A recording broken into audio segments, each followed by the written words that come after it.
Alright. Time to see if the two-stream thing actually works correctly on YouTube or not. Get too crazy. We got it? We got it? Aw, yeah. I figured out how to do it correctly now. Like a champion. Goddamn champion.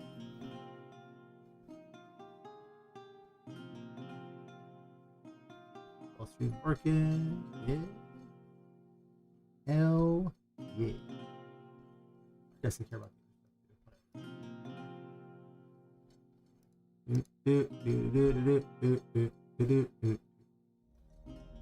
all my usual setup. That's always the case. If you're watching this in the future, feel free to skip ahead. And yeah. In that long forgotten future. I don't know how to say forgotten future, but sure. Or my game is somehow really successful and people are looking at these videos for the lore to discover all kinds of secret things. Who knows what awesome things you might learn. I mean, you could actually learn out. You could have learned Poppet's building pretty easily. I'm sure I've had it on the screen at some point. Which means you would already know it by this point. Random more people. Alright, now tell the Discord that I am doing the stream.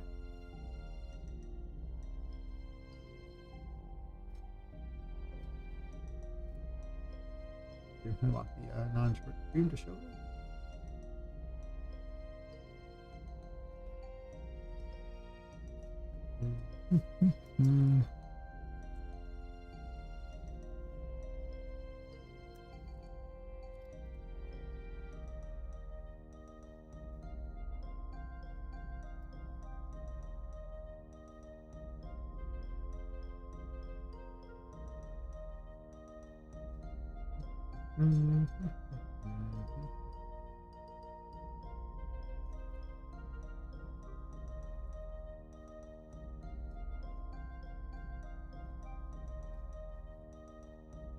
Keep pushing my way to YouTube. Monetization. One day I'll get it. And I'll be the chosen one. That'll bring balance to the game dev or something. Sure. Oh, yeah, activate all those too. Check for live streams. Activation active. Sure.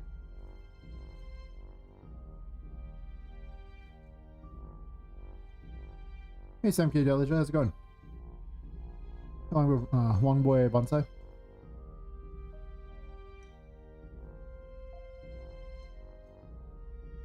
Here's my initial setup, all the different things I stream on. How's your day? How are your days going? I guess. One of you.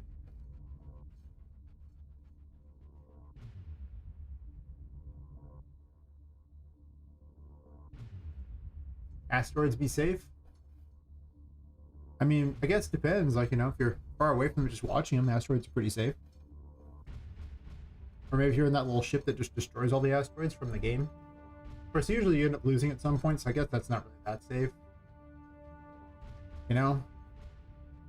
Thinking about it, it could be safe. I mean, I guess if you're in something like, you know, all the little Star Trek ships, everything like that, they never complain about asteroids. They just kind of fly around and I think their force field just stops everything. Right?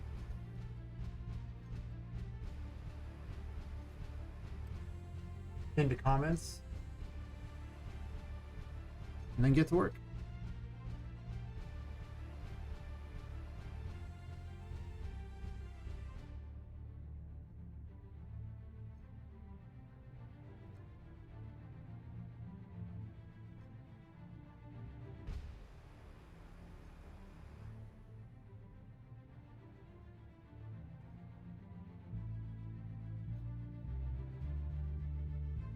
The last one to pin, and then put that one, that one.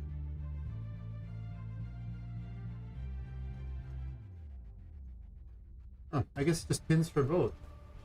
Really? Oh man, that's the same one. I'm looking at the back end of this, looking. I have two different streams going on YouTube and confusing myself with which one is which. sideways one for anyone who's on a phone, and then the regular one for people who... Oh my god, there's a gun. There was an eclipse yesterday. I think we can all agree that the answer is I didn't see it. I didn't know there was one. That would involve this thing called going outside. Who does that? That's weird. Go outside.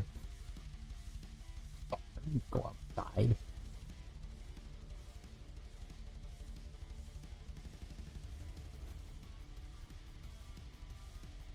How's your day going, only good sir?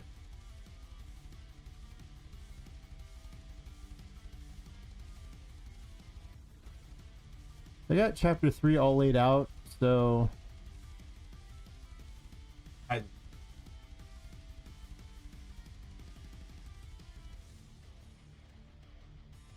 yeah, getting how are you Pucha? I'm massacring names, but blame my you know, American education. Here in Indonesia, fair enough.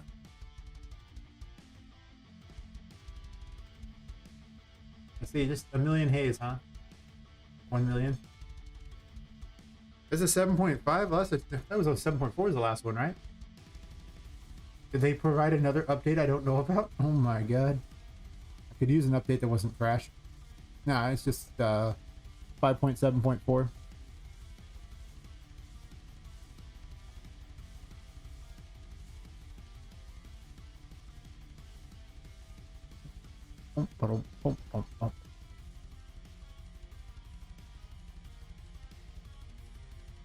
I'm gonna lay out chapter 4 at this point because I gotta get through that. 9 human. Okay. But what about 10 human? And was 8 human not good enough? These are important questions that must be asked. How many humans is good enough?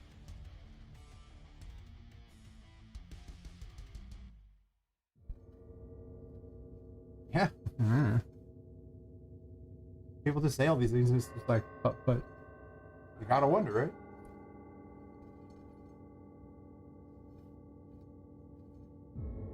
I'm thinking I might start the game from, start the chapter from the portal.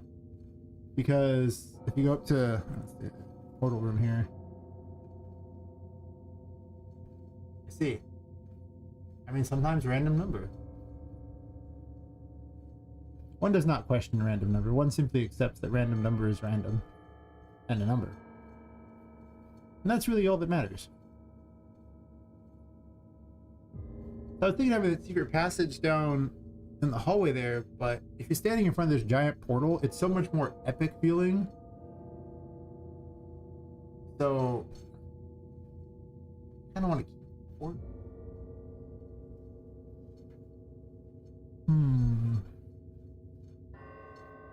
Where is the secret entrance to the 4th chapter? I mean, everyone will know on the stream, but doesn't mean you can get to it necessarily. Not the staff washer. There we go. Okay. I knew I loaded the portal room up.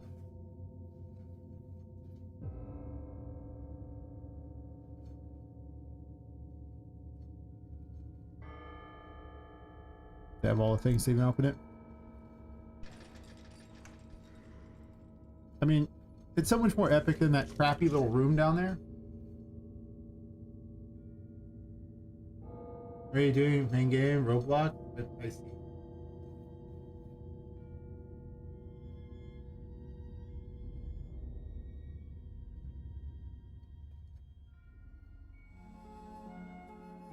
I guess when you type a question out, you have to make something that's intelligible. If we don't know what you're even saying, I just kind of look at you funny and go, okay, cool. Whatever, bro. I don't know. Must make coherent words. Or at least enough coherence that I can tell what you're talking about. Could be Roblox, I guess. I mean, I'm gonna accept this as Roblox. Will you accept this Roblox? I mean, it looks like Roblox to me. That didn't load those, huh? Oh, the wings take a second out. Oh yeah, that's because I set an async load instead. Oh no, I didn't. Yep, just node and smile.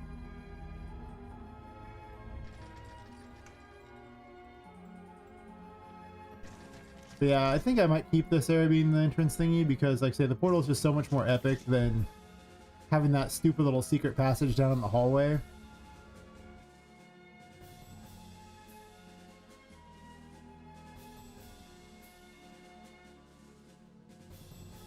Which would be in here instead. This makes a little more sense, I guess, but...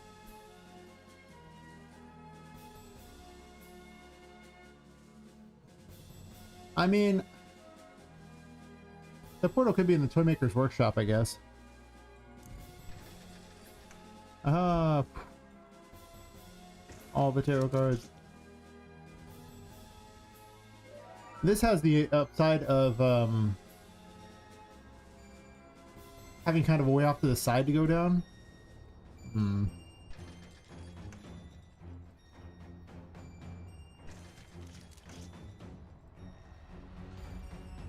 Oh yeah, the portals are great. I just need to figure out where I want to start the 4th chapter from.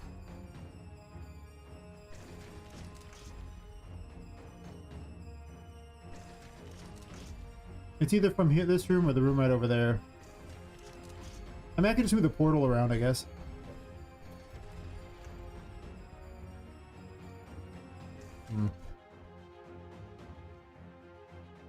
Because the portal could just be in this room.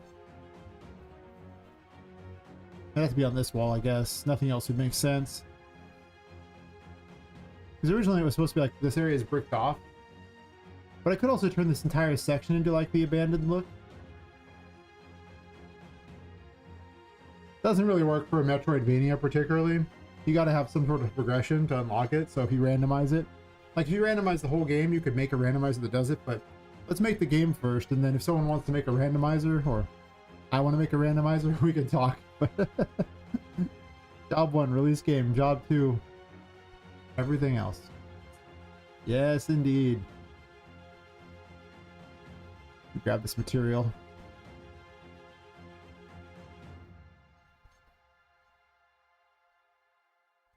Yeah, because I can do this, and then I have to have another fake wall. Wait, are these, is this metal? No, there's brick on that one. There has to be a fake wall here. There already is. Oh. Or am I just a genius for having done that already? I should actually merge these so that it's only one thing on all of them, but you never know. Yeah, I should make this where it's already the lap area, and then people will kind of wonder about it, but it's already supposed to be an area that's like not used anymore. So I think I'm going to do that. And I went to all the trouble to make special versions of the walls that had an extra material on them just so I could actually have one side that wasn't messed up. So much time wasted. Yeah, I should probably do that. The outside the building still this, you know, brassy, coppery stuff. It might just be copper. Things like the worst thing ever. It's just conducts electricity, one lightning strike, and everyone just like dies. The worst plan.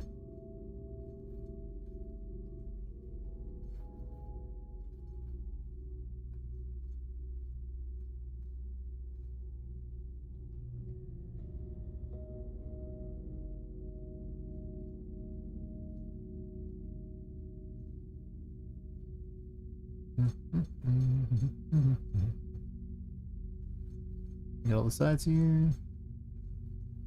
Swap it out for that. I guess I have to make a fake wall in here too to cover that so this side looks normal. There'll be people wondering why the basement is so small or things like that.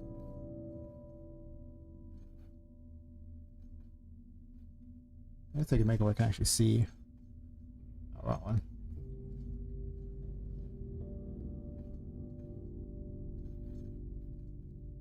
Clicky, clicky, clicky, clicky. I gotta make a bunch of broken toys for this area, but job 1, lay it out. Job 2, everything else. I guess just what I can do. I'm gonna have to make an extra wall for this side too. just how it's gonna have to work. Yeah. Yeah. Yeah.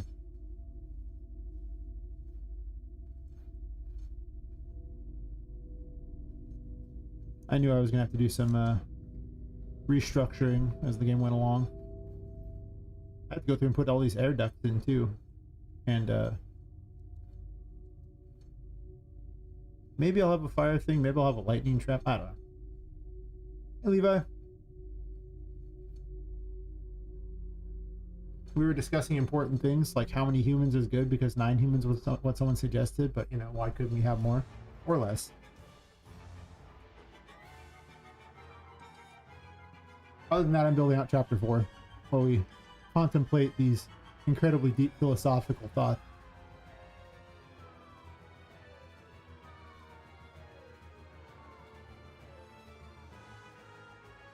What is this? Oh, it's the glass. Okay. What this? This. Okay. Now that we've solved that. How's your day going?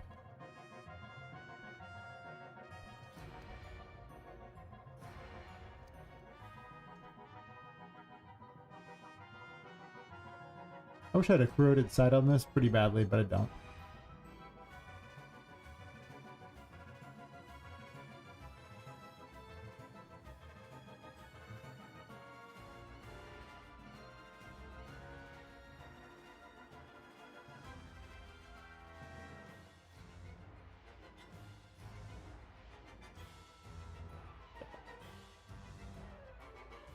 And then this side here can just have the brick on it.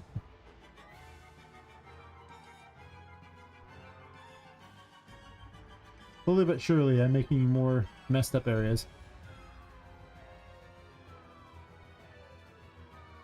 Nice, beat the Sumo Robot boss earlier. Nice. Just beat Rude. Nice.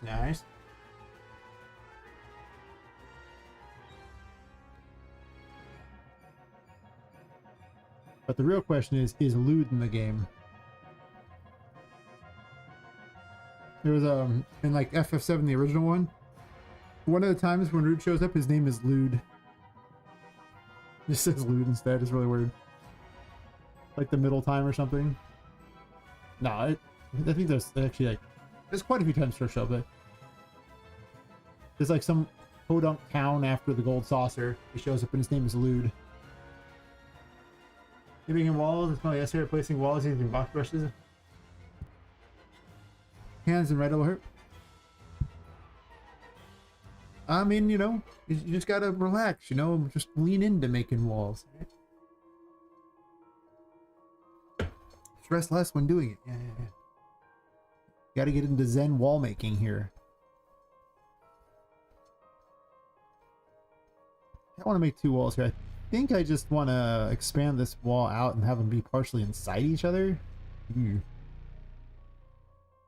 Or I can just make a fake covering for that and call it square. The fake covering means I won't have to do anything too special with this wall. But this is kind of lined up pretty well. And there's just no good way of doing this, is there? If I shrink the size of this room and move this entire set over, that would probably be cleanest, I imagine. It extends this already ridiculously long hallway.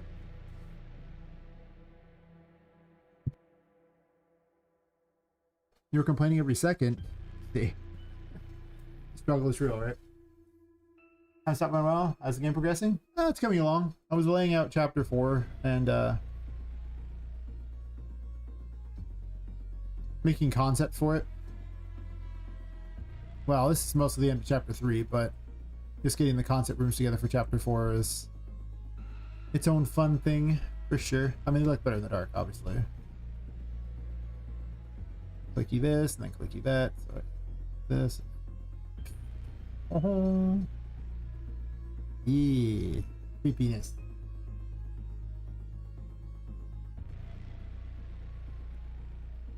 Yeah, I'm working on it. They're not gameplay ready at all, but you know, I'll get there.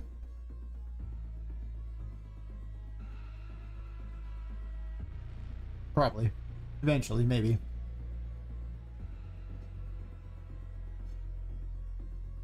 Now I'm trying to decide where I want the entrance to this to be at. If I want it to be over here, or if I want to use this bricked off area. It's either a portal or bricked off area.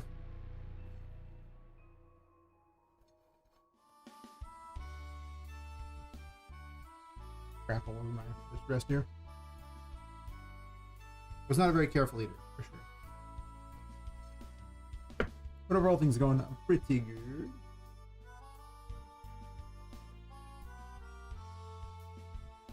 But I'm just trying to decide what I want to do with this room here.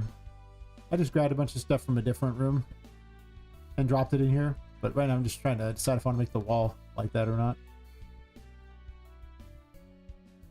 Yeah. All 22 of the major arcana.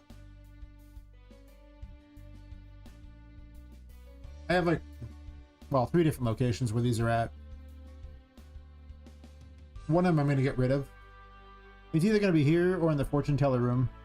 But yeah, as you get them, like see if you get like this one here, you'll see the ones you've gotten are now here.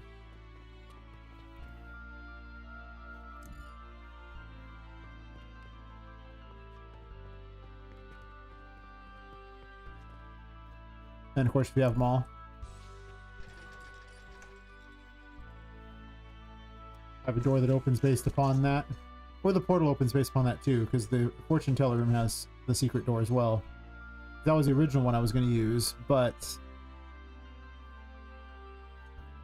what is wrong with this key? I have so many questions about your key. So many questions. Actually, just one. What's wrong with this key? Let me fix this real fast. It's going to bug me. Okay.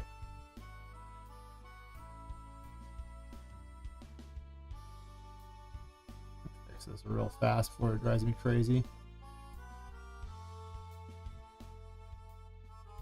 Are you also in one of these rooms? Like, how are you still here? This one? Yeah, sure. Boop.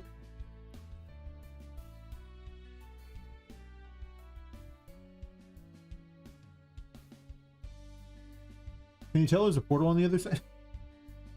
Because the portal room's loaded up.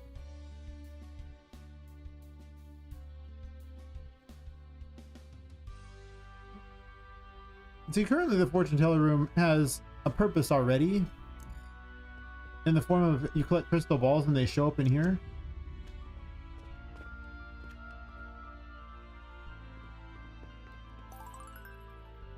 And 36 shows up over there, yeah.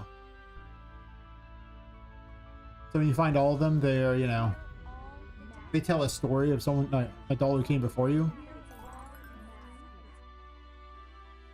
And if you have all the tarot cards, they appear on this table. And it's very thematic that the tarot cards would appear on a table in the fortune teller room. And the crystal balls being a thing too. But then that's 2 things in this one room. And then a secret passage here. So the upside is it's very thematic. Because, you know, it's all tarot cards. Also, the portal's epic. And it's huge. And because it needs to be big enough for an adult to go through, right? An adult male. But it just looks so epic in front of her at that point. I have nothing else in this room yet, but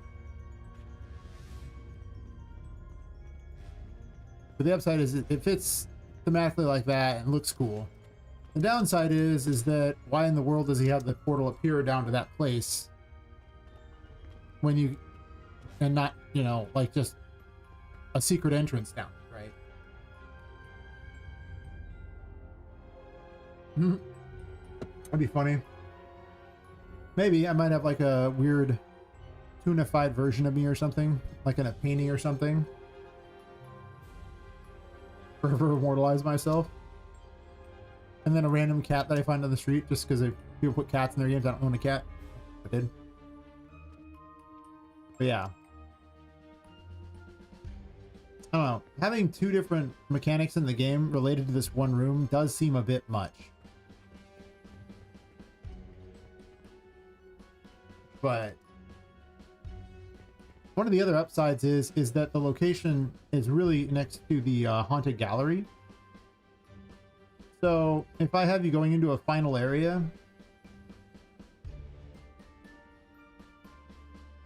having the, you know, nexus here where all your, you know, stuff is, any, like if I put the rescued toys in here, like a Poppet box is here, you know, the entrance to every other area, having it be right over by the room here that leads down to like the fourth area would be pretty, you know, pretty good versus the other one, which is like a pretty good distance away. So the layout's pretty good for that. This doesn't have to go into this particular room on the other side. It can go to a different one. I just took a picture, a screenshot of the room that it went into. So just been arguing with myself on that for layout purposes. And then, yeah. Because you already have kind of a nexus, things like that. So there's going to be like boss hunt over here type of thing. One of the shops over here. So the shops all have unique stuff, so not that helpful. But to be fair, you have portals to everywhere. That does make it really convenient for an end game. And I can also make the end game longer than it is too. Right now it's shorter because I question how much I'll be able to accomplish, right? Like there's a certain amount of, I should probably do this. And these aren't set in stone, like, you know. It's like this much I know I can pull off, and then there's what I'd like to pull off, and what I'd like to pull off is obviously stupid and not happening versus what I want to pull off, which is... Hey Sarah, how's it going? Oh. I'm in pop today. Very nice. But yeah, nothing here is going to be set in stone. It's just a concept for later. So I have some way to run through the entire game and be like, look, I got to the final room. Because that's a pretty big milestone if you can actually run from the start of the game to the final room in the game. Or, well, I may have a secret extra room afterwards, but we'll say that the final room, for purposes of I don't know if there's going to be anything else. And then just, that's just a huge milestone. Just so huge. So I think I'm going to work off the theory of this one here. I don't know what I'm going to do with this hallway at that point, though, because this hallway is... Yeah. All right, let's unload the haunted hallway, because I don't want to see that smoke from that. Yeah. Well, there's definitely a player convenience factor, for sure. Like, you know, if they have to do a lot of repetitive crap just to get to places, like, you know, Metroidvanias are all about having to backtrack. But there's a certain amount of backtracking where it's like, oh, look, here's a new thing and I can get there. But once you get there, giving them a portal so they don't have to do that again is very nice, kind of thing. Like giving them just some way back so they don't have to do repetitive, you know, just traveling to locations. Basically the opposite of what AAA does with their open world things where you just hate yourself. Because like, this thing is arbitrarily really far away. I want you to be able to move around the building pretty easily as long as you've unlocked the paintings. If you don't unlock the paintings, you know, that's on you. You know, I gave you a method. Yeah. But I'm not sure what I'm going to do with this room because it's a really, really long, tall hallway. And if this is not here, there's not a lot of purpose to this hallway. It makes a lot of sense, though, that he would have a secret passage through here and, you know, be able to just come in from the outside. Because I have an actual exit into, like, the sewers over here. So, yeah, like, that would be a lot more sensible.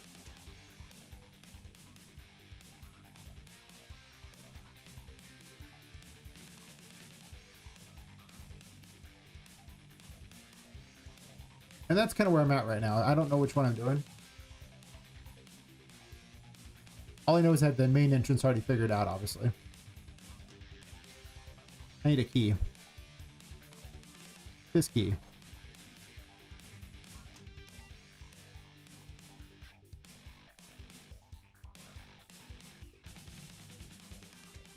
Also, at this point, popping into this room is kind of weird. Then you just have to immediately get a key to unlock this door.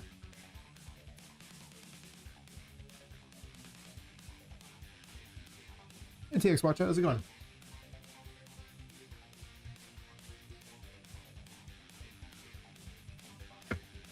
Just time for me to puzzle exactly where I want the chapter 4 to start, just so I can get the layout for the temporary layout.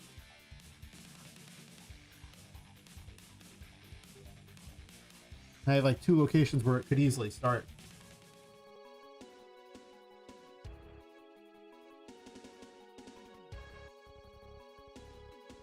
Well, my My thing for you figuring out that how there's a secret passage here is seeing all these cards appear next to each other.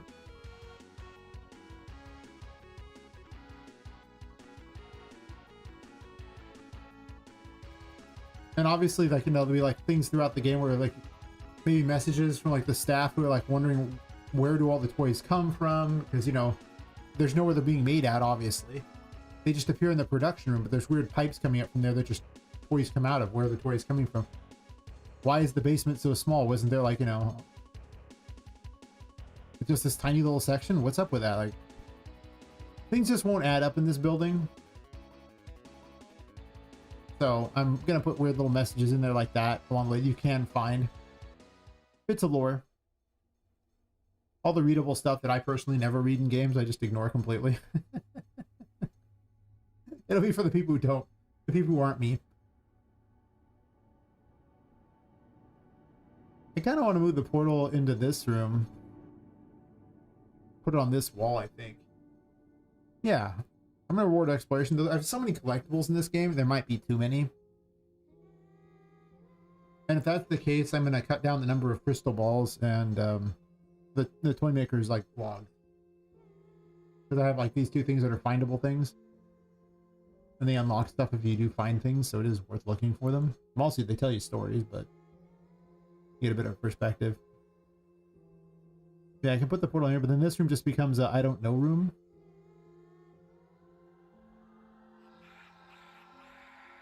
Or maybe he just gets in this way and we'll get like there's not much in this room. It's just a bricked off area. They might keep the bricked off thing no matter what.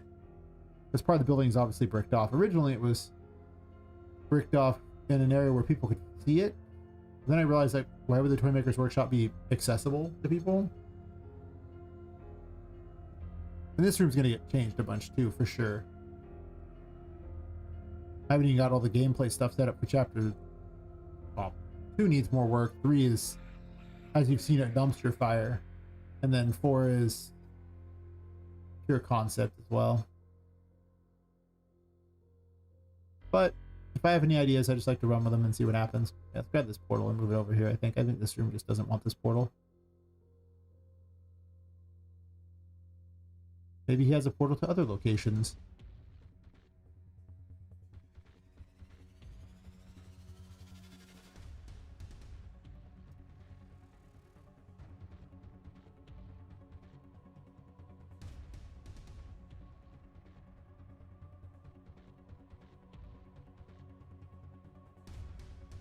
Like maybe he uses one entrance, but you know, there's a backup way in. Maybe, I don't know. I do like the portal because it does look suitably epic. And the little crappy thing in the wall does not.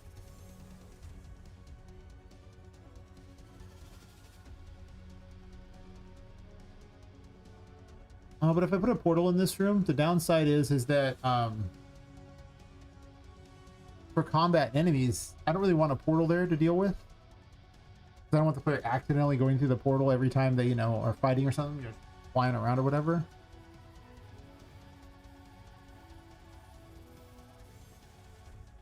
I could put some ducks or something like that, you know, have her jump through those. Yeah, maybe I do that. There's a lot less pipes now. I was using pipes a lot earlier, and I'm using a lot more ducts, which... Yeah, let's put that back. I guess I'm just remaking walls at this point. Let's just accept that I'm remaking a whole bunch of walls.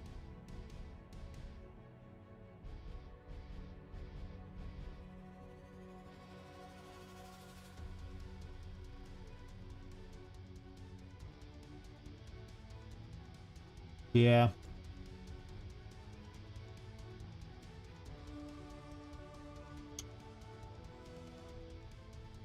I wish I built from the ground up. Would have made my life a lot easier.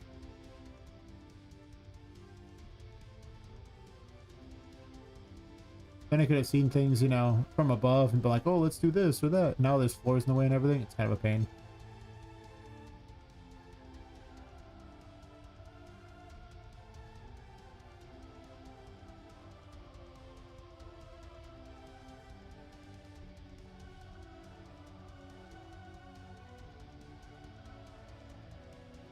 I can actually have this go farther down too. I've been debating on that. It just depends on how much the game is going to require.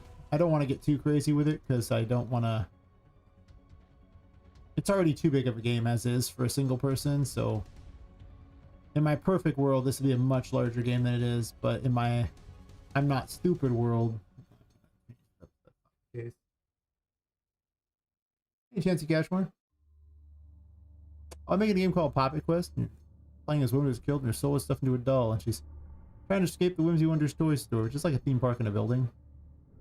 And I'm building like the bottom, like the basement area where it's like the 4th chapter right now. We're laying it out for purposes of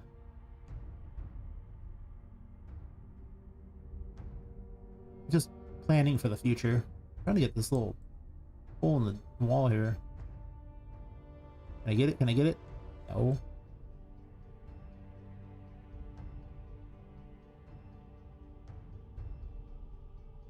Can has wall? Can't has wall? Can has wall? There we go. Mouth washing. Can't say I've seen that. Most of the game is actually like, you know, pretty nice, but this is a dilapidated area below that's been sealed off. We'll give you a demonstration in a second. I just was moving this over here because I need to remake this wall so I can have more passages through it. I want to put ducts through it so the player can run through the duct.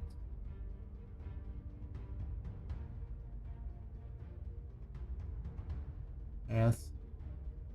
Give a bit of a tour or something for people. Those new peoples. All these rooms are full of stuff. I just have them data layered out. You can't see anything.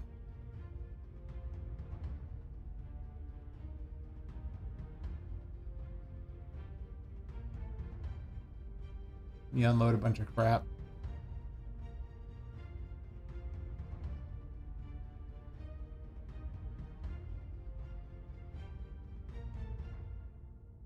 Those two, I guess. Alright. Let me turn the lights off. Get a little mood lighting. I don't like to design in the dark. I can't see, but we play in the dark. Oh my. It's so cool. Nice. Thank you, thank you.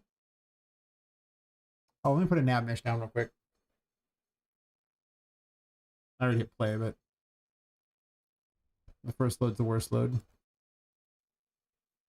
I need a nav mesh, the enemies won't be able to move or even spawn because they look for a nav mesh to spawn. I have one, but it's like way down at the bottom and in one little tiny room I was testing. Let's give the quick tour. Yay! Okay.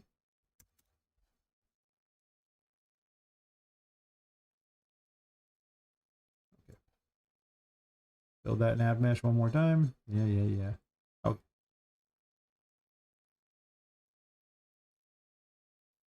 The default tour room.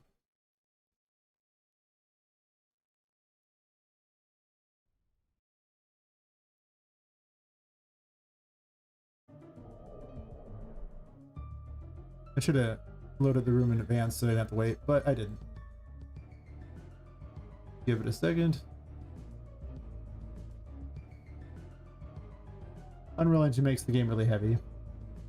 Anyway. As I was saying, the game's called Poppet Quest. You're playing as one who was killed and then soul stuffed into it all. This is Poppet, the main character. And the main mechanic of the game is if you're in the darkness, you lose your sanity, but you gain curse power, which is like your MP. I'm just dodging so you can use that for curse power a bit. The if your sanity ever hits 0, the curse takes over. The curse that brings all these toys to life. It takes over and then you lose. So don't let that happen. But in the darkness, you gain more curse power, so you get more MP basically. This is the insanity effect, so you know that you're going insane. From lack of sanity. If you go back to light, you gain sanity, but you don't gain curse power. So you have to go between the two, so you don't die, and you also have abilities. Let's use the tarot cards for abilities. This I'm doing all the major arcana. This is the Fool. It's a giant squeaky toy. It bonk stuff.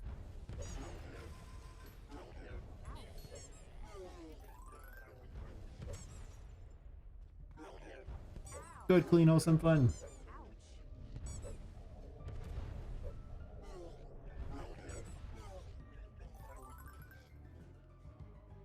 She also has a super mode, like a terraform, where it's she gains additional abilities for it. When I first load the game up in Unreal Engine, it takes a second to load everything, and then it gets a little better. Only Poppy Playtime reference? I mean, it's not really like Poppy Playtime because in that one they just take children and put them in things like that. And this one is just messing with souls in there, but there's a curse on the building. It's like a magical curse. And there's a ghost girl that's, you know, I'll show you her later.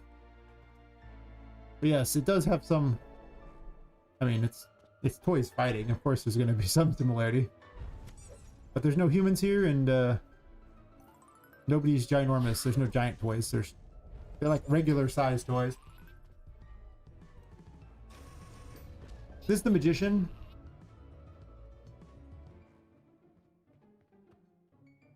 It picks up objects. Lets you move around. And if you're in terraform, it throws them to damage things. Huh. Well, I mean, it's not out yet, but if you want to wishlist it, there's a link in the chat there, or there should be. You can also see the trailer for it. Get a better idea of the game. The magician also manipulates objects in the environment, such as drawers, cupboards, lights. Doors if you have keys.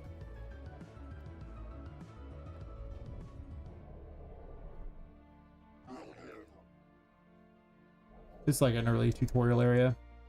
I also can't play my own game. Don't mind me.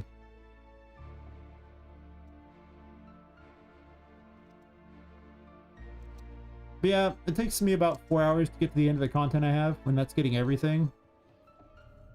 But it's not very linear in how it works, so, you know, it'll take a normal person a whole hell of a lot longer than that, for sure. For sure.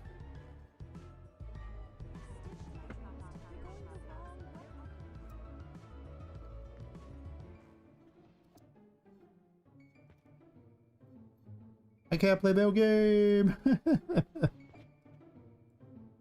don't am bad at my own game today. It's them.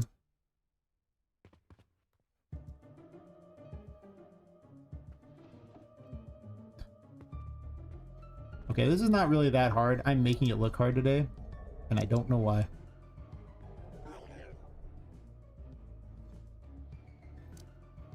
I usually blow through this over and over and over because it's usually my demonstration area. Now let's live on top of the loo. These two babies in a boxing match.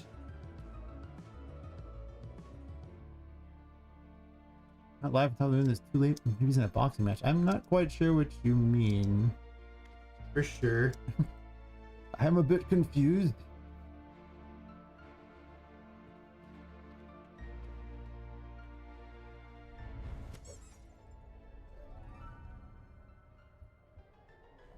It's a steampunk game in a steampunky world out here. You can't leave the building. The curse is on the building. If you leave the building, you'll die. There's just nothing to power you.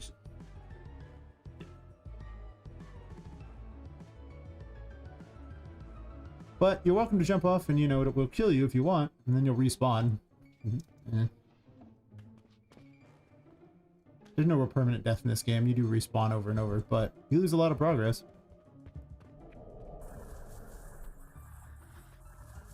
Weird.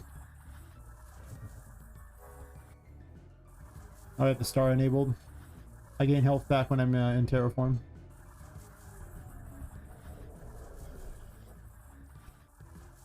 I need this.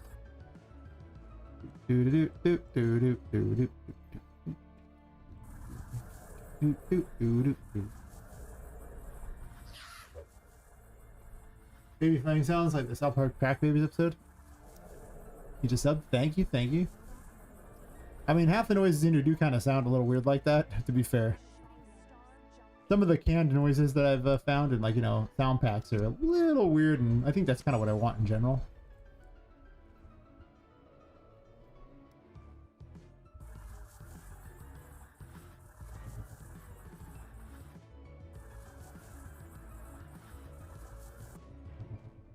Not free to stay in terraform, so I'm using it sparingly. I don't think I even need 2 of these, but I end up stacking 2 of them anyway. I don't need to. I could easily just jump up that because she can grab the ledge. Oh, there's 2 cubes here. I just when I dealt with that problem. Guess I didn't. I need this key. That one didn't seem like it had collision. I need to check the collision in this area.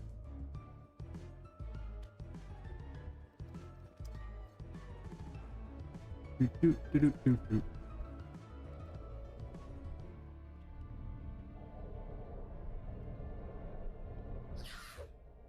has other abilities too. This one's strength. It impales enemies.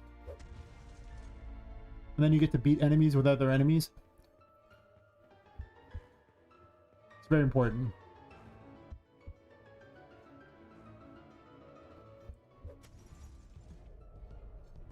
It'll eventually break the enemy that's on it.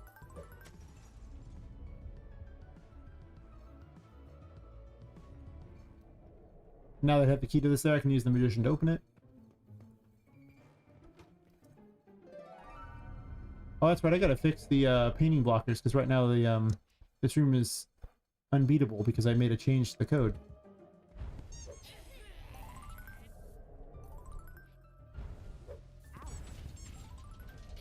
Because I'm pretty certain I did. There should be a painting blocker over here. There's not. I'll show you the ghost girl. There's a de facto ruler of the place. You're all her toys.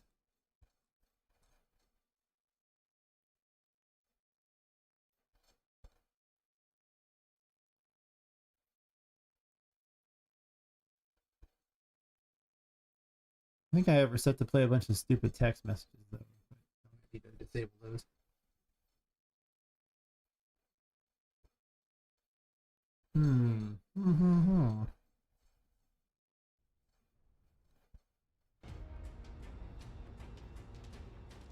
So I was trying to fix the top half of this.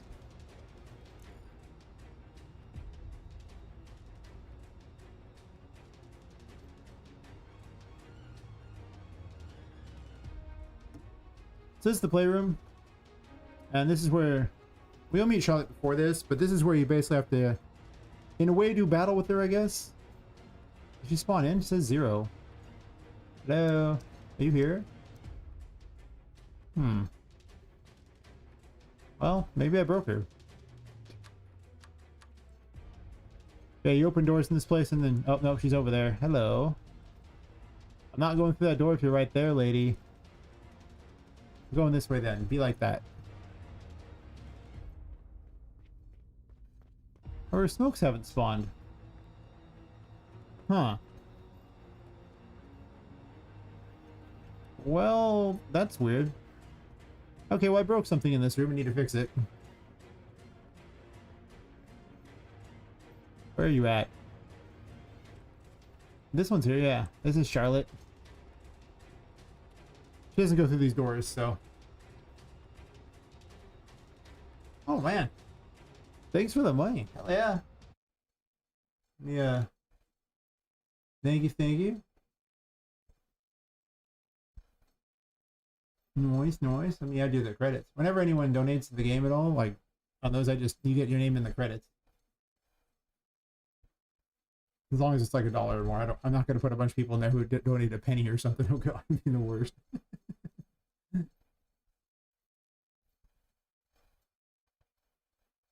Right, it's hell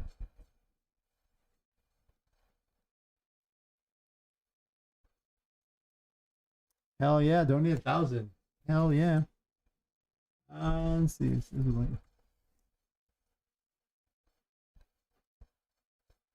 I guess don't know that. What just happened? Okay. Anyway. Cash or 5684. Thanks.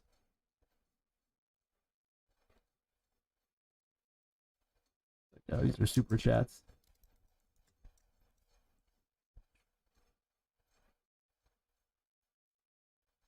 Yeah, you can actually get your name in the credits multiple times because there's one for every time you for the YouTube support. Actually, I guess it's for YouTube members.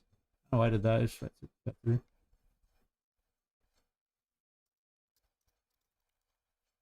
One for members, one for Twitch bits, one for Twitch subs, and one for kick. There's like 5 ways you can actually get your name in there. I'm sure someone will do it at some point. Be everything there. I don't know why the alerts didn't go off. Should have been an alert. I mean, I saw the message, but here's my alert. I didn't see an alert. But yeah. Thank you, thank you. I guess I could show you her in this other room since this room seems to be a bit broken. I was doing a bunch of optimization stuff and one thing led to another.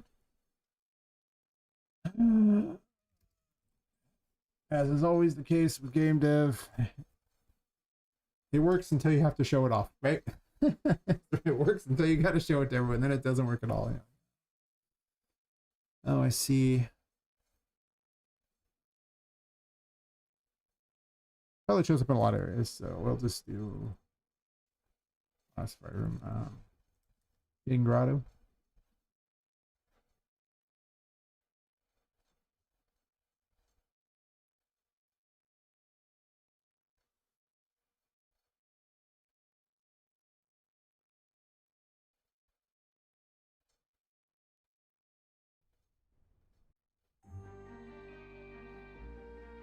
I'll be in shock if anyone ever donates $1,000. Holy crap, I wouldn't even know what to do. But I'd be so confused.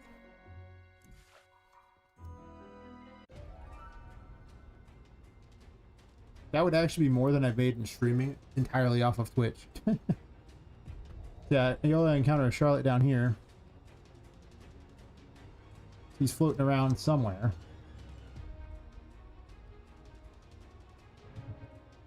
And here you also get access to the Hierophant, which makes possessed objects behave when you're in Terraform, so... Where are you at, lady? You're here somewhere. She's playing red light, green light here, so if you look at her, she'll stop. I could, but the thing about her Poppet is she's a doll. She doesn't actually, you know, breathe. So it doesn't actually... I'm so bad at my own game. Oh my god. I don't know how she'd be allergic to anything. I mean, she's a doll. She's literally animated by, you know, the power of the curse. You're going the wrong way. Wow. Membership too? Thanks. Damn. Kind of roll here. Pretty much be everything. Yeah, new member hype. Well, I guess I gotta add you to the other one too. Damn. You're the second member.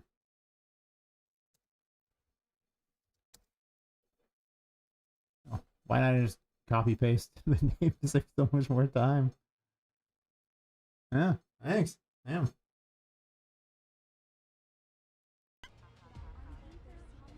Just know that you've helped buy more toys for my toy store. Really, with any money I get's always for that. Over there. I gotta get to a light quickly. Oh god.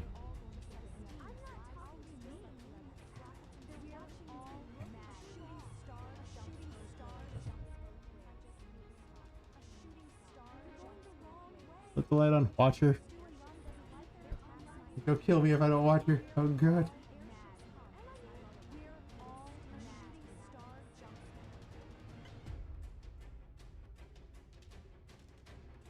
Oh wait. Did they do a bunch of other ones? It's like everyone a member now? Is that a thing? Holy crap. Oh, thanks for the membership, guys. Hell yeah. Man. Charlotte's bringing in the big money today, apparently. Just saying. It gets on the screen, suddenly everyone's like, oh my god.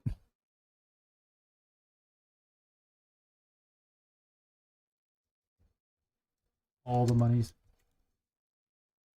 Yeah. They're actually in like multiple places, DX. Damn. You have like the most subs given out on Twitch as well. Well, thanks, only good sir. Damn.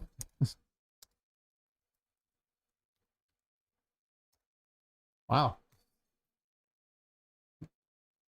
And you hate Twitch?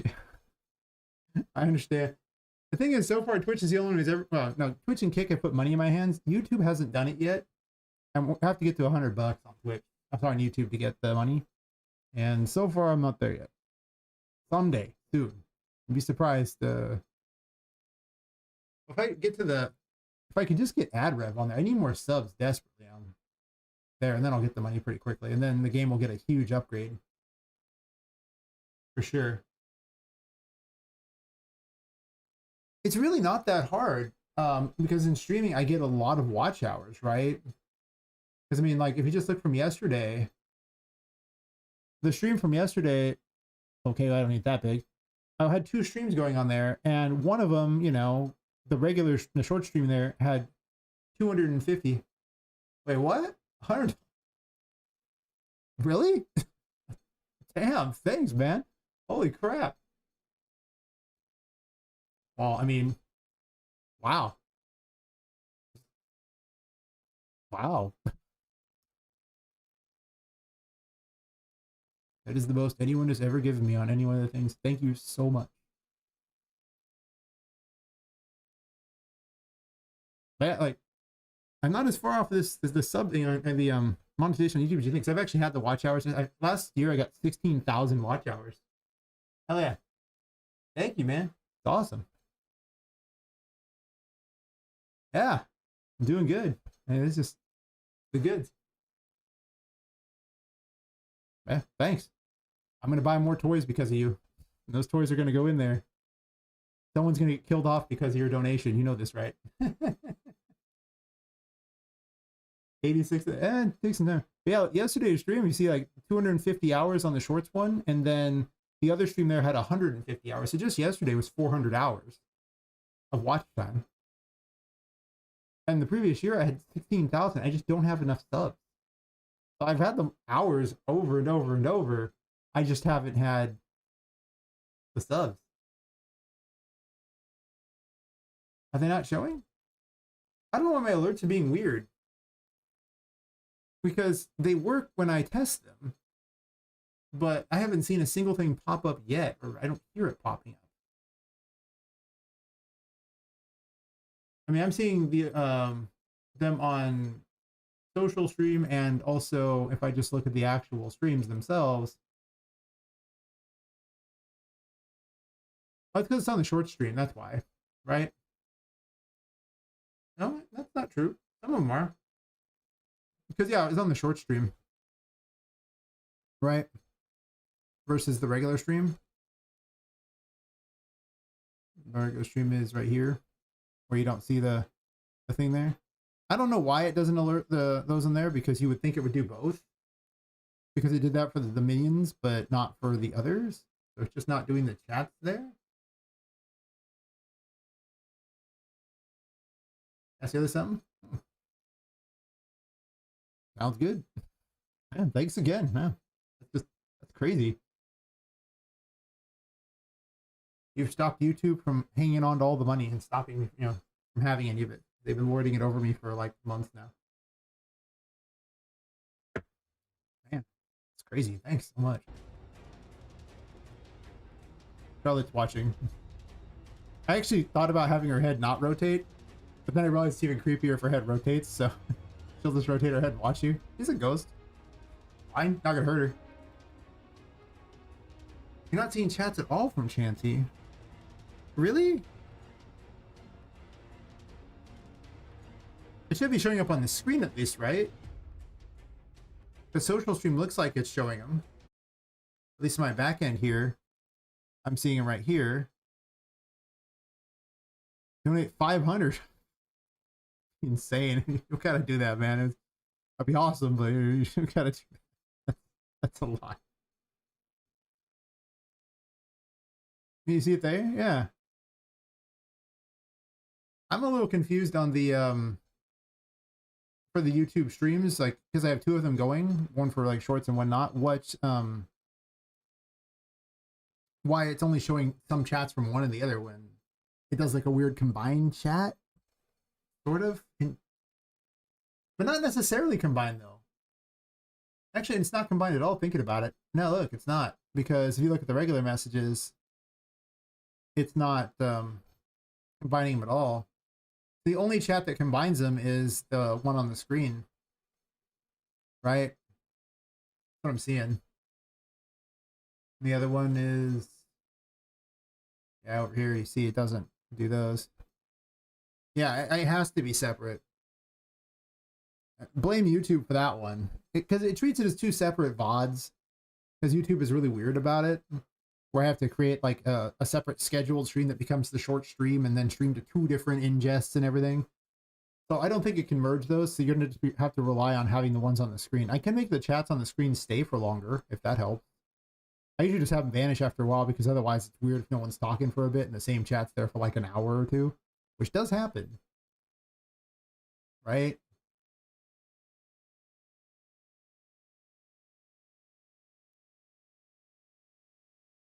They started talking in this one, right? Yeah. No?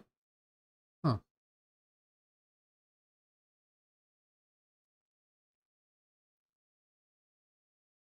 I'm so confused on those, trying to figure out which one's which. You know what? Donate the next stream? You don't got to do that, man. That's awesome that you did. I mean, it's amazing. You know? Just being here and hanging out and chatting is all I ever hope for from anyone, really. Much appreciated for what you've done so far, for sure. See you later, Chansey. Thank you so much. I mean, Charlotte's still in shock. She hasn't even moved since then. She's been in shock the whole time.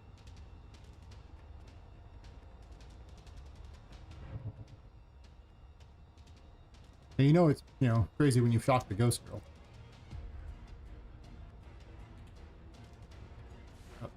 Hello. You sneak up on me. Wee. There's no reason to get that key yet.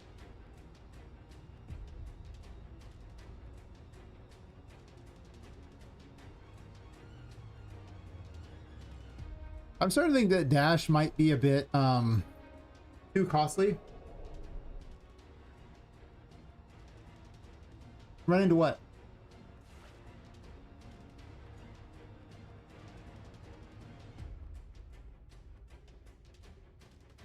A ghost girl that gets shocked? Because, you know, if you had, man, that's crazy. Like, I think it's just because it's two streams. Because it's just treated as two different VODs. I'm sending to two different ingests, so like there's two different URLs for the streams, so I think that's why it is. Because it's just not very convenient for phone people with the way it does a regular stream, but somehow because I've rotated the stream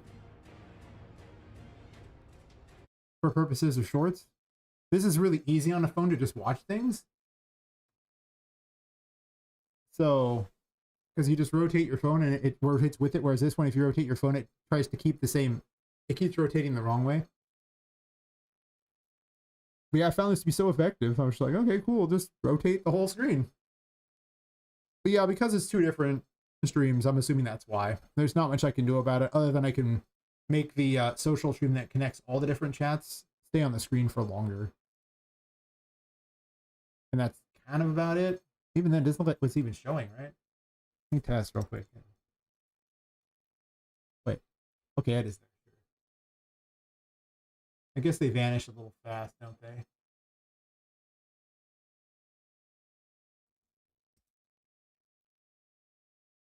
Yeah, they're both there. Sure.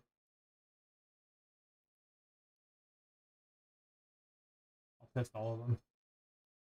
Not that many people watch it on Kick, but every once in a while Kick kind of pops off. Twitch just doesn't pop off much anymore. Yeah, they all work. But yeah, if there's something I can do to improve the chat experience, just let me know, and I'll see what I can do. Because I just have permanent messages here. They don't ever go away. But the ones on the screen do go away a little faster. I don't want them to stay there forever, because like I say, people will not talk for hours and then it's weird, but I could extend it definitely.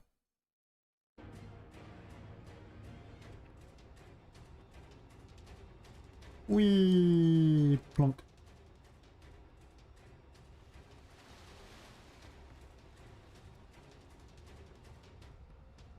There's nothing in this one, right? I gotta make more cool machines too. Oh my gosh, there's so many machines I need to make.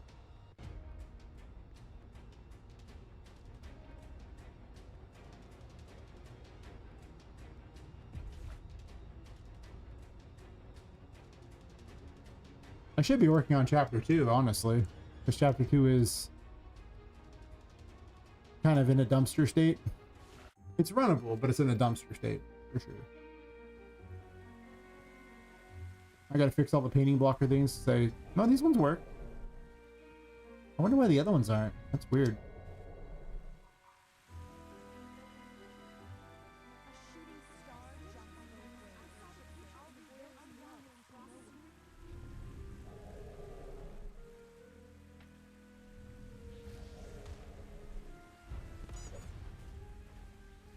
I like that everything explodes. Is it because I have the, another world enabled? I think I should make it that temperance causes the stun effect. Doot, doot, doot, doot, doot. Man, ever since I gave the new animations to the Fool, I like swinging it so much more. Nothing's really changed. There's still 3 attacks.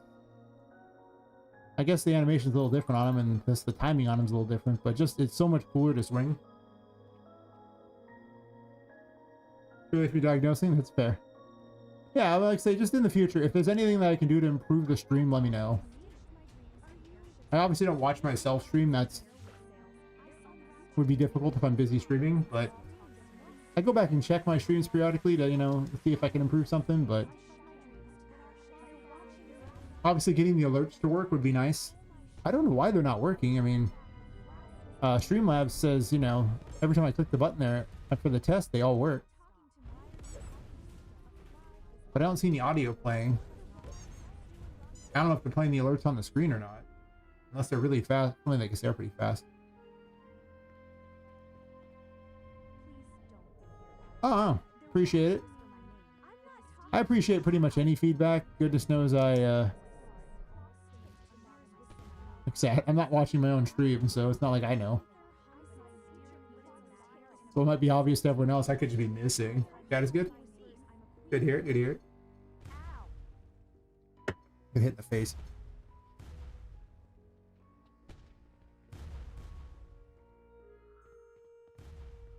Oh, I wonder if I got my 600th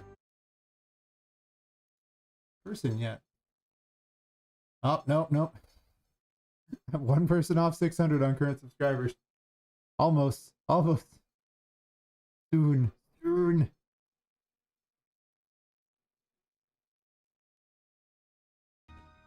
If someone has an alt account, quick, you could be the 600th person.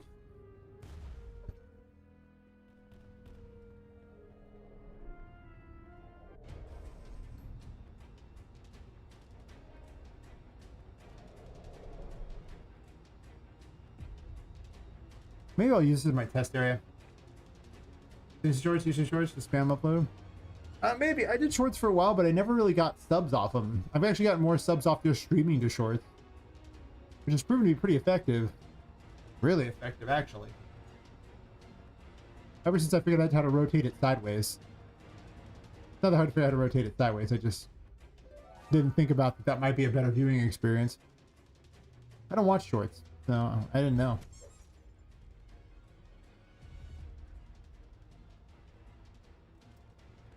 Oh, that's right. The keys aren't in these rooms. Only the buttons to lower things. Keys don't have to be in every room. TikTok. I got 0 views when I tried uploading to TikTok. Just literal nothing. I don't... Like YouTube, I was getting, you know, usually a few thousand on shorts. So I mean, might have been like 1,000 or 2 on that one. And then it was like the other sides combined. I don't know. I think across the thing I was getting somewhere like 5,000 to 6,000 views on each short. And that was between X here, X YouTube and Imager of all places. Because Imager seems to, well, give a lot of views on things.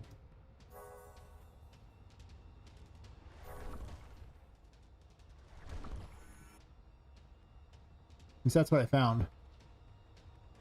So, yeah, I wasn't really getting a lot of anything off those. Like, they don't really... I need to make tutorial videos is really what I need to do. That's the thing that I need to do.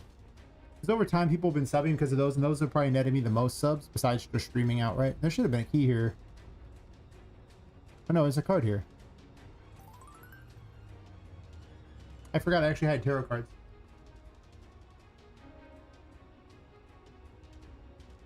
I mean, I did have those. The entire trailer is composed of short. I was actually just recording all these like clips and then using them as shorts and then also on X, and then I combined them all into a trailer.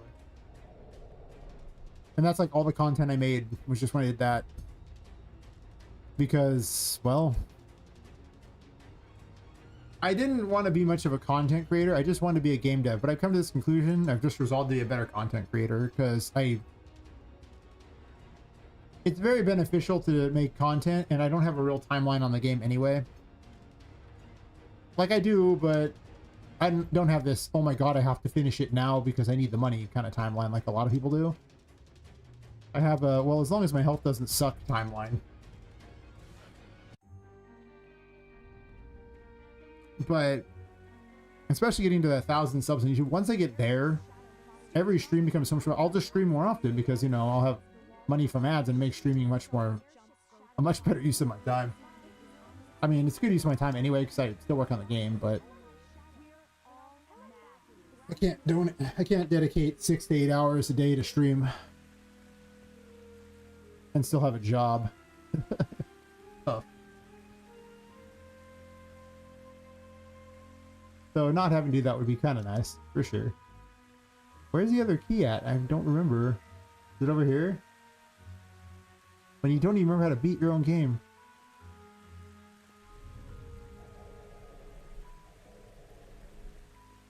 Was it over there?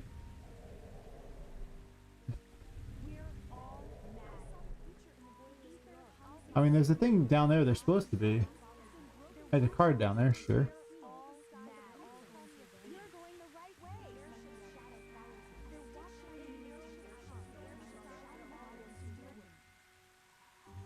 Yeah, what I've been told is that there's kind of a cap on how many views you get on shorts, and you have to kind of upload enough that it starts letting you go past that cap, because they'll just show it to a whole bunch of people, and then if you're capped, it just will stop there, regardless of how good your short is. And I was at the first cap. No, I'm in the pool. Oh, why? Oh, that's harder than I thought. I didn't have a save point there, so yeah, there's a lot of weird things. Streams aren't capped though. Like, you can have as many people watching your stream as you want. There's no cap on streams. They might kind of wonder if there was times like when I had only like 300 subs and I had like 300 people watching me on YouTube. People went in there and they're like, this is so weird. What's up with this? I'm like, I don't know. This one day, it's just like happened a couple times. I had like 300 people on YouTube and it's like,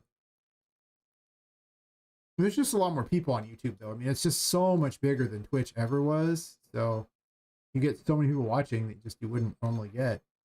Crazy. Anyway, I'm gonna take a quick bio break real fast. I'll use the restroom. I'll be right back. But yeah, about that. Alright, well, I'm jumping in the pool and dying off over and over. I gotta figure out where that key was though, because I've forgotten. It's been that long. I should work on chapter 2. I should be working on chapter 4. I'll be right back.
let us continue.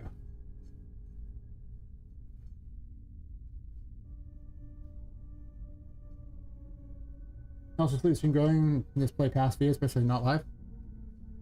That's true. I could do that. I don't know. Usually the VODs don't do too well, but maybe. Hello there. I remember where the key is. I'm dumb. The key was over here. I'm just dumb. You get the. This gets the key to this room. Yeah. I forgot my own game. Main chat. Hey Lepus, how's it going?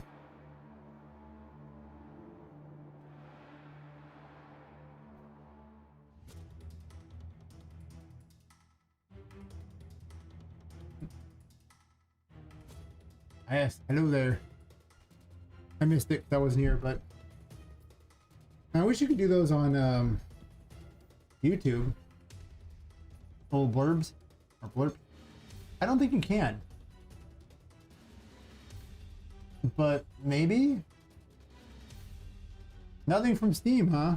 Like I say, they didn't even message me back. I just logged in and I was able to mess with my game. And I think like way later they messaged me back. So have you tried logging in and see if you could just access your page? Like if you just start messing with their game? Because I was like, why did they mess back? And like, you know, I just checked the back end there and it was ready to go. And I was like, okay. Yeah. I'd look at least if you haven't already. Interesting. Yeah. Steam is real, like, enigmatic, I guess, when it comes to dealing with being a developer. You don't hear much from them. They just kind of tell you what's happening at some point. They feel it. We're in the character disorder for now? Nice, nice. You should post examples, you know, in the Discord. I mean, if you want to. You can show my stream or something. I can show my stream. You show my stream. I can show my stream. If you want.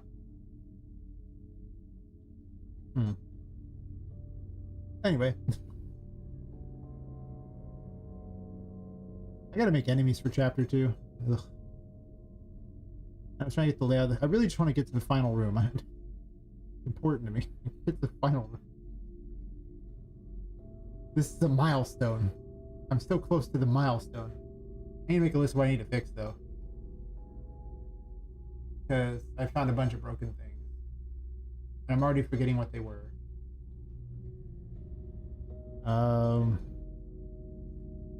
Painting blockers.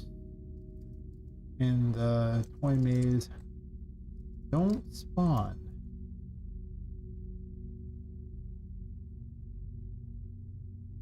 The super early version, maybe wants to draw them, I'll show a little bit. Fair enough. I would definitely have made a bunch of stick figures and just put them in there and it's like, yep, these are my characters. Aren't they beautiful? I mean, why not, right? What's the worst that happens? Everyone gets to laugh and they remember that you made them, you know, made them all chuckle, I guess. We're just gonna. I was putting a duct here, and then I got sidetracked from putting ducts in. I'm so excited to have ducts now. I don't know why these fans are in there. You would think they wouldn't be in there, but hear me out. They're in there anyway.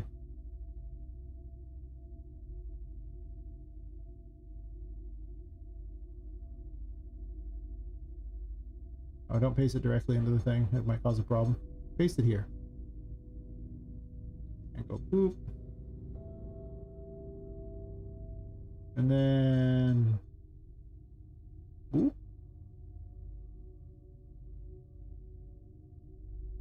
Oh, wait. You're on the stream again. Wait, what? Did you?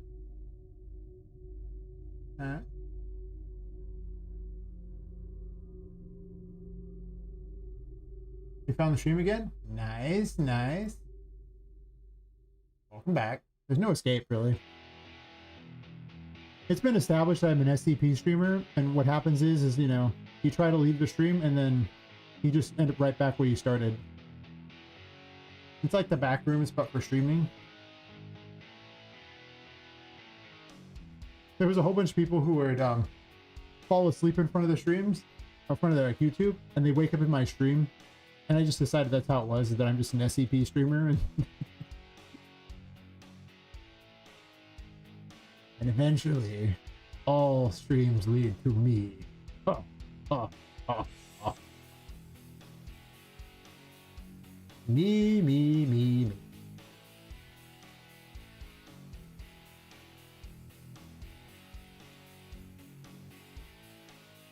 Okay, Navmesh. You and I need to talk. For sure. Good time.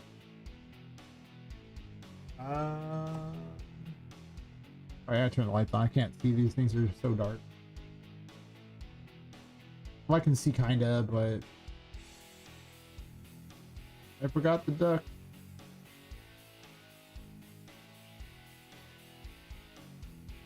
I mean, the hole's more important than the duck, for sure. Face here doesn't make a difference. Gonna have to move it anyway.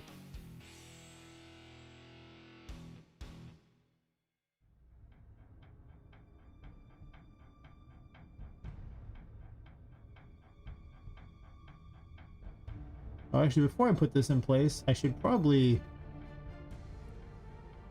get this, get all the sides, and then convert it over to this material, so it's not loading extra things. Pop that up again real fast. Do this, pop to the side so I can find it easier. And then, oh, I don't think it's break out this.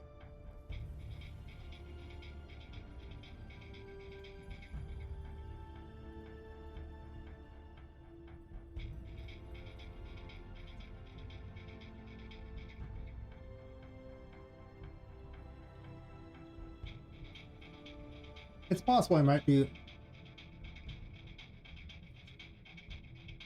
I could have a draining system. I could go back to the, like, draining liquid system and for this lower portion there and have rooms below rooms. I could do that. It might not be a bad decision. If I did that, I would then probably just take this big area and make a duplicate of it farther down, because it's...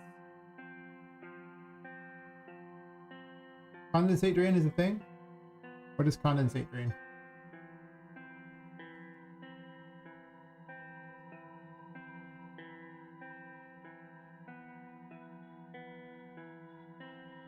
What this? Condensate is make this must remove excess moisture. Process. Oh. Well, you see, this is like 1920s and like steampunk, so you know, we have like low tech. But what's flooding the bottom of this building is not water. And I've already established buttons lowering water and like actually lowering and raising water in other areas, so maybe there's a secret way to lower the water out here too. I could just start draining this area out and you can go farther and farther down through flooded areas, maybe. But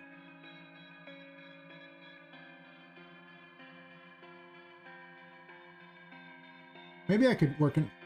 I have to look in this draining thing. If it's something that you could convert to a steampunk version of it, maybe. I'm not gonna lie, my entire air conditioning system in here doesn't make any real sense whatsoever. None of it makes any sense. The rooms kind of make sense, but these vents are all over the place into the most bizarre locations. And there's not a lot of rhyme or reason to them.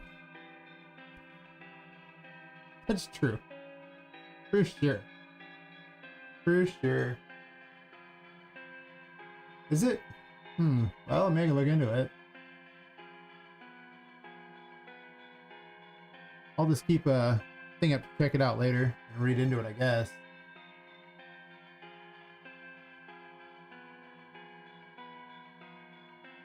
Currently, I just have pipes going places and water moves through pipes. And the assumption is that somehow it works. But I also don't have to explain too much because everything is through the eyes of Poppet, and Poppet is not an engineer. Poppet has about all the knowledge you'd expect of a random person who is just not that knowledgeable, honestly. Imagine your average teenage girl who's into tarot cards. She's what, 19, styles herself as a fortune teller? She has no idea about any of these things. So if she can't explain it, it's fine. Yeah, that's right. It's just, I mean, maybe. My working theory was that she's really not, like, particularly special. What happened? Oh, because number lock wasn't on. She's a wrong place, wrong time kind of thing like that. And happens to really like tarot cards. Because she's a fortune teller. As her day job. As her night job, she's just nobody. She's just a person. She lives in a dorm with a bunch of other women and her cat. Nemo, who's a big old Maine Coon cat. That's so big she can't even pick it up. That's right. Well, I mean, you know. If you're a fortune teller, one would hope you know your tarot cards, right? That's very important. Including how to throw them for lethal effect? I don't know. She's not Gambit. I did consider having an animation of her, like, flinging cards at people. But I didn't see a good animation for that, and it would get kind of dull if it's just everything is basically a magic spell at that point. I mean, it wouldn't be bad, I guess, but this is not going to load in, so I think it's loaded into the other room, so I need to add it to these data layers. I don't have to have keys to all these. Think about it. Yeah, you can see this up here. When I wrote little histories for all the characters and everything like that, and how they met and everything, so.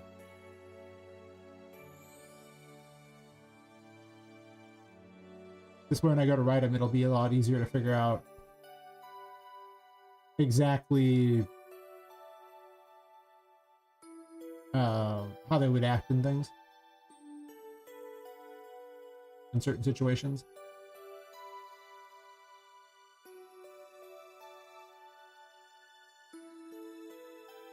I'm not gonna lie, the story part's gonna be the hardest part there because I've spent so little time building story things in games and all that. Like, I've done writing, but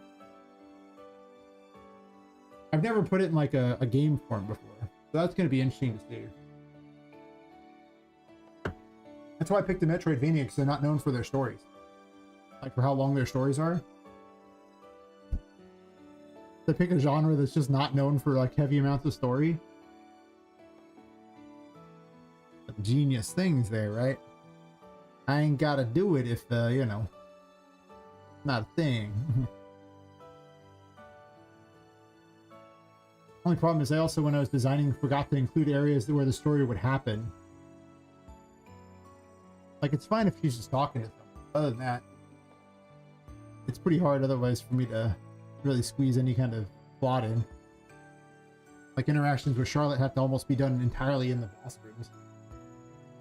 That's why I'd add one room at the start of the game, which is gonna mess with the first room a lot. I'm not sure I'm gonna do Charlotte's for that.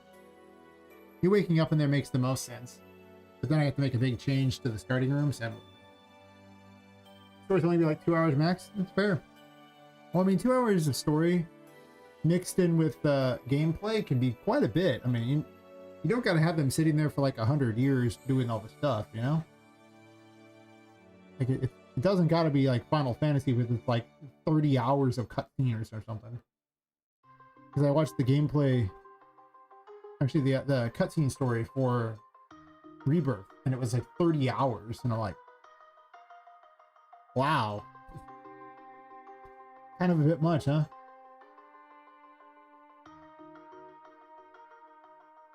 Oh, actually, we'll...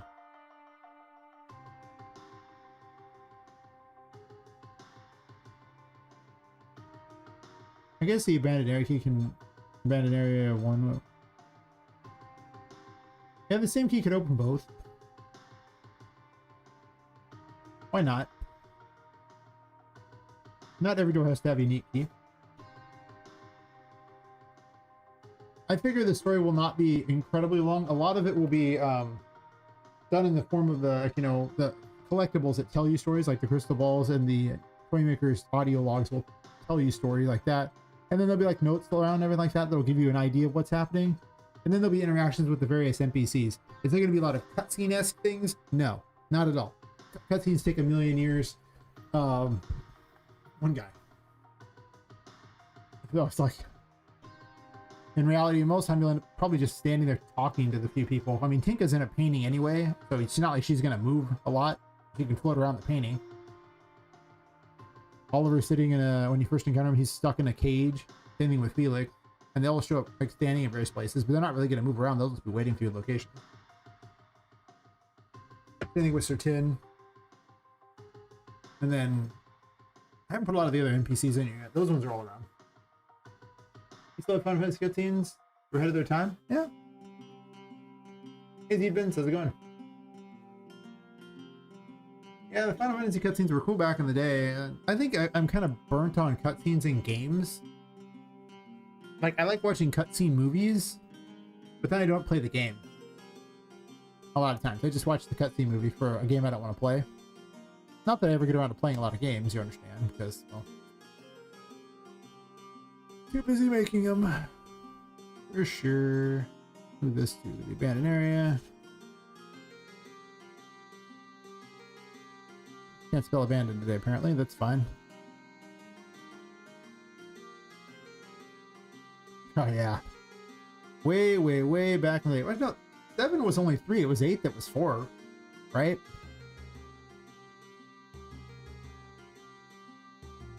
Put this other key in here. Hey, Rui, how's it going? It is currently 3:39 a.m. If you have to ask, I'm a weirdo. That's all you need to know for why I'm up at this time. I just can't sleep 8 hours in a row. So I just fall asleep for a little while, wake up, and then stream for much time, then go back to sleep. That's my trick here. It was like 3 for 7, 4 for 8. I don't remember for 9. But I remember laughing because we always said that the first disc of 8 was good. It's just too bad there was 3 more. Or I would say that all the time. It's just like, man, this first disc was so good. I can't believe it's too bad these other 3 existed because they're terrible. Pretty much, that's my time. Like that's when I feel most creative. That's when I want to play with my dolls. It's just late at night. Some guy playing with his dolls and a bunch of creepy people watching him. Nothing. No, I love all my viewers. Even the ones that say gibberish or weird, hurtful things. Okay, I can't really be easily hurt by random people's gibberish, for sure. X2 is such a weird game. Yeah, well, there's lots of little side games, and the side games are always weird. There's like Chocobo's Castle, and there's like 9 Million Tactics games, and 7 had like Crisis Core, Dirge of Cerberus, and some mobile game, and God knows what else. X2 just understood the mission. They're just like, what if we just have a, well, 2 hot chicks. Pain wasn't very hot. And we just have them put a bunch of different attractive outfits on. Okay. I mean, you've sold me. I'm a simple man. I see hot chicks and I click. Right? We can all agree that that's all I require.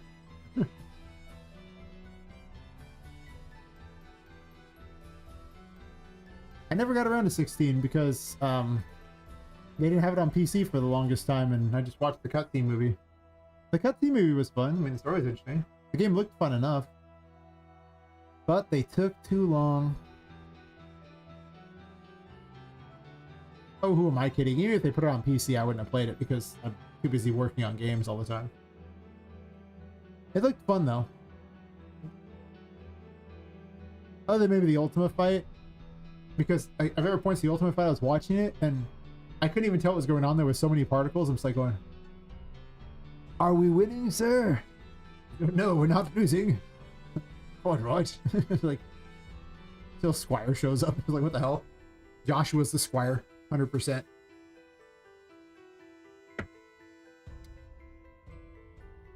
Oh, I put this little one in here. It's just gonna sit here, and these are way too big.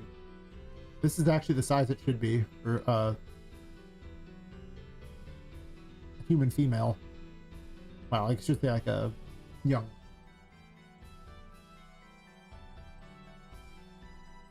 Oh yeah, I hate the whole fighting the feet of bosses thing. Like at some point, if a boss is so big you can only see its feet, it's not even epic anymore. It's just weird. It's the whole like, have you ever seen it? Like, I remember like a long time ago there was a picture of like a bunch of people fighting, and then they look up and like there's like it's like they're fighting 2 feet, and look up and it's like a goblin on 2 stilts with giant feet below it. That was the boss. It's just true. It's just like cool, but why? Yeah, I mean, at some point, why are you even making a model if you can't see it? That's weird. I guess I'm weird though. It's fair. Why do they make these doors so small? Like they're in the ground, for God's sakes. What are we talking here? At least move it up a little. Yeah, I need to remake these walls. Whenever I made these, or maybe I moved the floor up. I probably moved the floor up because everything was floating or something, and now the floor is kind of where it needs to be, so we're just living our best thug life now. Don't hate the player. And don't hate the game either, because you know, that'd make me sad.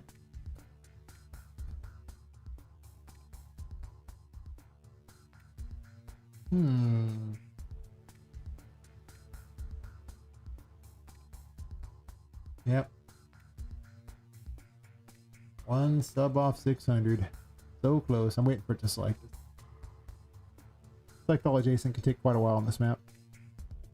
Especially if I click off the thing.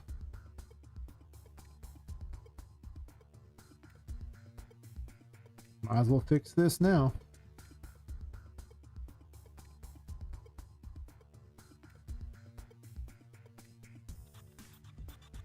I should actually have children doors so that they don't have all the materials on each one. Like, that'd be very helpful. This is such a linear corridor.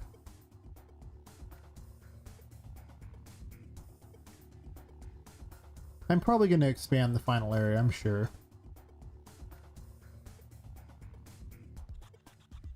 I don't know how much. Wait, where did you go?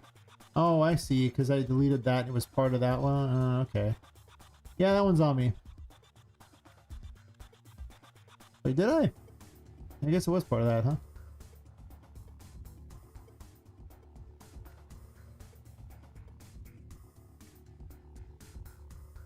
Why does it seem like there's 2 walls here?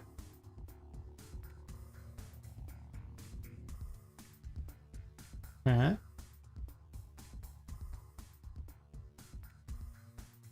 What this? Oh, it's the fog.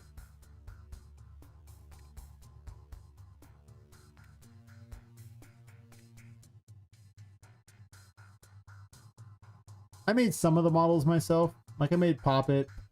I made a lot of the female bosses. Anyway, I like. I've made the building. Some of the pipes, like the ducts and the fans and things like that. I didn't make all the pipes. These pipes I didn't make, but the ones you run through I made, because it turns out that a lot of the steampunk packs don't actually include pipes you can run through. Lots of weird little contraption enemies I made, and these bizarre things I made. Other stuff I mostly edited and created things out of stuff. So, you know, I made some of it. I've made over 1,000 models for the game.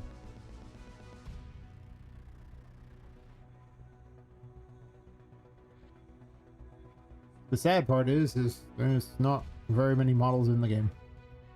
There should be farther down here, like a button on that thing. Is this floating or what? I can't even tell because that reflection was messing with me.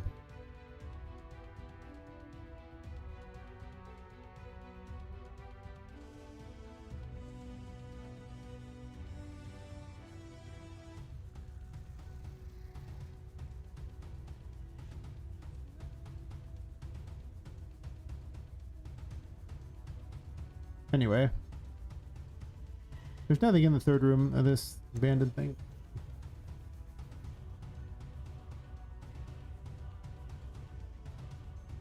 Oh yeah, it's because the wall vanished. By vanished, I mean I deleted it by accident because it was part of the other thing. But let me put this key here before I forget.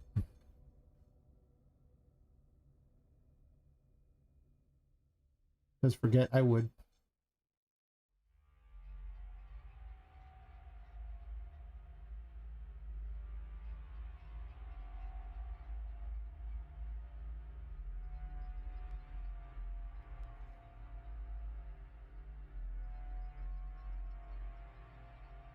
Guess I'll put this key sitting over here or something for now and deal with it later.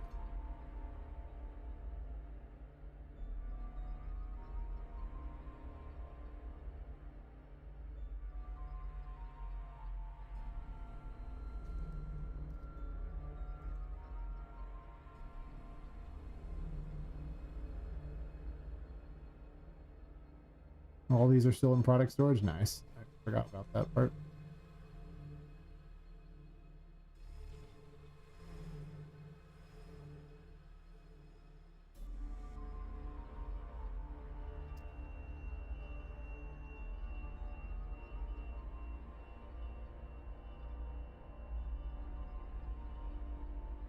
I don't want them loading when they're not in product storage.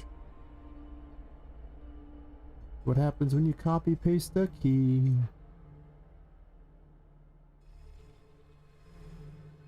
They're probably all in product storage now.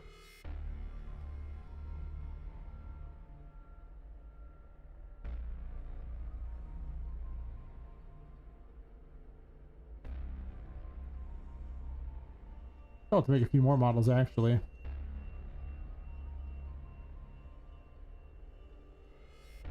I'm not very happy with the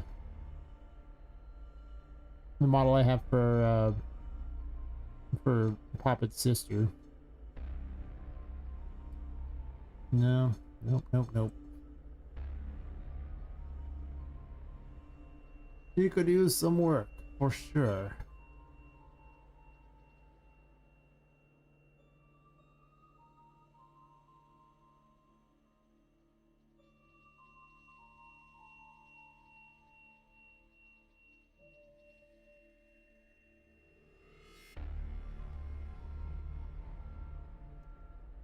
Not everything looks good. Like, it looks good in DAZ, and then I bring it over to this, and it looks like, you know, crap. It's not all materials from DAZ work so hot in this. True. For sure, for sure. Oh, this was a big wall, and I just forgot about that whole section, didn't I? I could split it apart.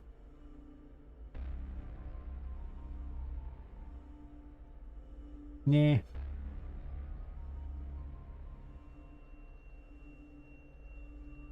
I can regret all my life decisions later when I need to make it larger or something. Or I need to add in some ducts or something.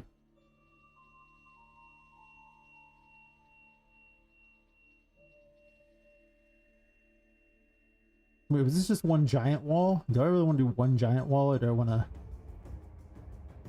split it up?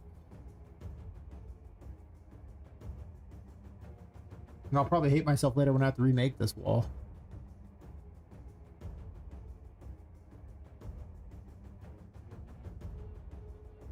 Or I can just cap it here and then make another one. I'd probably cap it there and make another one. I don't really want to have to remake the whole wall.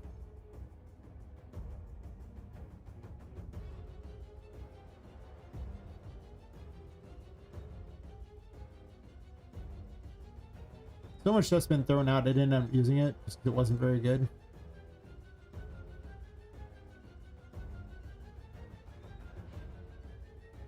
stupid... There we go. It's hard to click that. Those stupid little fog thingies are really hard to click past. For sure.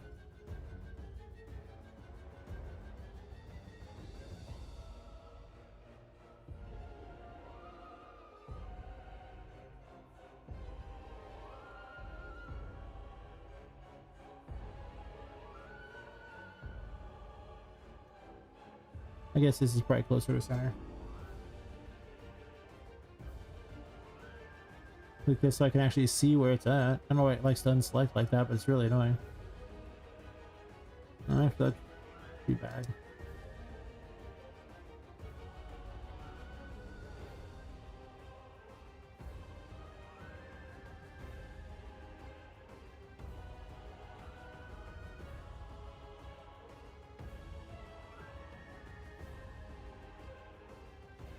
Actually, I can just connect it right here and just make it where it's all the way through like that. That'll be fine.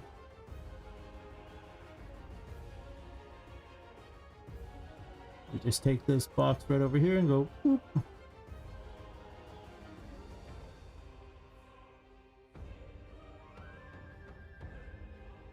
Geometry brushes were one of the main reasons I took up Unreal Engine when I realized I could quickly create assets to make my entire game without having to even use things like Blender, because I don't really know how to use Blender. I tried to use it and it's real complicated, and yeah, I don't like to learn new software if I can avoid it, because I need to get finished. I'll never finish it if I keep having to, you know, learn something new all the time. Some new tools, change my whole setup. Nah, man.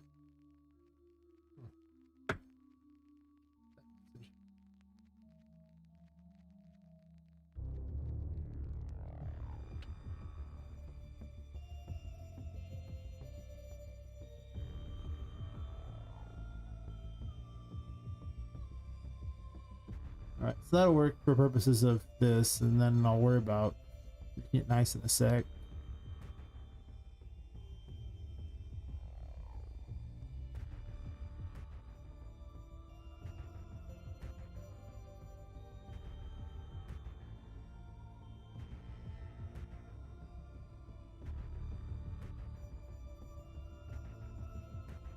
Well, as long as I can't see through it on this side, that's all that matters. And this one I can just connect up by moving it over a little bit.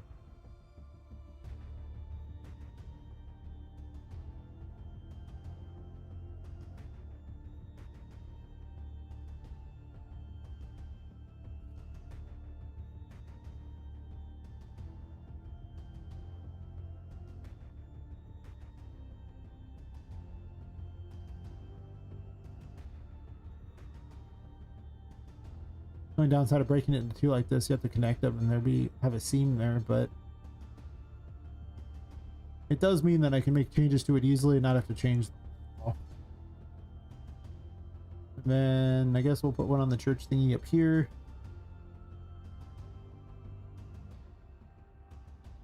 I could opt to not do regular paste and instead do paste here. It would actually work. And I could rotate the key so it's not like lame.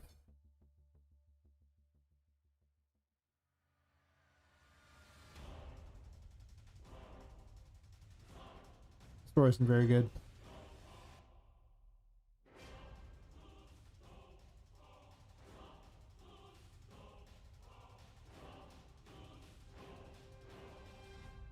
I wonder if this track could be any good or not.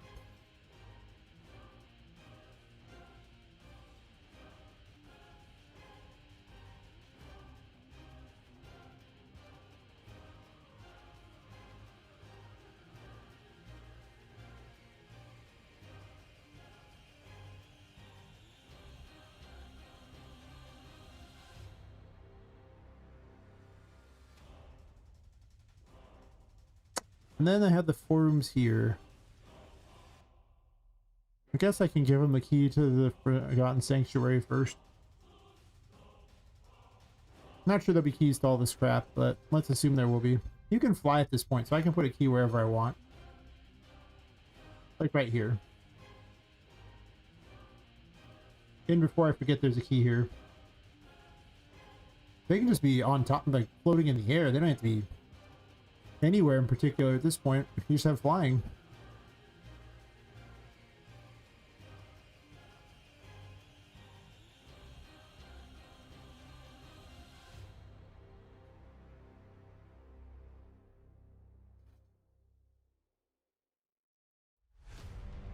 I'll make the confessional being like maybe an optional.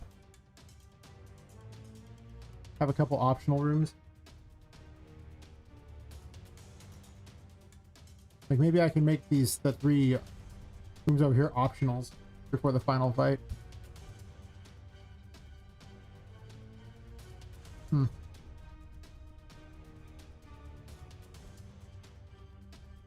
The job one is to get the game up and running and everything where I want it to be for purposes of just being able to get through it. And job 2 is to adding gameplay, like, you know, gamify all the stuff. Well, I guess concepts for everywhere first and then gamification.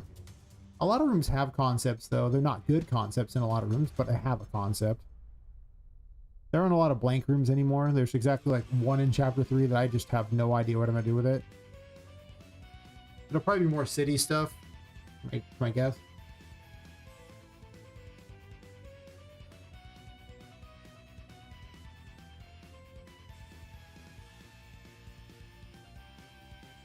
Guys, these days, how's it going? Or 1C3 shade.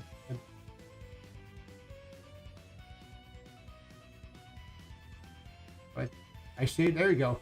Man, I'm terrible at the license plate game. You're so much better at it than I am. Thanks. That's gotta be my biggest failure as a streamer, is that I just suck at trying to figure out people's names. They're like, it's so clever, and I'm like, I have no idea what it says. I'm sorry. I'm dumb. Fine. User is old? Yeah, I am. If you know this, game dev ages you like 4,000 years by just simply doing it. That's right, 4,000, arbitrary number, but it's fair. I was terrible at it even when I was like young. I feel like license plate. The read it like going. Yeah. I see. That one I can figure out. I am dumb, but maybe not quite that dumb.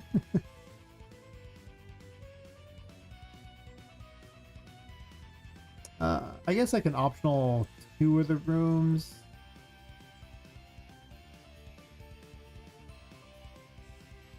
Like an optional guest quarters. Oh, okay. Well, I'm still old. I don't know if you know this, but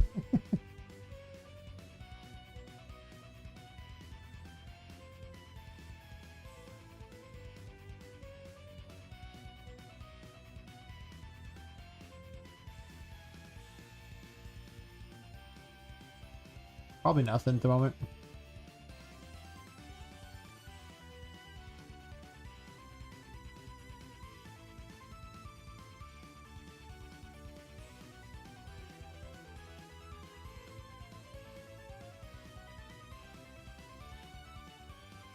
I figure if I, ever become a popular enough streamer, someone will go through and probably clip every time I massacred somebody's name, which is like almost every time. And just like, a big clip of just me being terrible at it.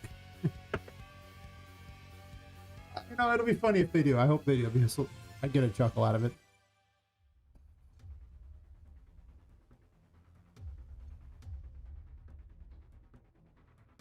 I'd have to be really popular, but the streams are all still there, so if anyone really hates themselves,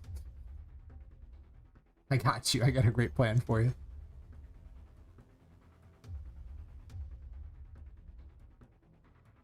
We'll put one up here for funsies. Prison thingy. And I'll make the other 2 optionals.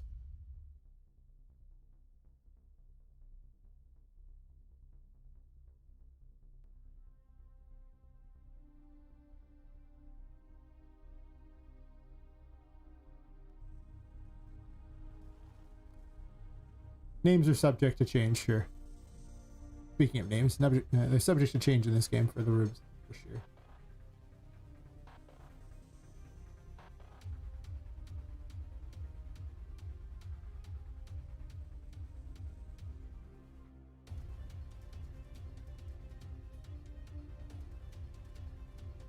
Oh, hell yeah. Well, thanks to whoever just subbed, because now I'm at 6,000, no, sorry, 600 subs. 6,000 would be amazing.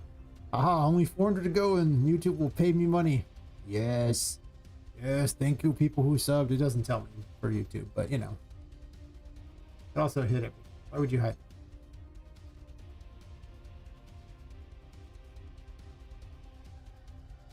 I periodically check.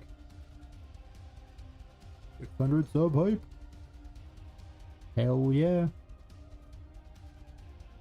All through there. This has to go in the guest quarters. That should be enough to run to this room, and I'm just making these other two optional.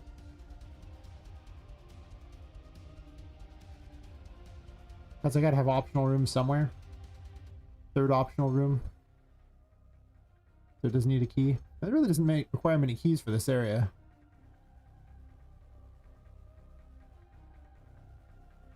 I'm sure this area is going to get much bigger. Before all said and done, for sure. I really just want to be able to get to the end of the game. The end of the game as it stands.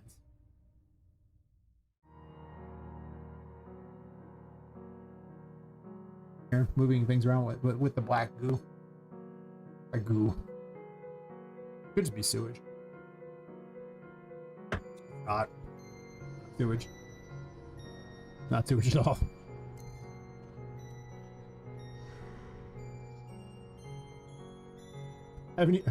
This room is such an old picture of a room.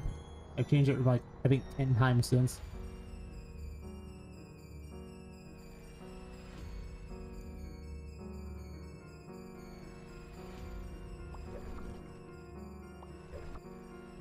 I don't want to hear two musics.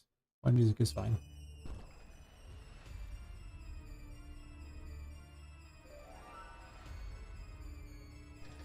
Yeah, I don't know how I feel about flying anymore. Because, like, the whole final area will just be you flying around, I assume. And then exoting things with projectiles or something. Or maybe swooping down, hit him with a pool, but otherwise.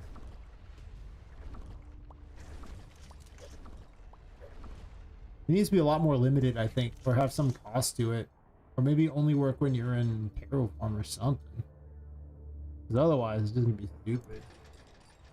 Oh, yeah, 600 sub hype. Did I not grab it? I didn't. Different names. I got real far, didn't I? Like a champion.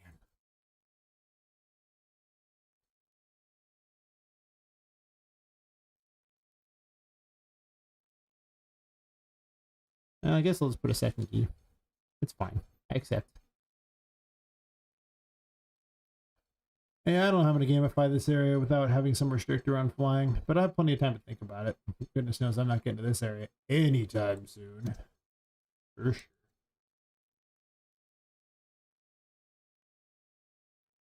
But no, as far as subs go, I've been picking up subs pretty fast on YouTube ever since I started streaming. So, like, shorts especially, too. That's helping a lot.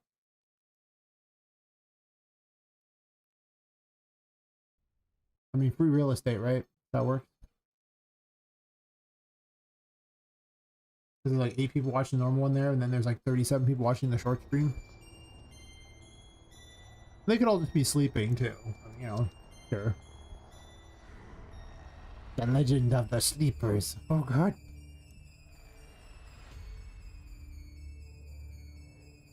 We love our sleepers.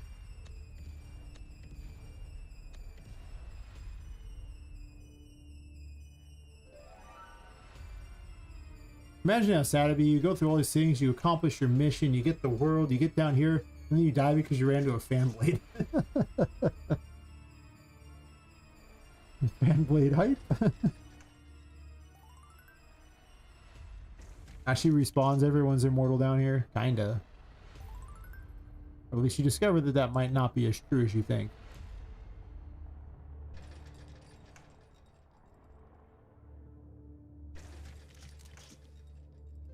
What did I just see there?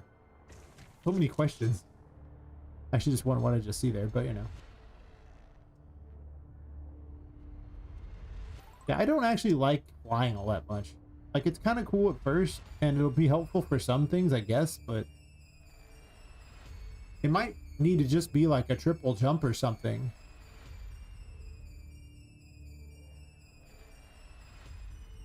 Because it's not very fun. It just defeats the purpose of everything. I just can fly around everywhere. I don't even have to land to open the doors. I can just fly around. Skip everything. And like, so this isn't really gamified. I just want to make certain all the doors work.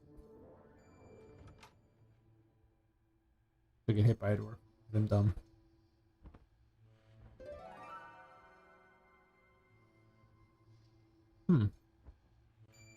Where did you go, little key?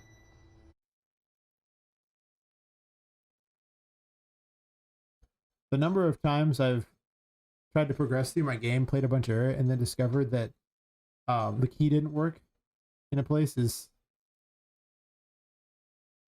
very high. It's happened so many times. Is this like not set the right size?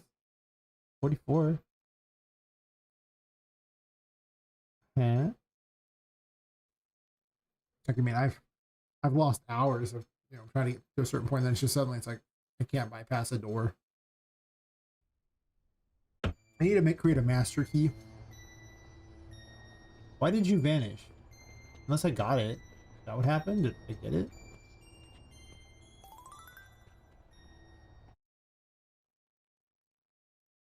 Maybe I got it, but I didn't notice it. It looked like it vanished. And I didn't hear the noise. How did I trigger missing it, though, is the question. I'm gonna try to run from this side again. Or I guess fly from this side again.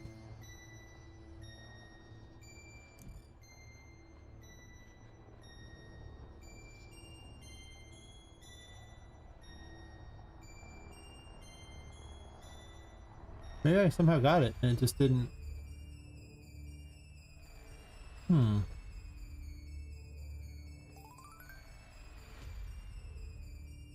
That's confusing.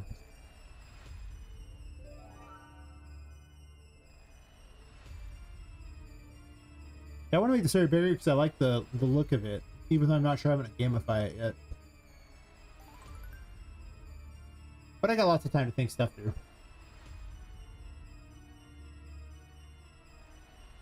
I mean, I should be working on chapter 2, for God's sakes.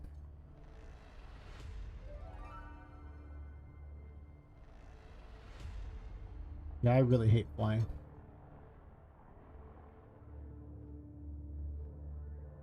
Oh wow, there's actually a collision there that's preventing that, to change that.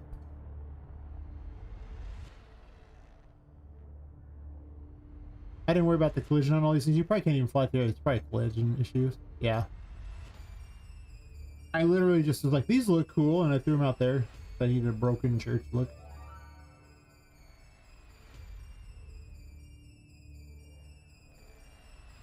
Oh. Remember what I said for getting the key up here? Yeah, I don't know. Flying is not fun. It's cool for combat, I guess, but then again, I also have to worry about enemies just being able to basically fire projectiles. It just turns into a flight sim, right? That's not very cool.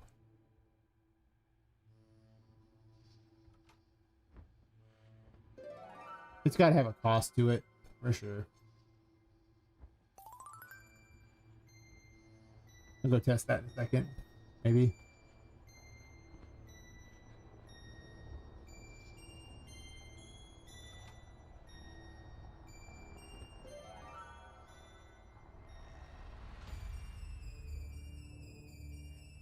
Flying's kind of weird, because actually has like a bit of momentum, so it almost feels kind of floaty sometimes.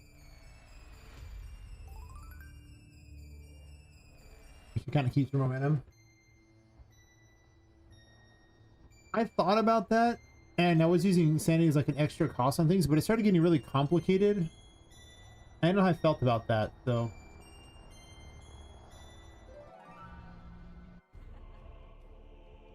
Yeah, I don't know what I would even do for this fight if she has flying, because like there's this huge area, and I don't know how I feel about that.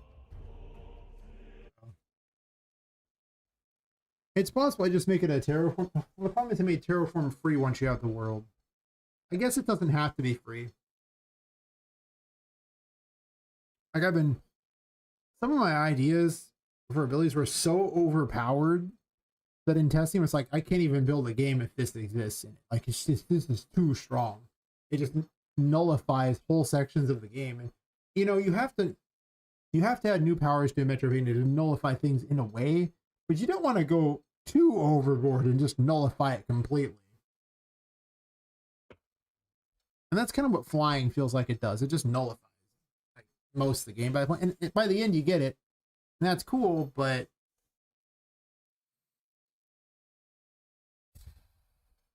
I don't know. But you're gonna need it in a couple areas. As it stands,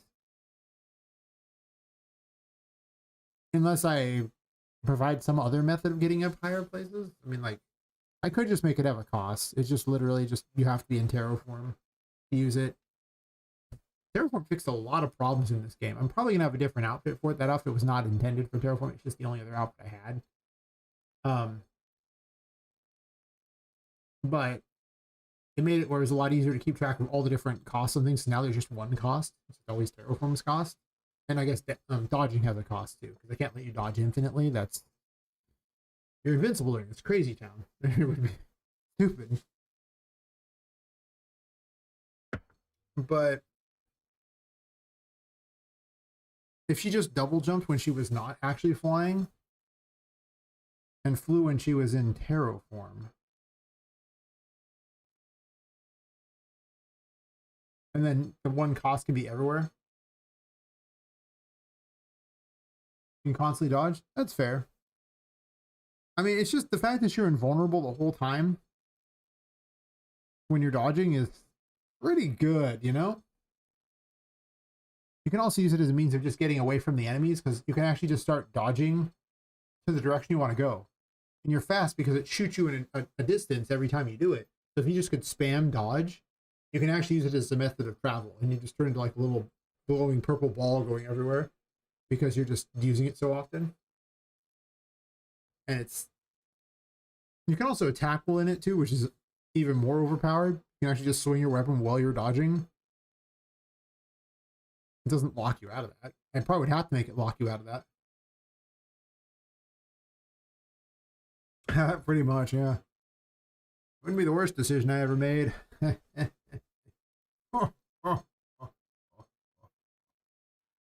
Yes. Yes, indeed. But yeah, I don't know.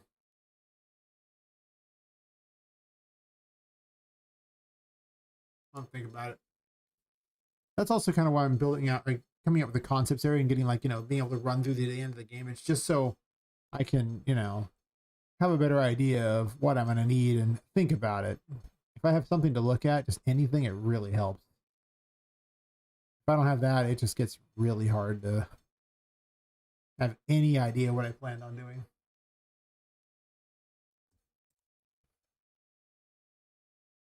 Snow World, this thing has good collision. I'm sure the simple collision was just hot garbage. Yeah, it's just these boxes. Yeah, okay. Nobody built their assets with the assumption that a tiny doll was going to run around on top of them.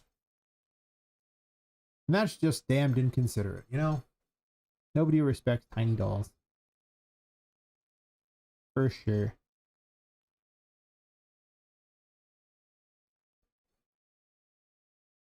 And their struggle.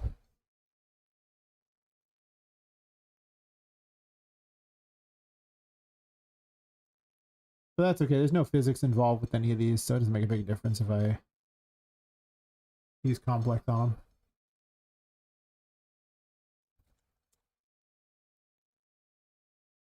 Just complex is fine. We don't need simple and complex. Nobody needs that. That's weird. Fix that there.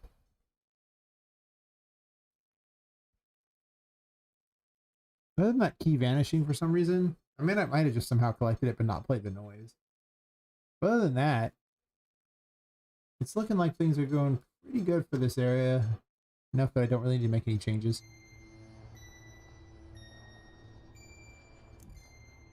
I think I will reprogram flying to have a cost though.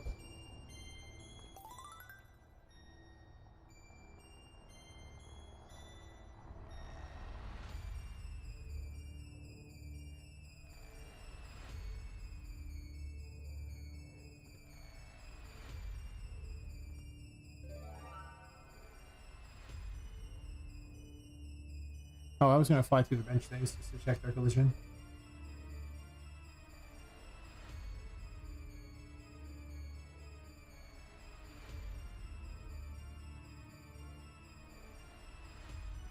Unless I make this weird tentacle stuff actually deal damage.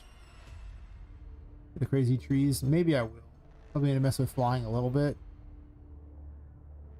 Yeah, everything would have to fly at this point. All the enemies. I don't know how I feel about that. Flying AIs are really complicated. I do have a ghetto flying AI, but it is not up to the level it needs to be at all. That's because you can't have move to locations. You have to have them. They use like propulsion to get to places. Like they add momentum basically, and you got to, like, you know, calculate where they're going to get to and things like that. There's a bunch of weird things to it. And then cut out all their momentum, and it's. And I haven't looked at it in a while. It's probably been over a year since I've looked at the flying AI. I got it good enough so I can use it for swimming, because swimming is effectively just flying underwater. Really no difference. And I was going to have like enemies to fight it, and I found that fighting underwater wasn't very fun.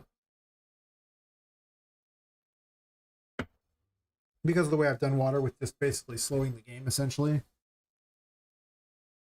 So it just seems like, you know, you're moving slowly through there because the whole game is going slower.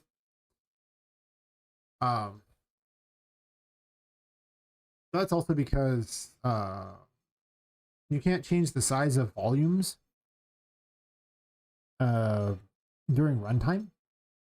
So like if you have a little like volume for like the water, you can't adjust it with. So when I raise and lower the water, I can't adjust the volume thing that makes it where it causes Pop to be able to, like, you know, move through it like it's water. You know, give it that weird buoyancy thing like that. It doesn't work. So I was like, okay, well, Now I could technically have 3 of them, and then like one for each level, and then activate them based on each one, I guess. But I just was not going to have a lot of things underwater. Most of the toys are not immune to water, except Sally for some reason. She's living in a fish tank for some reason, because she wants to. One does not question why one lives in a fish tank. One just accepts it. Make sure these portals go where they're supposed to go. I do have to go through and check all the paintings, make certain they work, and then... This area should be okay. I might do a quick run through it one more time to double check that one that wasn't working.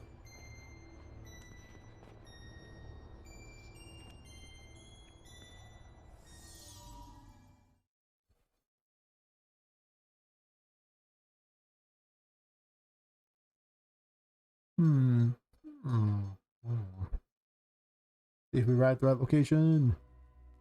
We did. At least on one side. Oh, the other direction.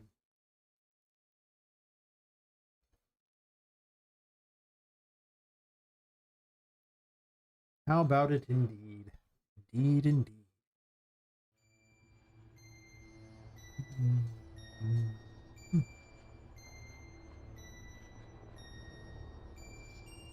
Oh, it's just dark for a second there. Just because it's the painting blocking. You could almost zoom in her camera or something, because otherwise it can't be far enough back to block the painting. But if I make it where it blocks the camera, then it gets really weird when she jumps through, because then it blocks it behind her and it messes with the screen when she jumps in. Very annoying. That works. Like I said, I want to test the other one real quick again. Just don't want to have a problem with that one. I'll try to duplicate up to that event there and see if the key vanishes again. I don't know why it would vanish. It doesn't really have much reason to. Like I said, maybe it just collected it and didn't play the noise. It's a little concerning.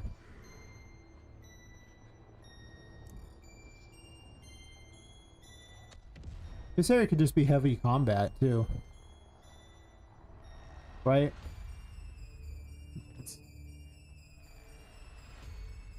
Okay. Okay, I was just trying to duck up there so I could squeeze through, because it's hard to get through this. What are you doing? What are you caught on?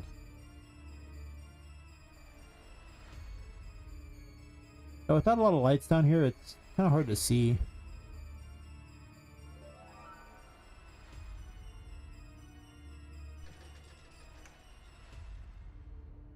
That's really awkward.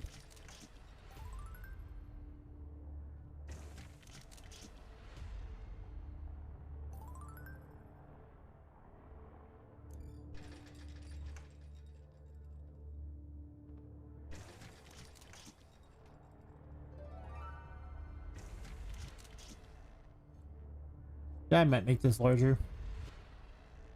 I could also borrow part of chapter 3 and put it on here too.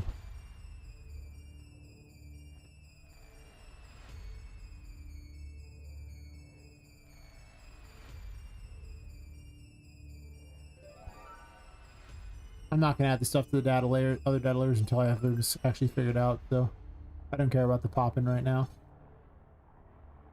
Easily fixed later when I have the rooms where I want them to be. I don't know how many months from now when that is.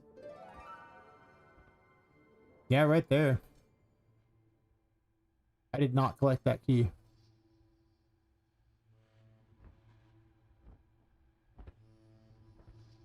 How did you vanish?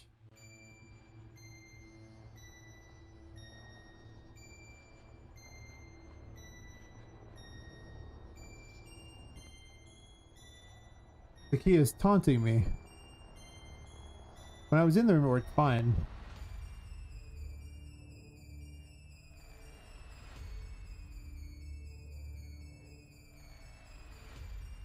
Abandoned area 2.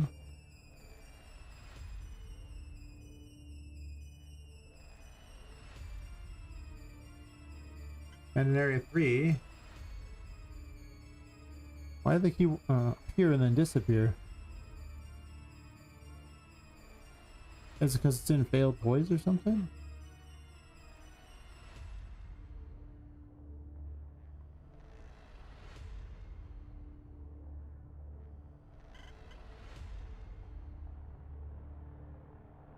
I have the key. But I didn't grab the key.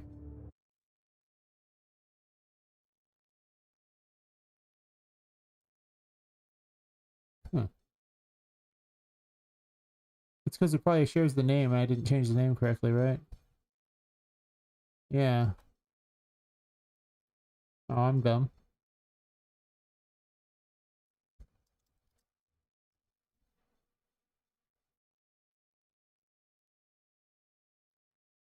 I do kind of want to really run with this area. As soon as I figure out how the gameplay is going to work around it, that'll help a lot, I'm sure. We'll just start from this room. I don't feel like sticking around with what I don't have to. We've already established you get here just fine.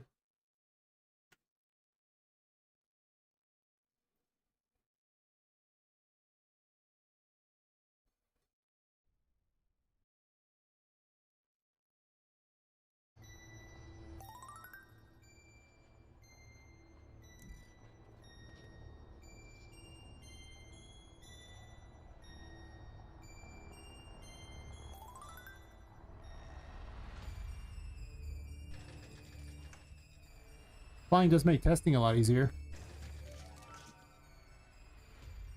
That's true.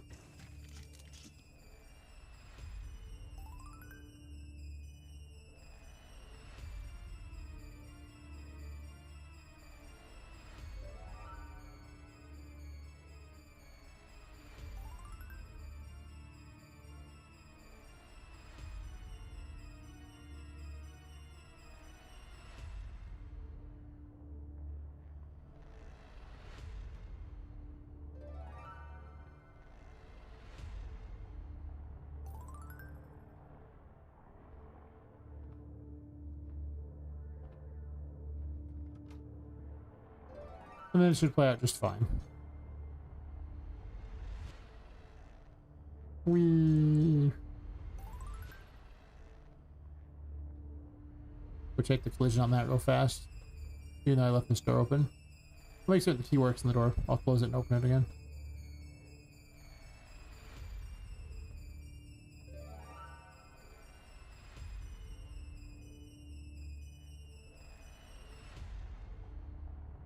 Yeah, perfect.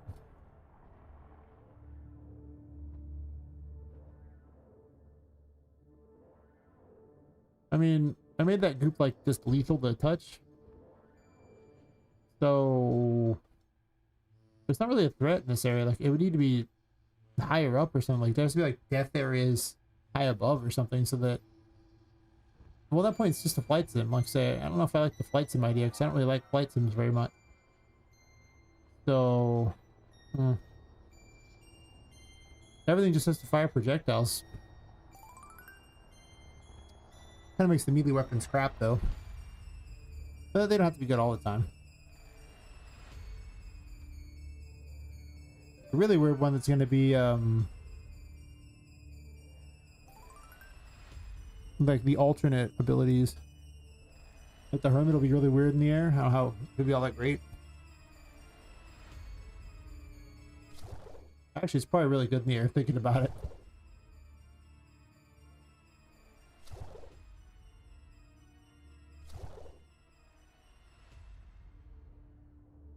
Wait, why'd they go away?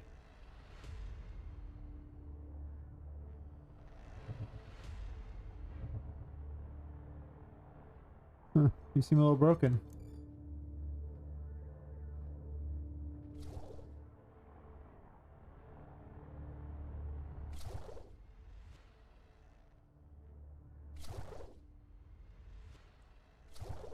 Oh yeah, this one's gonna be amazing in the air. Because you can just fly backwards and just place things where you want and then use them as destroyables to really screw with enemies. So.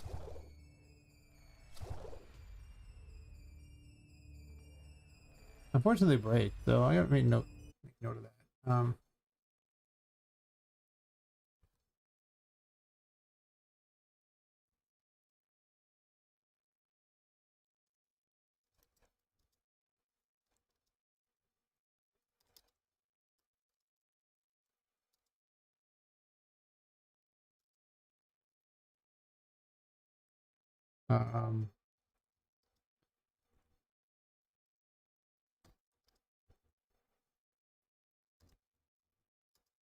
Usually after 3 activations.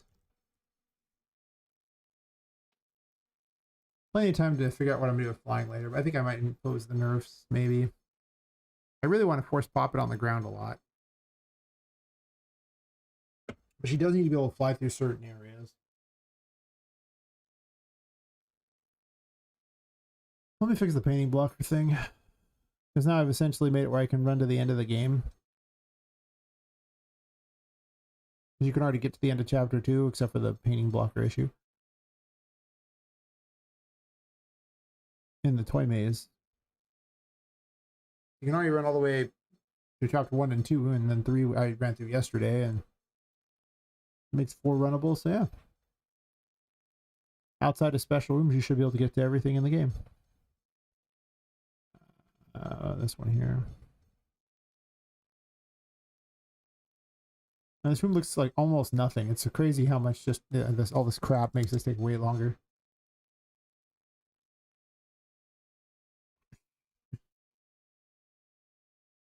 Right, there's so much going on in there. This has got to be the most egregious maze in the game so far. Like there's plenty of little maze-like thingies, but this is just egregious. This is overkill for sure. That's what we want here. Like, you know, it says maze on there. You got to live up to the maze thing. Most of them are crawling through ducts, and that's not really quite the same. For sure, for sure.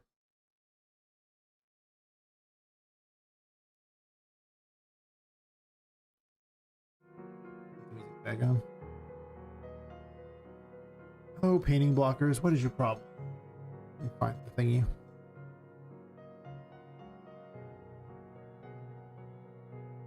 I'm gonna need to convert all those brushes over too, because right now those brushes are gonna hurt performance really badly. And there's a lot of them now. You know, there's 27 of them. They just get exponentially heavier with each new one you add. You really don't want to leave them, so I might convert a few things over, just, you know, as perspective things, and then later on add stuff.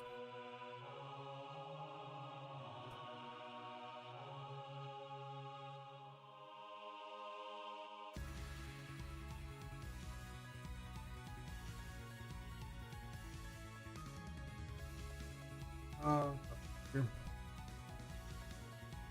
Might stand for a bit. Too much sitting.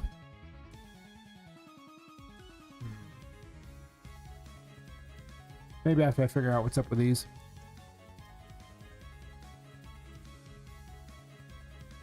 Actually, it's just encounter. Oh. Counter table. Like it's a dungeon master.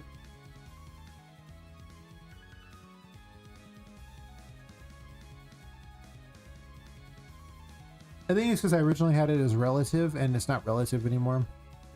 Or I was actually adding the stuff so it would become relative, like adding based upon the distance of the thing, and I don't know why I was doing that. I just hate myself, I guess, is why. No other explanation is required. I just hate myself. I had one over here, if memory serves.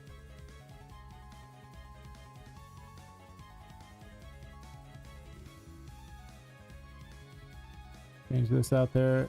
It rotates, so it doesn't make a big difference which direction it's facing, I guess.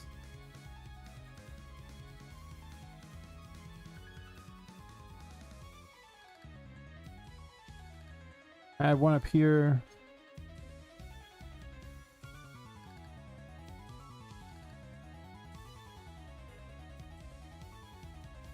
These things need to be made way harder than they are.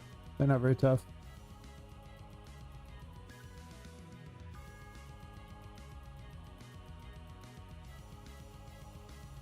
If anything, this needs to be able to fire down at Poppet in the first place. Maybe do that. Put it where they can actually fire at Poppet. Just to be a jerk. I'm not even sure it can really fire it from there.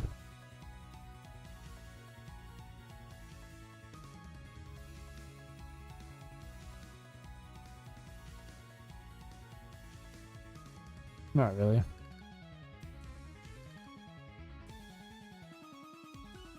Here's probably fine.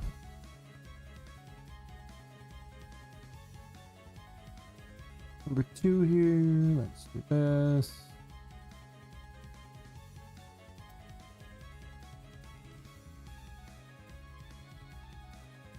And the next one is over here. Not in the ducky one, but one higher.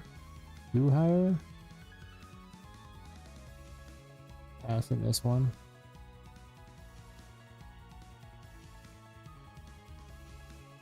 This is one of the few times where you're required to open a painting just so I can explain the painting world. The haunted hallway to the player. And then you're never required to do it again. You probably should do it because it's crazy not to, but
do a quick test here. See if those all work.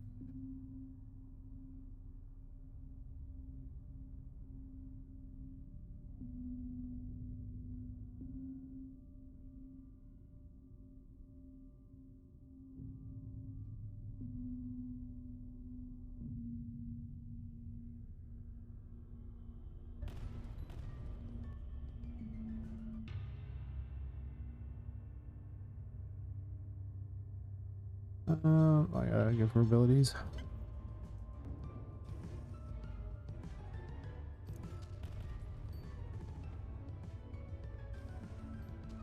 I have to go through and change her stability she even has on this too.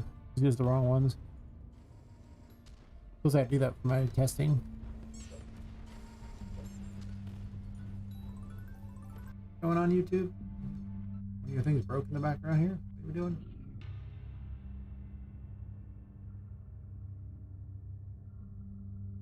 Okay. Thought one of the streams had dropped. Felt like something went wrong. I'm still streaming, right? But good.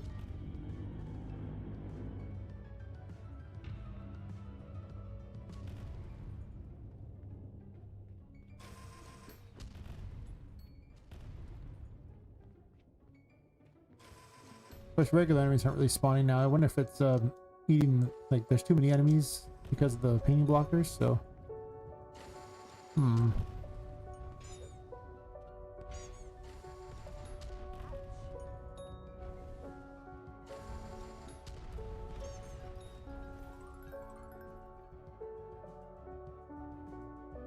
I'm so used to double jumping now that I can't double jump, so I just double tap it.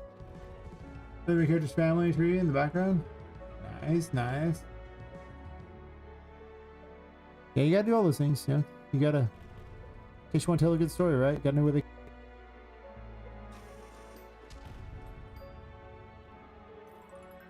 they have like free ones, and the only problem with the free ones, you can't hide anything, so it's just public.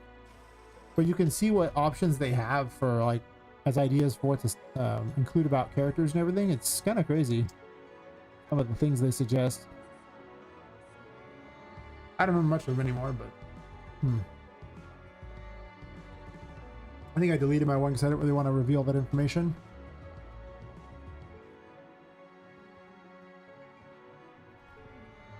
I saved all the information off things like that, not just on, you know, Google Map.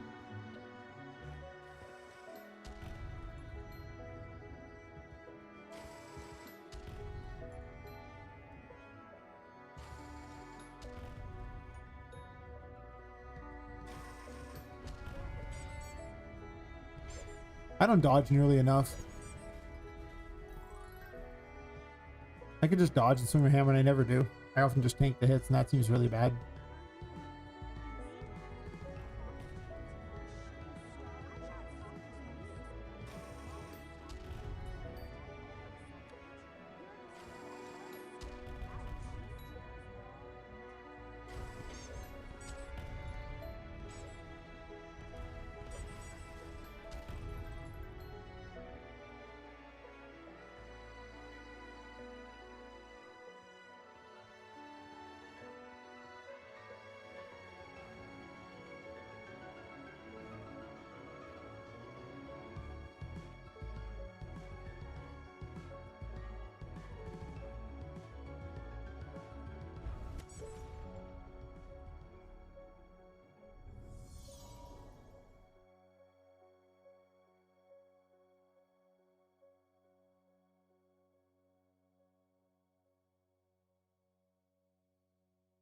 Yeah, story's gonna be interesting to do for sure.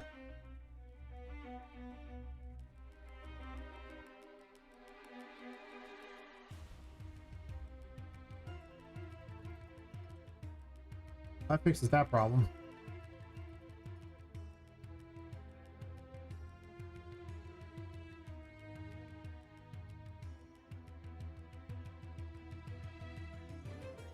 Actually fix this. I'm gonna switch to standing. Too much sitting is bad news. 1 second.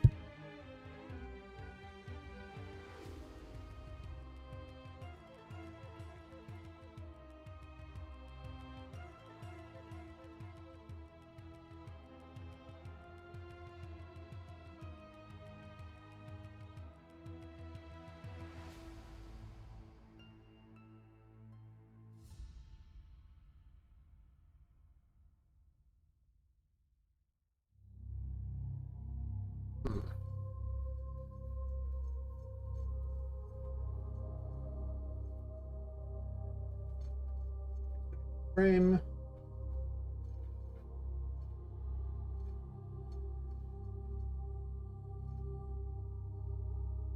better.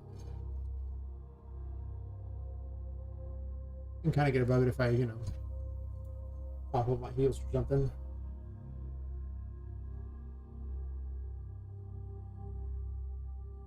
Be good.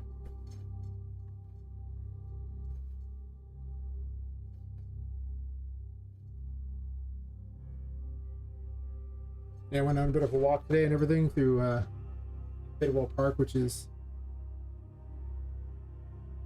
one of the larger city parks in the country. And like half of it was closed because they were redoing one of the roads through it.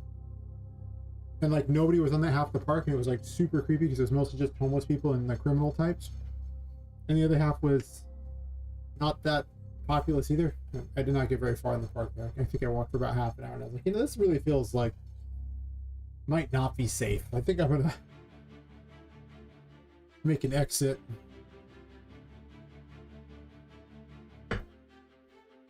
And it was like middle of the day too, so this wasn't like, you know, at night or anything crazy like that. No, it was like, I don't know, it was like 4 or 5 in the afternoon. So it wasn't too bad, you know, 4 or 5 p.m. But it did not seem safe. I was like, I saw some crazy women wandering through there, and I was like, oh boy, you ladies are completely oblivious to what's around you if you're smiling happily and just marching through here like it's nothing. Real question.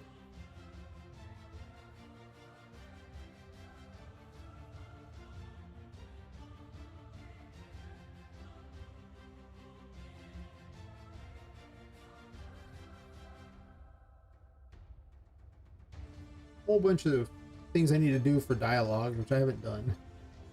I'm not doing them right now because I don't know. I already have a hard enough time writing. It's too easy to distract me. Yeah, it's streaming and writing is not a solid plan for me for sure. It would lead to, well, me being even more distracted than I usually am, which is pretty much distracted all the time. Let's be real here. You know, we've seen how easily I am distracted on basically anything.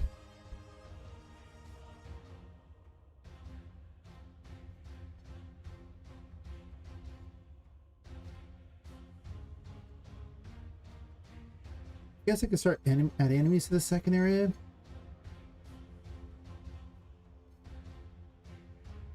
Or I can continue working on the walls over there. The chapter 1's already pretty good. I mean, this was one of the few issues that was caused because I fixed the bug with the NPC spawner. And I suppose I should double check the other rooms too, where NPCs respawn, just to be certain that, you know. Oh, I didn't have the toy base.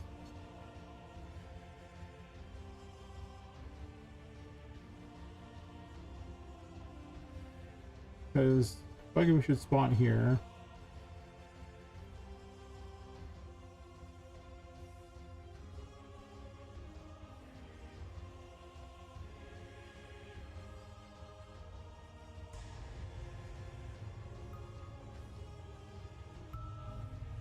He does not.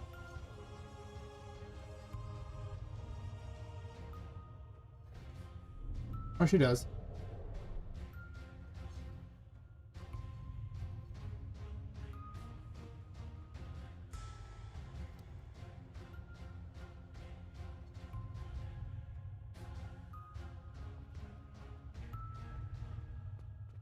I used to watch what she was doing, but then because of the new motion matching system, it's really hard to get her to do what I was doing to move her head to watch things.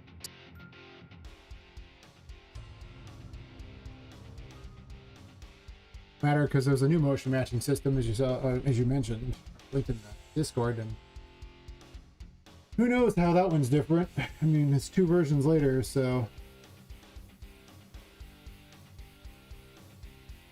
Oh, there's a bug with Charlotte's room here. Plus, I should probably check this room as well. A bunch of things were controlled by that, and now they're not.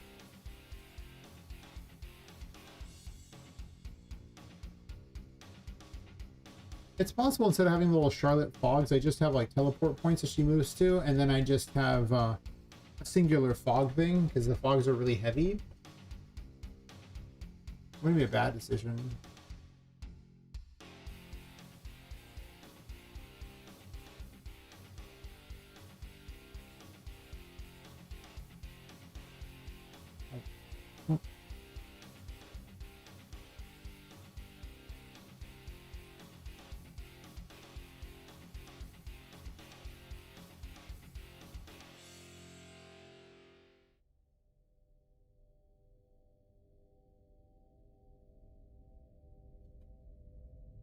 But I imagine everywhere where the where NPCs were being spawned in is now a bit off. Put her down here.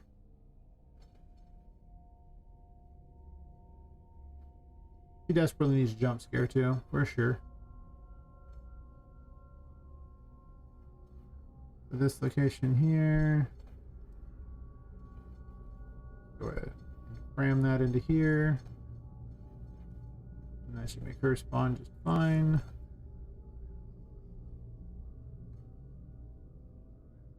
Made a mistake of clicking offer. That was a terrible plan. But those fogs are really hard to click around. Yeah, bad idea. I don't know why the alerts are so bizarre. I might need a different way to connect the alerts together. It's not going to work like that.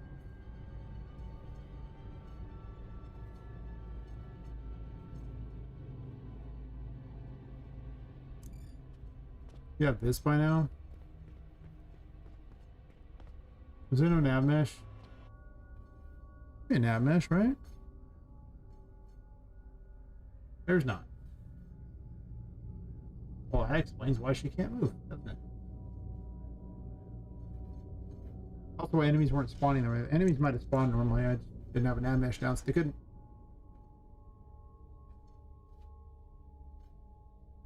I'm definitely going to replace her grab animation with just a jump scare or something.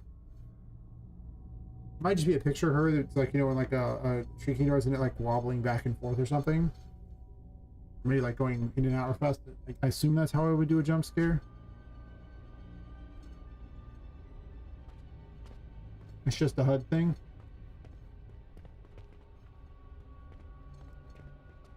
Why, hello there. No, anyway, you can just dodge her. You're pretty fast. Well, you're kind of fast. You're not that fast. But her dodge is really quick, so. Don't have double jump. Not a thing.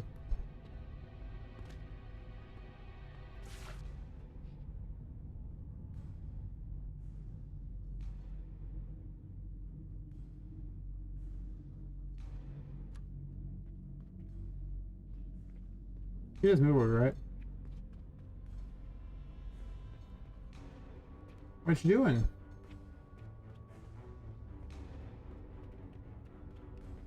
He gets a little confused. I gotta work on her AI because I messed it up somehow. Why don't you want to go over here? What's wrong with this area? Don't you like it?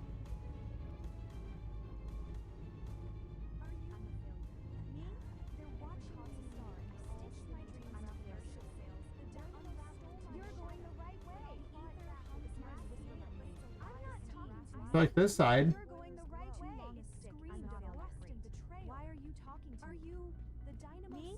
You're going the wrong way. The wall talks to it knows. Every cog's a star and the wall talks to unravel my soul. Why don't you like here? Stew and rum doesn't like being taxed my shadow. But they're all going to abandon. They're all going to abandon just like the others. Stew and rum doesn't like What? Oh, you're building navigation still. Okay. I saved it and then it builds navigation again? Yeah, okay, that one's on me. I was like, that is the weirdest behavior. There should be no world that she wouldn't do that unless, you know, there was just no nav mesh there. It's so weird because it'll build the nav mesh and then you'll save and then it'll build it again. I don't know why it needs to build it twice. It doesn't make any sense to me. You'd think they would just build it once, right? That makes sense. and it would already be built. Got me. Now she's just floating somewhere with me. Nice. Of course, I didn't get very far over to the side, so. Yeah, a jump scare would be better. Having her try to grab you doesn't work because in some areas she can't really stand up because it blocks with all the stuff. She's going to benefit so much when I actually get a voice actress for her. It should be so much creepier when she has a voice. Right now, I just don't have a good female ghost voice to work with, so. You just gotta get me over here, lady. That's all I'm asking. Can you walk over here? Sure. He likes to rotate and big things like that. Yeah, I see you catch these eyes. Float away with me.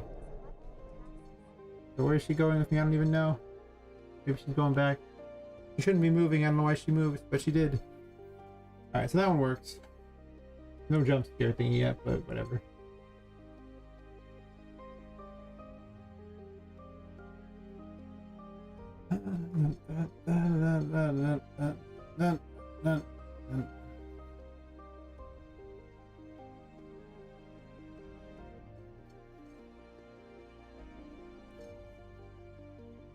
Yeah, her entire AI is messed up for this area.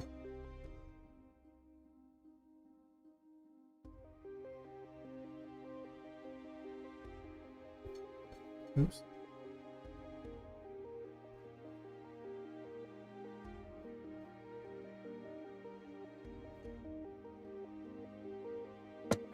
Alcohol. Terrible. The bio break real fast to go get more. Or will be the sad. Maybe not that.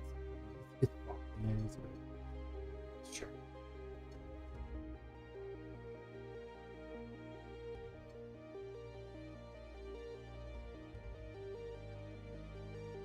I think I'm gonna do that real fast.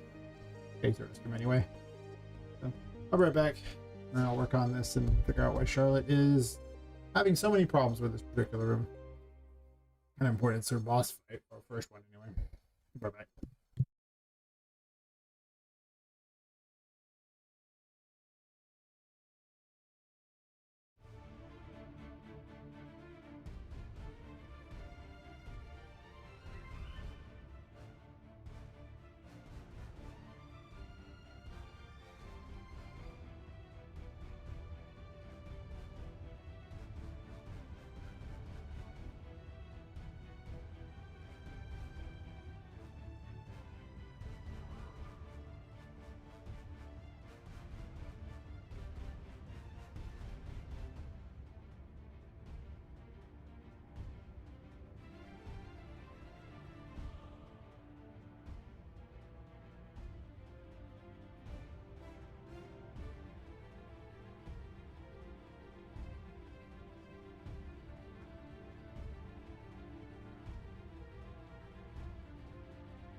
Okay.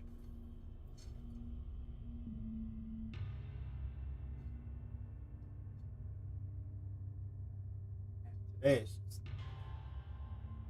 like going to the chiropractor would feel a lot better. It felt okay, but man, it just felt like it's more locked up for a while. Which then sucks. Then I go to sleep and it's just like, I don't sleep very well. And I end up tired all the time. Just not bueno. It's quite possibly the opposite of bueno. So for here,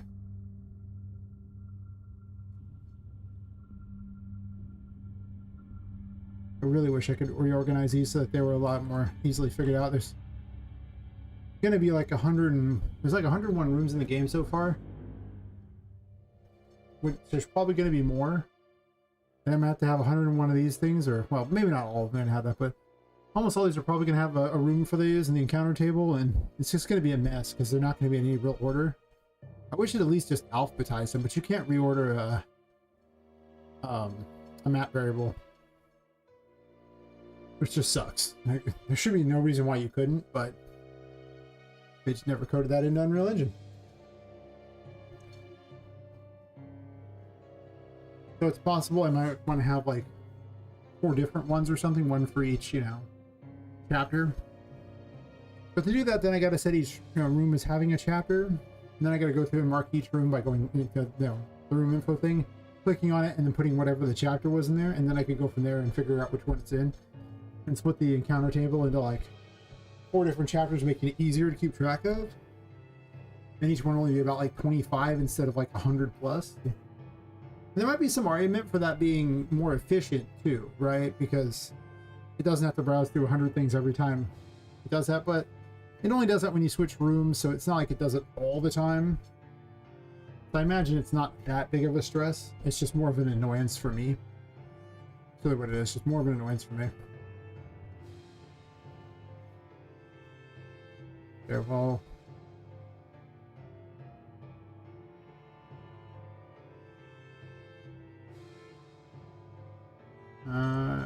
Charlotte starts.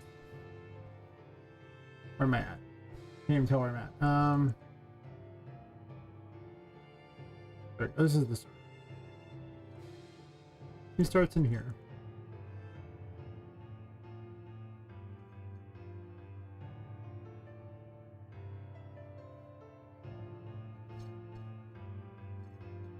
And of course, sometimes she randomly shrinks when I drag her out there.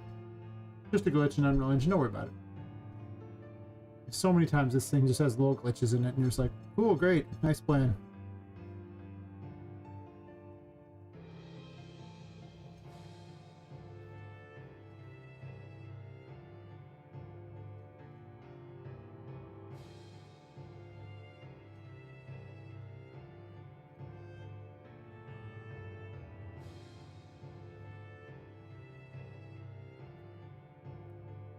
And he's probably fine.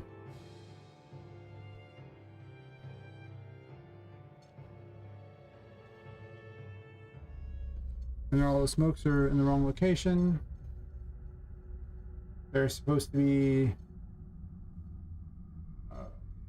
6 of them. I vaguely remember where they all were at too. Pretty well, I think. 1 here.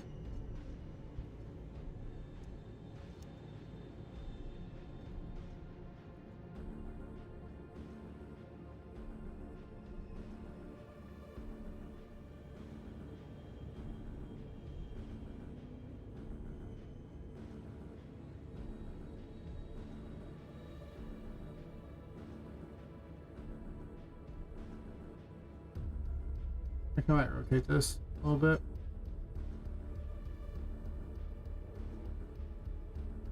Oops. That's right. It's 36 in that one. I'm gonna take this and drag it over the next area where she's usually at. There should be one down through this area too. Oh, it's like right through here.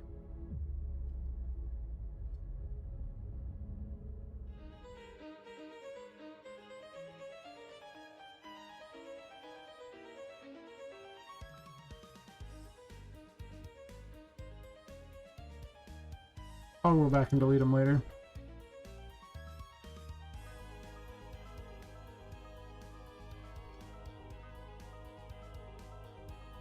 I can just do 0, right? It doesn't make a difference because it's just... No, it does make a difference. Actually, what are we doing? Christy picks the direction it's facing.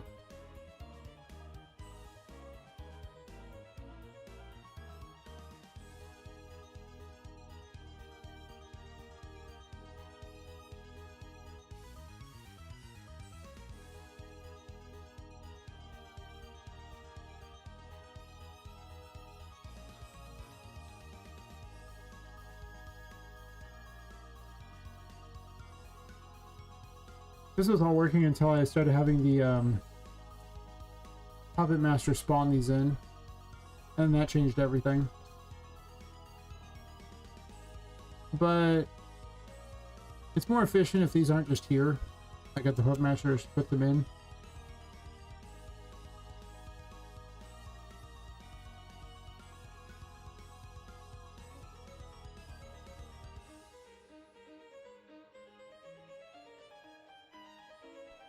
This one's overwhelmingly dangerous. I hate going this direction.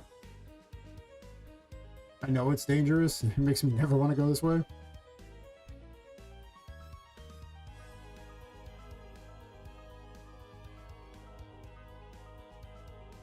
Yeah, double checking was the first one. I didn't just make my life harder for all the other ones. She has one in the center. She has less on one side than the other for sure.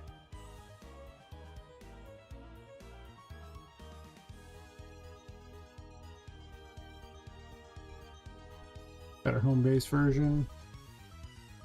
Hey Ghost, how's it going? You missed that I got my 600th sub on YouTube? Hell yeah.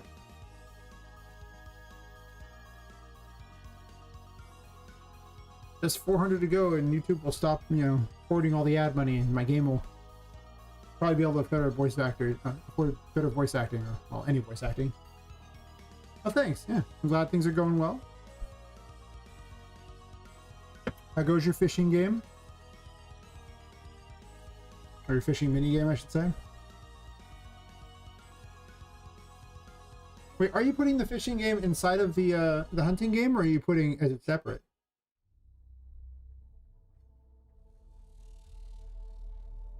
I guess I didn't really ask that before.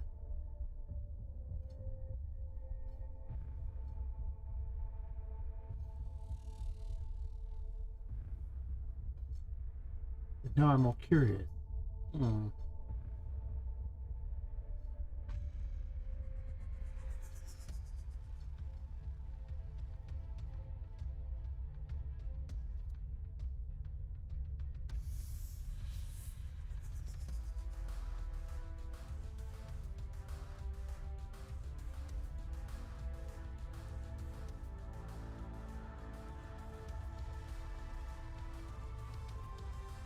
Play fishing game first, a few walls in the hunting game. Yeah, it's heavy and able my frames. That's fair. When I was doing AI early on and I had individual AIs for things, it was too heavy. And like you'd start having like massive lag at like just 8 enemies. That was it. And to fix that problem, I created the Puppet Master here, who's the AI for everybody. Like it says commands to the various units, and then the units just move around based on the commands. And then during when I was testing that, I'd have like battles of like 50 enemies. It was crazy the difference because I only had one AI doing all the work. And the individual units have, you know, like I do all my blueprinting, all my like movement commands, everything on the blueprints themselves. So it just tells them do these various things. But this one central AI is just, it just gives the directions, and it's like super smart. It's, you know, it's got a big old huge graph for it and everything, where it runs all the 9 million AIs, the boss AIs. It just tells it commands. It doesn't actually do anything else. It just literally tells it commands that it needs to do, what it needs to do with that thing. Oh, why did I go all the way back? That was dumb. I didn't do that. for the enemy graph, which is getting gross. I actually separated it by chapter just so I didn't have to have them all in the same thing. But yeah, like this made an overwhelming difference having just one AI running all the time.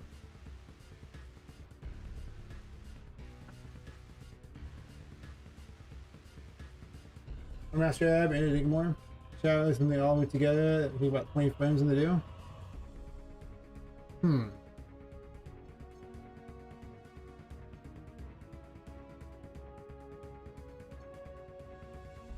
mean, it's mostly just, I guess, how you program them, I suppose.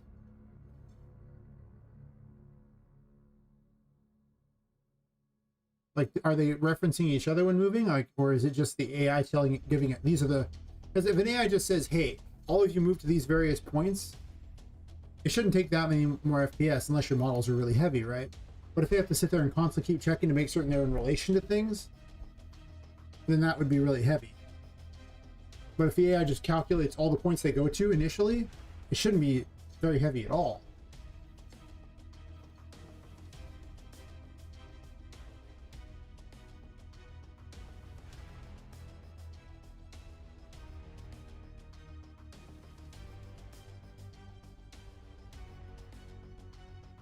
This is like game in a can. This thing just pops out everywhere and it's good to go.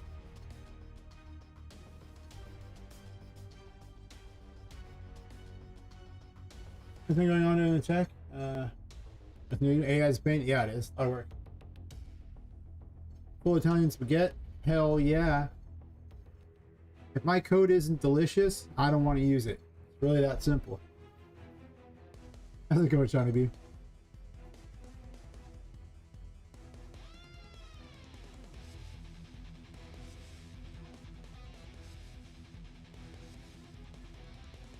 Right. I'm still waiting for someone to make, you know, my Italian food code thingy where it replaces all these lines with noodles. And like all the little connectors, you know, these ones here with meatballs. And then like with these like little like, you know, pasta dishes. That's all I want. I'll pay money for this. Someone put it on, you know, Fab for me. It'll do great. Everyone will love it. Hell, if in the background also can have pictures of Italian restaurants while we're at it. It'll be beautiful. How could you not love this particular brand? I'm tempted to make it myself. I would have to learn how to make things for the editor. I have no idea.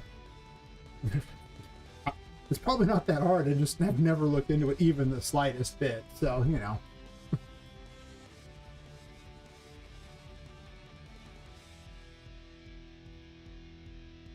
Now, wouldn't it be awesome? All the ones now are just boring. I mean, I've got Crystal Nodes still, which doesn't even have a 5.8 version, so I just lose it as soon as I get a 5.8. They've never updated it. And that's kind of it. Like, there's just nothing. It's like the most underserved market. There's so few good, you know, blueprint modifiers. And it's been, you know, for years this has been like this. Like, you'd think they made something, but there's just nothing. There's so few.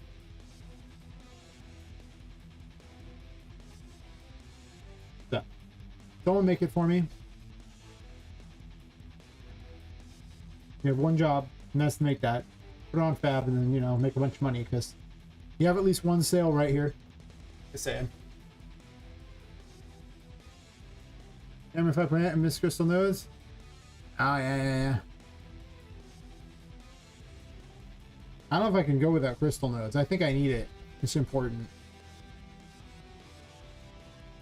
And so far, 5.8 doesn't really offer anything of any real value that I've seen. Like, it supposedly did, but the performance was so bad in it that I was like, I'm going to wait for 5.8.1 and test it after that. And then my computer exploded, so, you know, that didn't help. I haven't got back to it. Yeah, I kind of get back to it.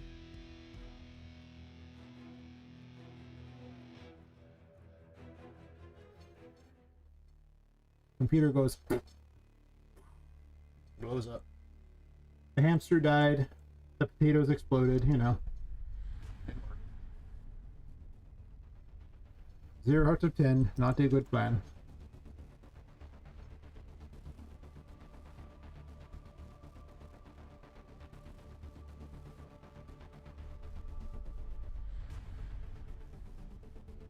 This is how we fix Charlotte. Fix Charlotte. Fix Charlotte. I gotta make a Charlotte's Web joke somewhere in here. It's also necessary. I was just thinking about it. Since her name's Charlotte, you know. Her being the mastermind of this place. It could be a Charlotte's Web in here. It could happen.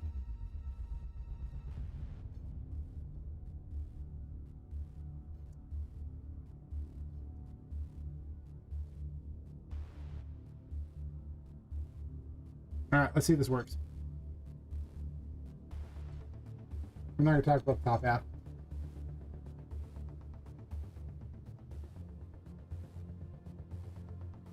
Oh, there's a new game animation sample. Lepus linked it and everything. My Discord, and I have to decide if I want to use that or not too. I might. It could happen.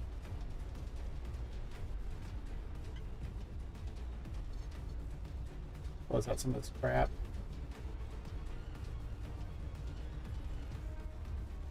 You see what all the fuss is about? It's okay. Assistant is next to useless. Oh yeah, everyone said the AI is garbage. It's just absolute trash. It's not even remotely useful. It's just extra weight for no reason. Like, there's plenty of people testing it in like videos and everything. It's just people keep talking up AI like it can do code, and it really doesn't do a very good job at coding. It's pretty bad. It just doesn't scale well, and until I can see my entire project, what good is it? It solves any, like, you know, complex vector math for me. I've done that a couple times where it's just like, well, I can't solve this vector math.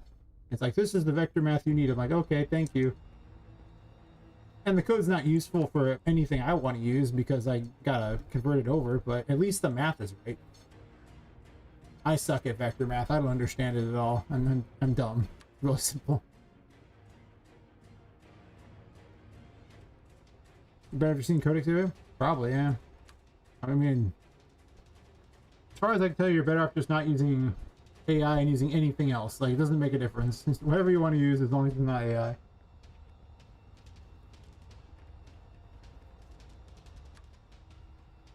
Can't wait to see how bad UE6 is. I'm probably not moving to UE6 unless there's something that's just overwhelmingly good.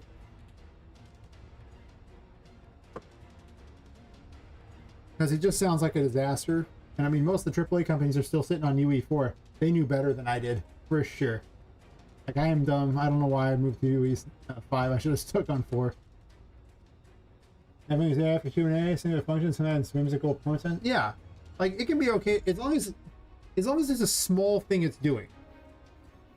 Like, it has to be contained some little thing, like where it can see the full code. Then it can solve something, even though the code it produces is usually trash, but at least it can do something. It just doesn't see the big picture, which is kind of ironic and funny for it. You put your AI in the engine and spray down impressive sometimes? Or use it to bug fixes? I guess. Like I say, I just have found my project so big that I don't see how it's ever going to see it. Oh, she got me. At least she moves now. Problem solved. She tricked me. No, I can't wait till I give her voices. She's going to sound so creepy and wonderful. I just got to get those subs on YouTube so I can, you know, get those fat AI and fat ad rev. So I can increase my games coffers here. I'll be my own games producer. But yeah, anyway. I guess I'll fix the top part now.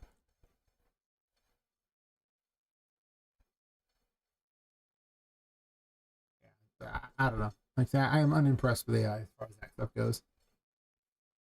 I've successfully used it to generate some meme images, generate some really bad voice acting, and solve some math problems that were vector math.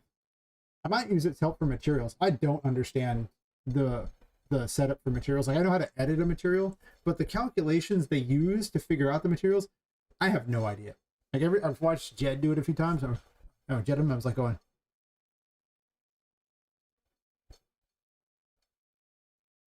how does he know which node? I don't know. And I've followed people's tutorials to build, you know, materials, but I still don't know. Yeah. I mean, it's good at generating 2D images, for sure. It's good at generating 15-second video slop. I don't know what that's good for, but it's good at generating it. And it produces mediocre voice acting. Pretty much about what it does. And these are all things you could use. I mean, Epic seems to believe that you can use the crappy voice acting just straight up in their things. And if Epic's willing to toss that in Fortnite, I guess it's fine. I don't know. I saw the video for that. I was like, so you're putting some of the worst ones. Like, I've heard some AI voice acting that's not that half bad. And then the ones that Epic sees, I was going, like, you can tell that these are AI voices. They don't even try. It's really weird. So I don't know about that.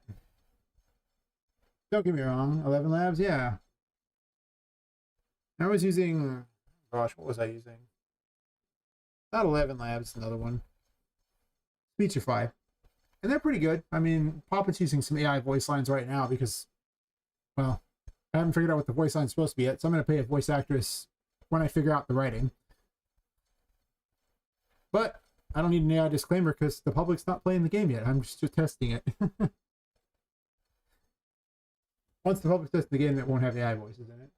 But for now, I just don't have any idea what the writing's going to be, and I'm sure as hell not paying a voice actress until I know what the lines are officially going to be. Yeah, then you're using AI anyway. And every time I tried the, like, well, at least when I tried with Speechify, actually it was there was an AI voice thingy, what was it called? But it promised to let me change my voice, you know, and I tried that, but it never really did a very good job. Never really did a good job at all. But I haven't tried 11 Labs, one like that, but everything I've heard from 11 Labs isn't good.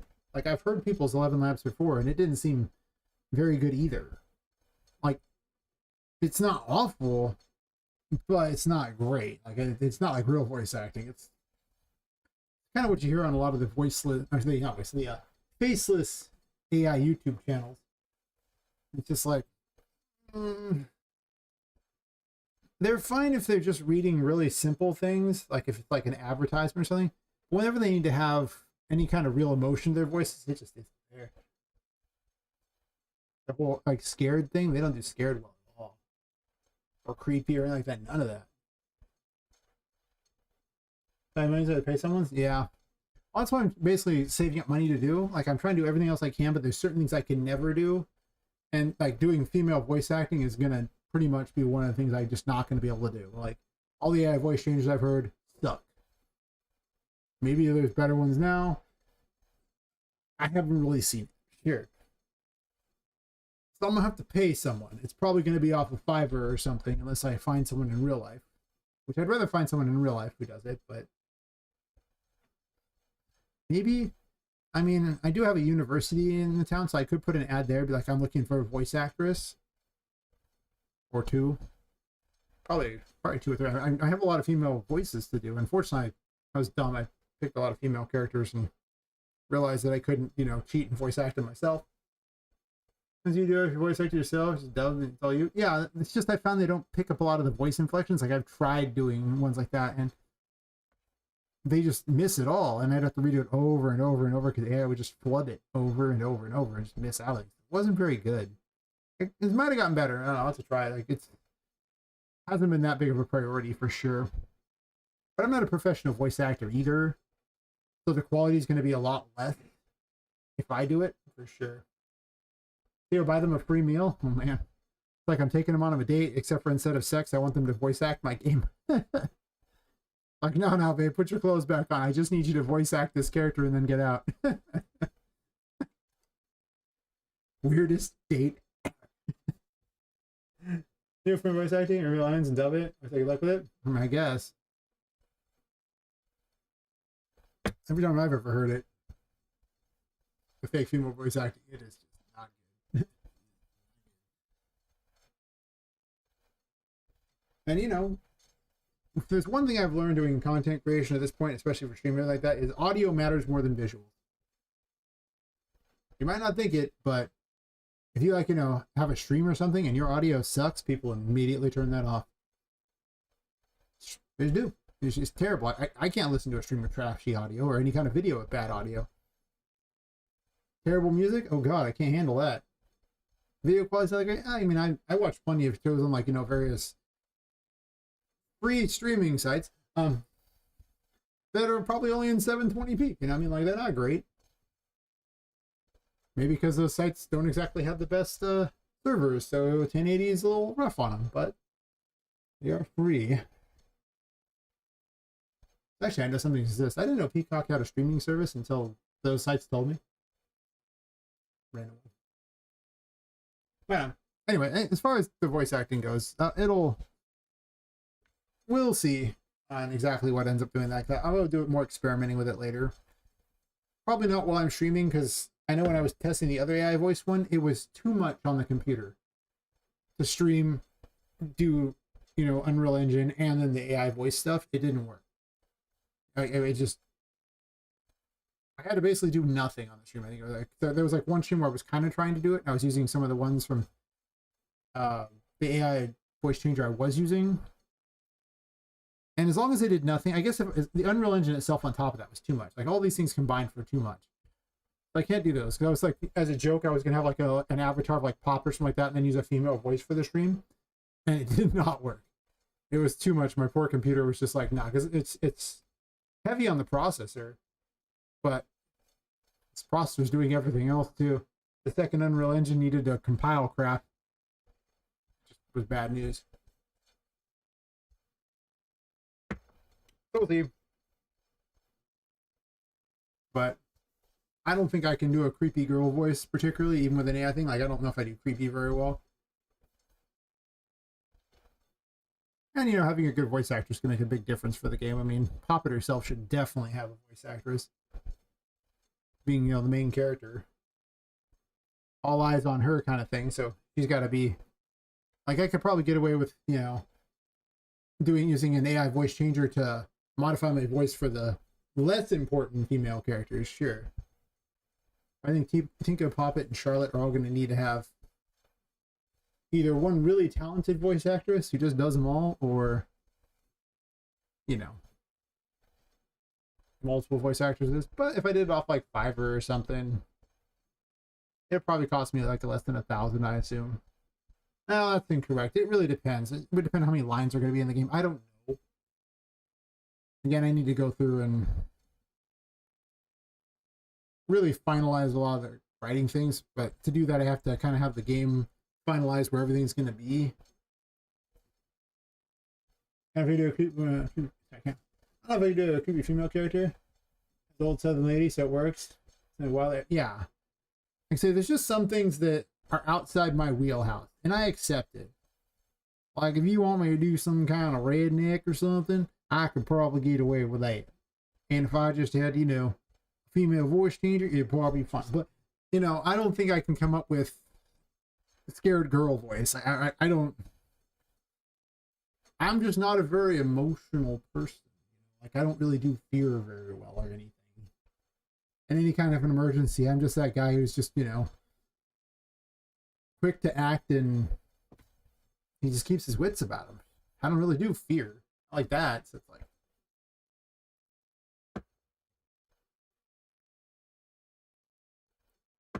so I don't know if I could quite get into the mindset necessary to pull that off.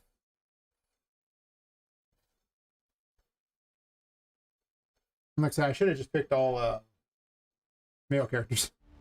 That helped a lot. But yeah, I don't know. It's going to be... Like, as I imagine, Charlotte would be a character that would often be like crying or something like that. I don't do tears. I don't know how to do that. I'm not an actor in general. Like, I can't just like cry at all, for that matter. It's not something I do. All whining and whimpering, things like that, being terrified and stuff. And like, she's a tragic character. I can't do that. Onions, lots of onions. There you go. Yeah. I mean, if someone put a gun to my head and said, hey, do this or die, I'd find a way to make something. It wouldn't be good, but I would find a way to make something. But we're going to go ahead and assume that that is not how my game dev is going to go. I might take that to finish the game, but I'm just saying. Sure feels like it sometimes. But yeah, I don't know. It's one of the things where the longer I take on it, the better the AI voice changers will be. So if I can wait until the very end, because I can easily slot in dialogue later. That is not hard. I can just put the text in for now and then record lines later when I get the text where I want. Fine. Just placeholder things. The story is up in the air anyway. So I'm not in a big hurry on that. And as I get more and more cash from streaming, it's just going to go towards the game's coffers anyway. That's what I use it for. Every time I get any money from this, it's just to pay for things for the game.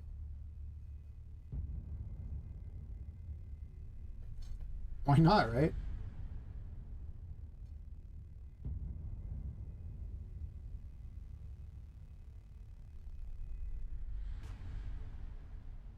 To be honest, my game, and I take the voices from real characters on Fab, the Paragon ones, I mean super specific things. It's good. Yeah, oh yeah, I think that the Paragon voices are, they have so many lines. Like, if you don't need anything specific, they're great.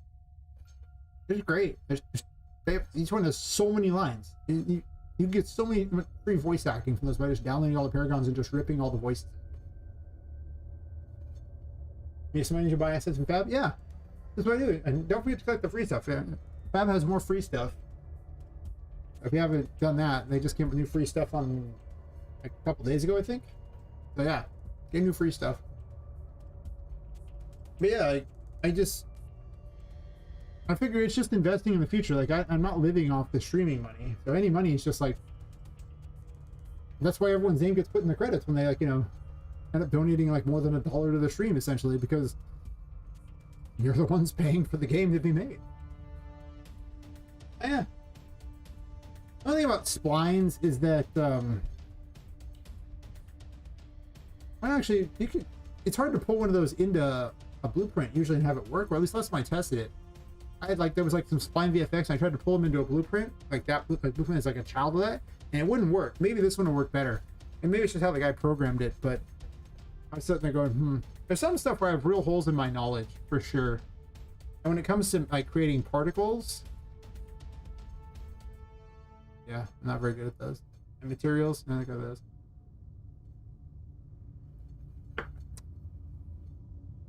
Unreal Engine's so massive though. Who could know everything? Who'd want to know everything? I think my brain would explode. Like, that's the end of that. What happened to him? He learned everything about Unreal Engine. Oh. Yeah, it's just too much stuff. Like, it's just, it really is pick your poison. Because if you don't pick your poison, well, it'll overwhelm you, basically. It's just, it'll poison you. Hate to break it to you, pal, but it's pretty bad news. So I'm just not interested in that. I just would prefer to not have not learn everything. Just learn what I need and then, you know, get the hell out. I don't know why it does this. Every once in a while you drag it out there, it makes a tiny version of her. And there's no reason. But then if you do it again and drag it out, it's fine. Yeah. Or not. Maybe it's not fine. What is going on, Charlotte? Weird. But yeah. Sometimes the tutorials aren't very good. I gotta start making tutorials. I gotta get subs. You gotta be a real content creator. You gotta stop being lazy. I just wanted to build my game, but now I'm not as concerned about building it as fast as I am just building it as the best I can.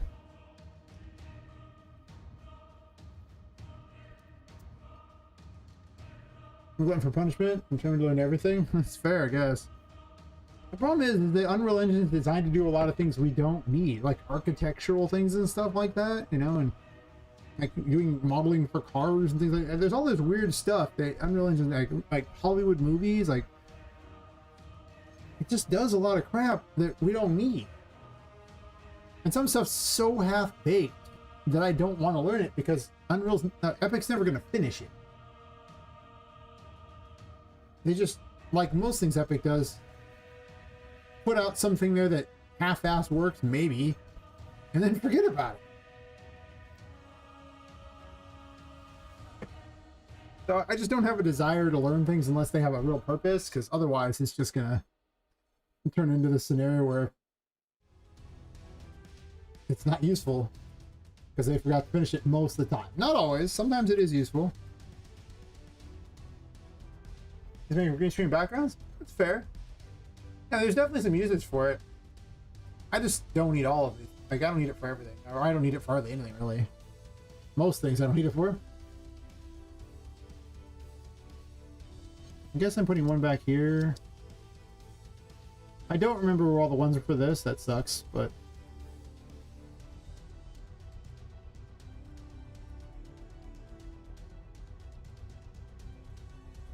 the fact they fixed things in my version, they never update. Yeah. It's just terrible. It's really hard to get excited by them talking about something new when you know they're never going to finish it. It's like, cool, this will never be production ready. But I'm so glad you did this, Epic. I really am. Thank you.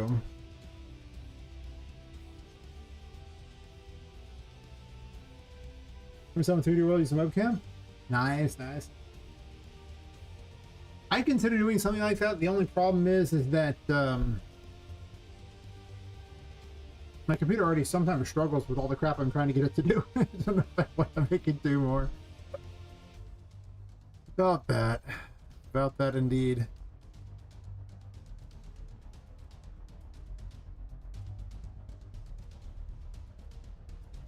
90. It was nice when I could just drag these where they were supposed to be, but, you know, whatever. How many of them are there? I need to make, there's actually 7 of them. But originally I was going to do that. I was going to have like a weird, like 3D world happening behind me and all these things. And just green screen myself over it. I tested it. The problem was I essentially needed 2 versions of Unreal Engine open because having a camera elsewhere in the world doing things meant the game performance was terrible. The 2 copies of Unreal Engine means I basically need a game running the whole time. Yeah. I should probably ask how Jed does his thing. With his, like, slime thing. It's probably just like a program that's running. It's not like an open copy of Unreal Engine. Maybe I'll learn all that so people have something to do on the stream. But then, I think most people are watching because they want to see what I'm doing, not because they want to play some little, like, game at the bottom of my stream. Or maybe it's just so I chat with them. Presumably you're here because, you know, you like me, because otherwise... Or maybe you're just interested in the game, I guess. These are both fine. But otherwise... I don't really cater to the crowd that just does, you know, weird clicky things, I guess. Cool, command strict things back, background? Yeah, yeah. Like, having stream interaction would be awesome. I would be super excited to do that. I don't really know how to do all that in Unreal Engine yet. Like, I haven't quite figured it out. And I haven't figured it out. I haven't even tried. If I was going to spend more time on anything, it would be being a better content creator. I would make videos. That'd be the most, like, intelligent thing for me to do. Or, like, the best use of my time, I guess. Otherwise, you know, I don't know what else I would even bother with.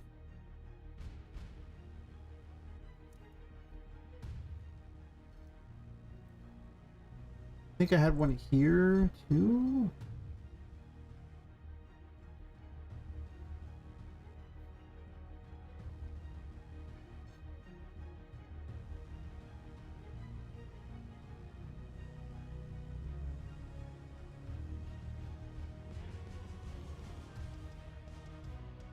But we'll see.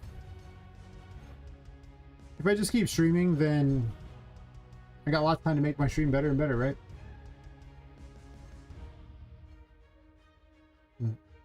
I do. We'll just do like 39 on this one.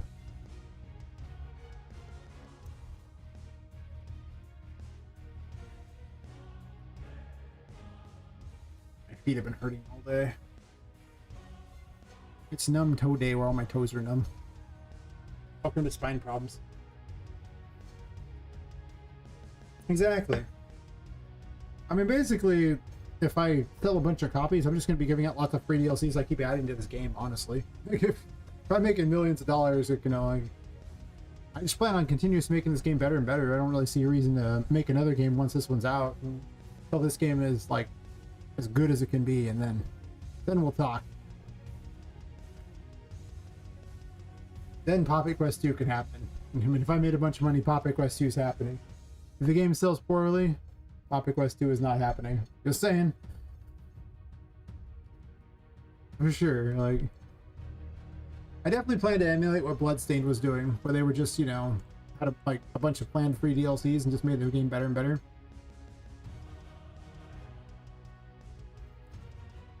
Because gameplay-wise, I'm a lot more inspired by that. Obviously, Alice Madness Returns is more of an artistic inspiration. I'm not inspired by the gameplay of that at all.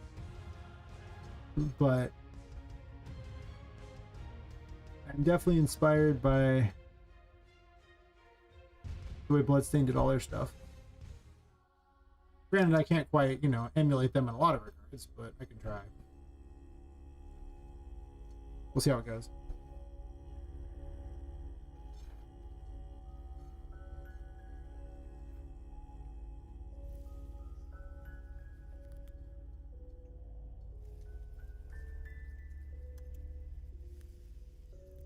That game had like a million different weapons and abilities and things. I ain't doing that. That ain't happening. That game took multiple years and like a big team to make, because the guy who made it had a lot of money. I don't have a lot of money, and there's only one of me. Like an open world game, think it'll take a long... Yeah. I guess it depends. Is your open world game just a crafting game in a forest? If it is, you hear me out, it won't take all that long.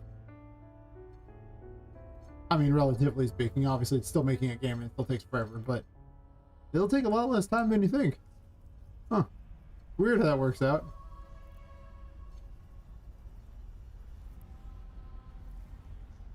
Yep, chop some trees. That was the fourth one, so I need to put 3 more down. I think there's one more in the central area I wanted. And I want one back in this corner over here. I thought I had one here, and then maybe one over in this general vicinity to make this more dangerous. I don't like that idea.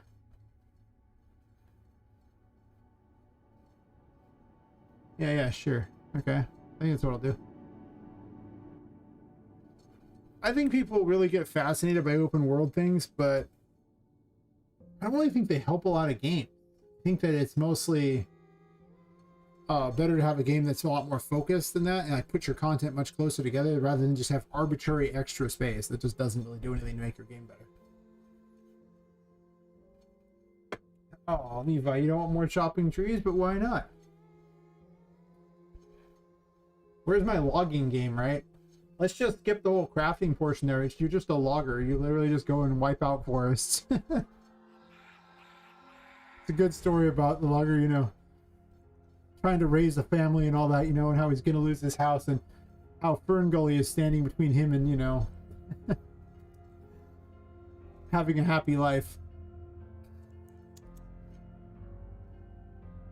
Right, logging simulator. Someone's welcome to make this too. As a bonus, you know, you could have to battle like dumb little like, you know, woodland creatures that are trying to attack you, like little fairies and things like that. And, oh, well, trying to, you know, destroy their home. Yeah, like a champion. I already like this game better now. I'm a logger. I thought of making a logging game, and you should. They say, you know, write what you know. If you're a logger, you probably know a lot more about logging than the rest of us, for sure. Hear me out on this one. You're probably an expert. You should probably take advantage of this. Did I skip one? I feel like I did.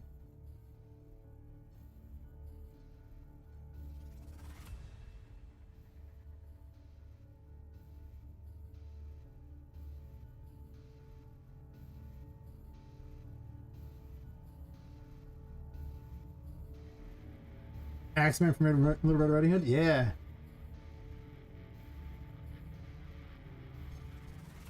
Oh, you could run a fairy tale spin on it? Oh my god. You're taking out some sort of like, you know, fairy tale woodland creature thingy like that. Have to take out like, you know, the seven dwarves and things like that. Just anything you've ever seen in a fairy tale that lives in the woods that would stop you. The witch in her little candy hut or whatever, and you take her out too, just so you can log their forest.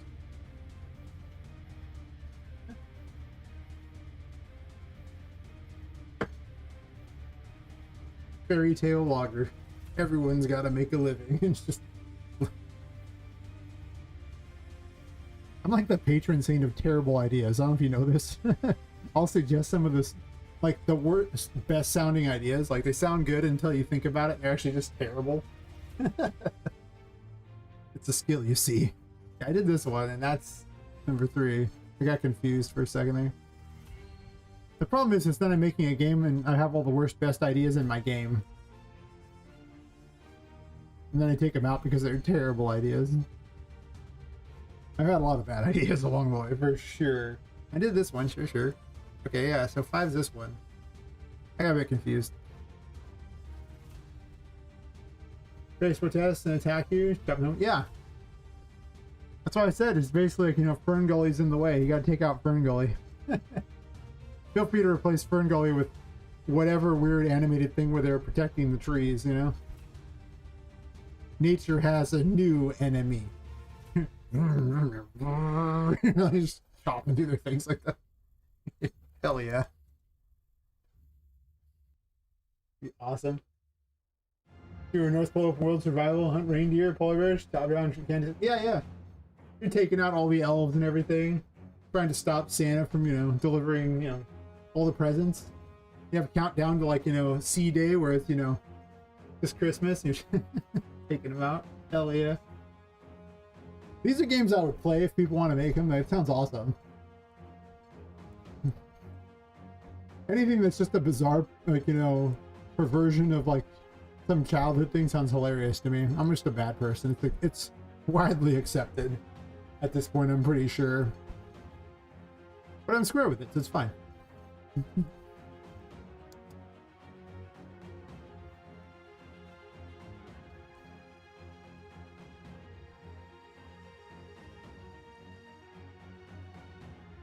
It'd be amazing if people made all these.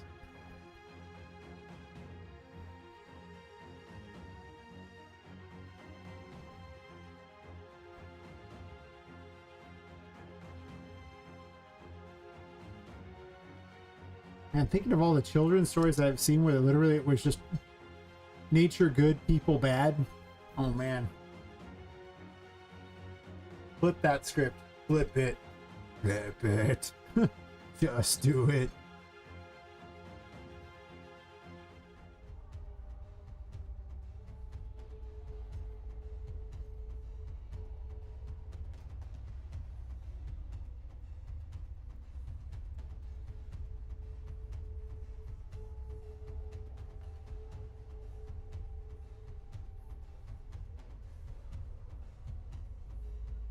I put lots of humor in this game too. I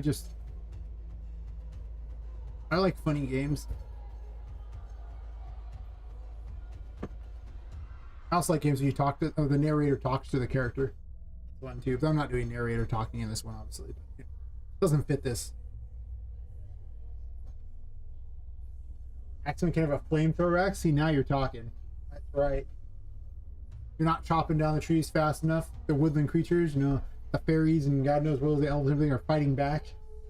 Now that you have your flamethrower axe, we'll see who's fighting who. Before it starts out real dangerous, by the end you win. If you've ever seen the Let's Game It Out video where, you know, he's like, hold please, and then suddenly, you know, like there's a big forest, he's like, hold please, and then like this many hours later, and then the forest is just completely leveled. It's literally that all over again.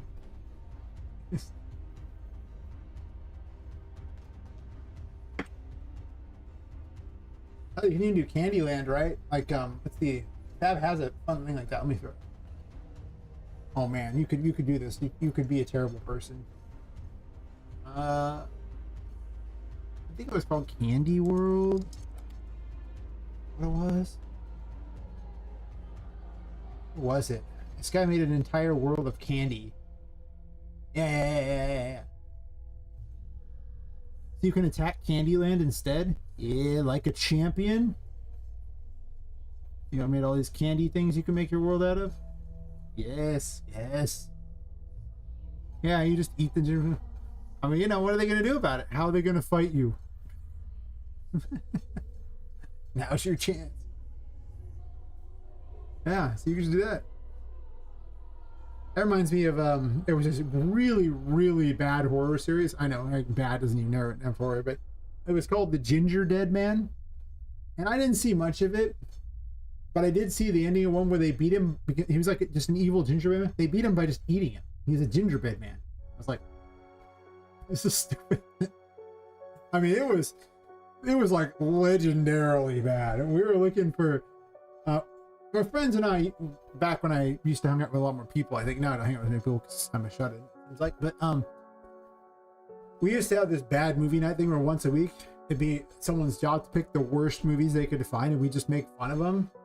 And the goal was, you know, to find movies so bad that people couldn't even make it through them.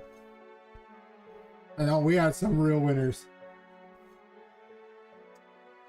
I mean, it was, the Ginger Dead Man definitely came up. I remember one I got where it was literally, it was about a guy who dreamed of being a vacuum cleaner salesman, a door-to-door vacuum cleaner salesman.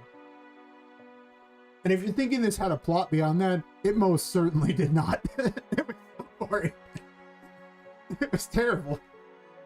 But it wasn't as terrible as it could be. Like, there were some ones that were, there were some real winners. Sometimes they just turned into weird porns. We're like going, this was not what we expected. But it's better than expected because the movie could have been worse. They could have tried to act. Is that the movie with the box art portraying the gingerbread man to be a human-sized hand puppet? No, he's just a gingerbread guy who looks evil. That's it. There's nothing special about it. Everybody watched like 3 or 4 minutes in. It was terrible. Like, wow, this is bad, man. I mean, I watched things that, like, you know, I watched, like, I remember, like, Cheerleader Ninjas got everyone to leave at one point. I sat through all the Cheerleader Ninjas. I was like, I'm not going to be defeated by this film. I was the one who picked it out because I'm a horrible person. I was like, there's no way this is I was actually just hoping it was a porn, honestly. I'm not going to lie to you. I was like, this looks terrible. Hopefully it's just full of TNA because there's no way this plot's going to keep anyone around. It was just bad. It didn't even have the TNA. It was just bad. It was terrible. The evil gingerbread man was a hand puppet. Oh my god. They'll make a horror film out of anything. We were just talking about the tire horror film yesterday where it was just a tire that rolls after people and they'd somehow get killed by a tire. You're just like, it's a tire, you idiot. It comes at the maybe your thighs if it's like, you know, friggin', you know, a semi-tire or something. Like, what are we talking here? It's a tire. It doesn't even have enough mass to knock you over. What are we doing? Yeah, it's so dumb. You're just like, what? See if I can find it.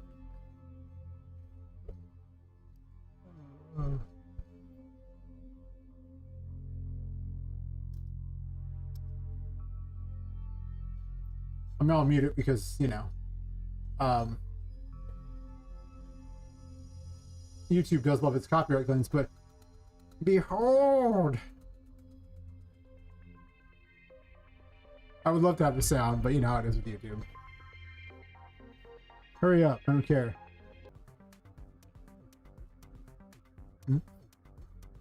Contemplating the world of tires like a champion.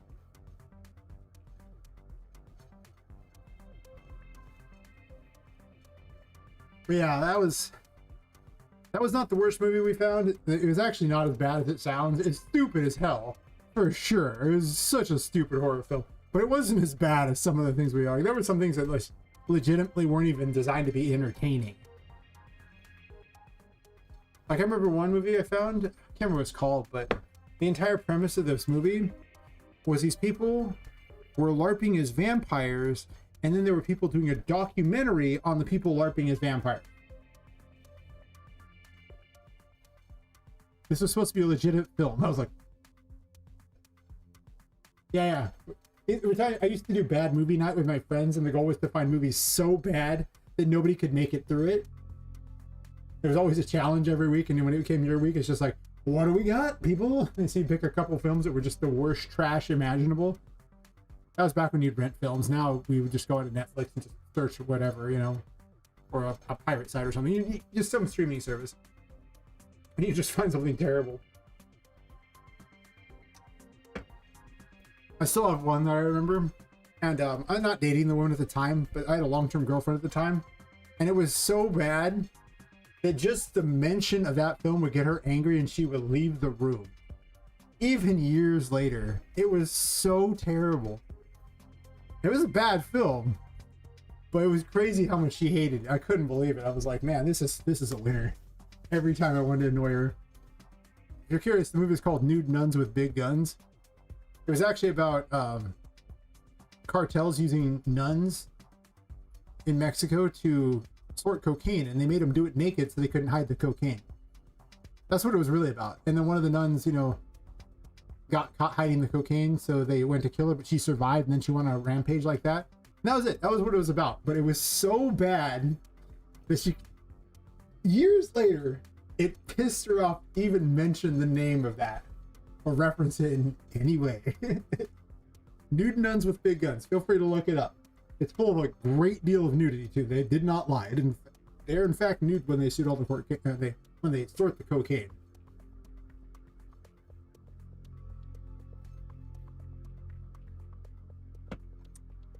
But I always remember that one because of how pissed off it made her. She did not make it through that film. She was so angry. I still think it's funny. I do not. I've had people try to hack me before. I do not try people's random programs. So yeah, especially when you asked if I was on Windows or not. There, you know, when people like show up in chats and then try to hack you by, you know, getting you to try their ghetto programs. I don't do that. If you have something on Steam you want to show me a trailer or something, I'll look at your trailer. I don't. It's fair. I mean, just people show up in the chats and they try to do that. They try to get you to play some sort of virus-ridden game so they can, you know, get access to all your stuff. So I just don't anymore. Okay. I mean, you can post it on my Discord. People might play it or something, but I've got like virus things off itch too, so I usually have to have pretty good confirmation for you that, and I only work on my game on Steam anyway and watch terrible trailers evidently. But yeah, feel free to post in the Discord and maybe people try it, or maybe I'll look at it later or something, or I can link the page if people want to see it. Yeah, it's just dangerous to play people's things, and I just don't trust random people. I've already had problems with it in the past, so I just... My yardstick for playing games now is they got to be like a friend of mine, or maybe their game's on Steam and they give me a copy. That's fair. But yeah, like I said, I just don't play people's games anymore unless they're like a friend of mine, or they're happening to me on Steam just to be safe. Too many problems. Sadly. Some bad actors ruin it for everyone. Yeah, but if a game has a bunch of reviews or something, and you know, it's probably not a problem. If your game looks like some shitty asset flip, then yeah, probably. Sure. I'll have to give it a try at some point when you finish it. Also, if I, you know, like I've had people get hacked on Discord, and then they're like, they ask you to play games too. We had like a couple people go through the who got hacked. Well, I got hacked at one point too, because it kind of infected a bunch of the game dev Discords. Back when I used to foolishly play people's games. Now I do not.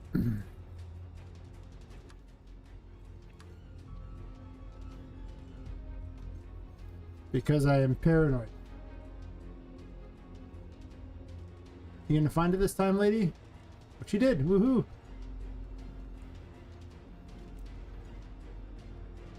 What you doing? Her eye's pretty terrible.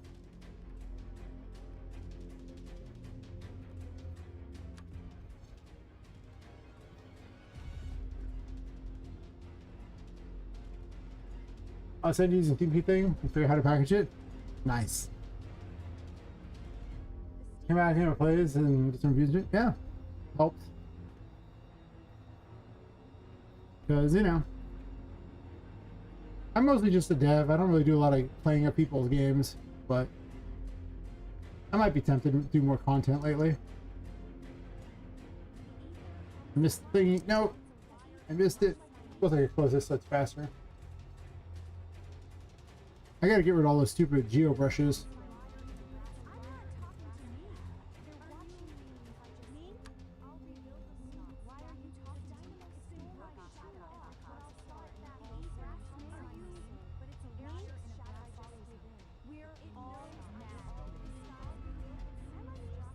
Go stand by these lights.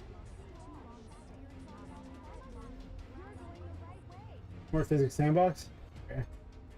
We're messing with Python. Nice, nice.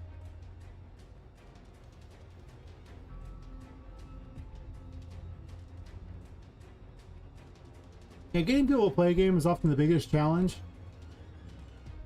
If I know in advance and, like, you know, talk about it, like, sometimes on people I will, but I definitely find that I'm so much more of just a game dev. I almost never play games. I should, though. Lagga. Okay. My computer's being a potato because I'm relenting. Yeah.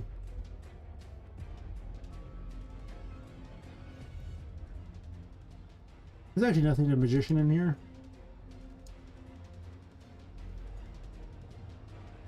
I might give her one extra smoke thing, honestly. Sticks through the wall there. I do need to improve the quality of this section. You stay over there. I'm going over here. Yeah, she needs one more right here, so it's more terrifying.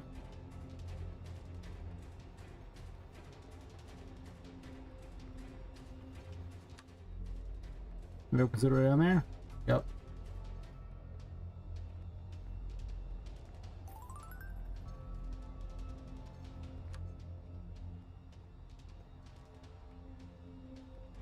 Hey, Crispy Sons, you're watching the short stream. I got two different streams on YouTube. I have a regular one. This one here. And then I have the shorts one. And this is so you can just turn your phone sideways and watch what I'm doing.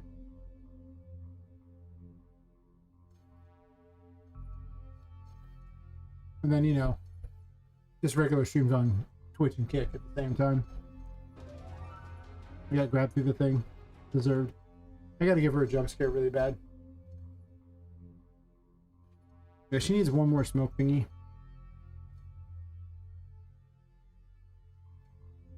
But yep, that's the purpose of it. And so far the short stream is doing great. Like, people really like it for whatever reason. I mean, it's so far capped out at, I think it's at a 42 max concurrence at the moment. The total one right now it's only got 29 watching, but that's still more than the normal stream at like 7 that's capped out at 10, 11. Yeah. Last night it did amazing. Oh my god, last night so many people watching. Like the rate had like 60 concurrence on the short stream and 33 on the normal one. Of course that stream was also much longer. Yeah, went like 8 hours on that stream. Gotta do it 8 hours tonight. Been it for 4 hours. I did like 5 or 6, honestly. I'm tired of it. Sit down though. I think I'm gonna switch to sitting real fast.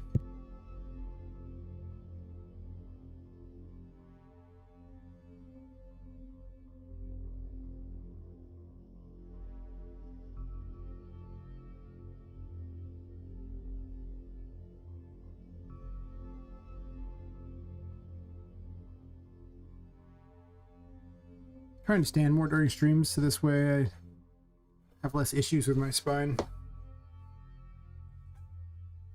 As long as I stand a couple hours every stream, I can usually stream a good 6 hours at least without problems. If I sit there for 6 hours, my spine will hate me.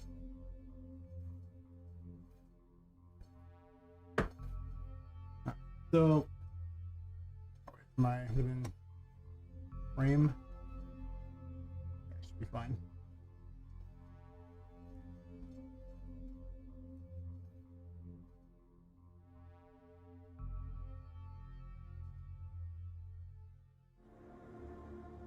Got peanut butter and bread? Nice.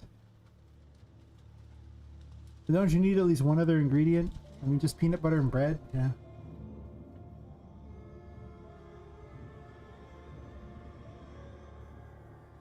I always feel like there's like I've tried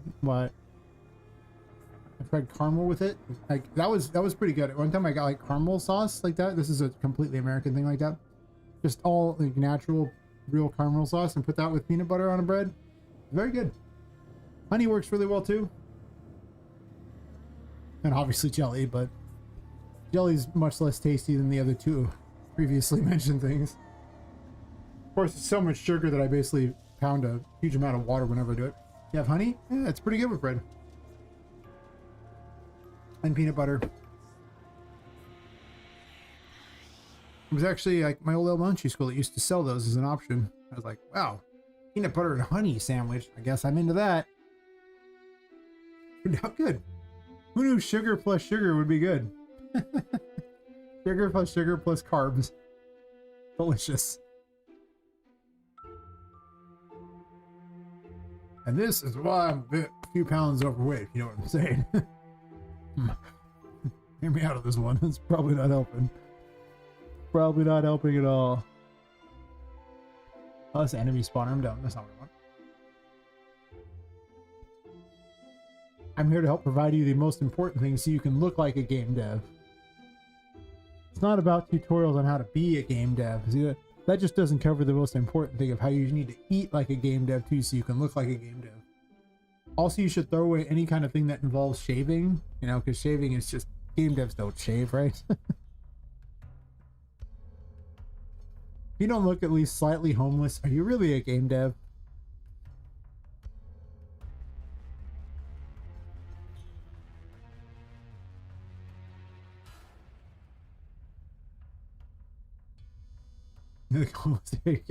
Perfect.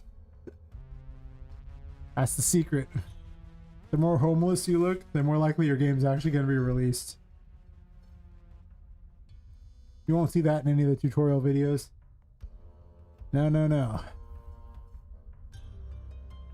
That's the kind of knowledge that only I bring to the table.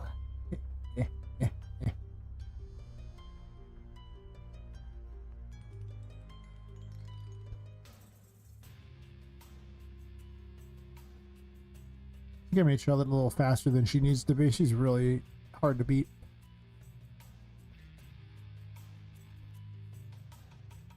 You almost have 3 hairs? Hell yeah.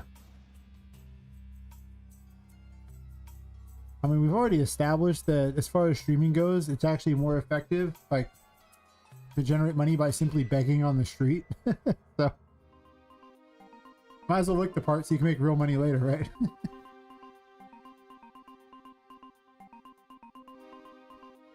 I 100% could make more money begging than I've ever made on Steam, and I could do it in probably about 2 weeks. Yeah, no taxes too, even better.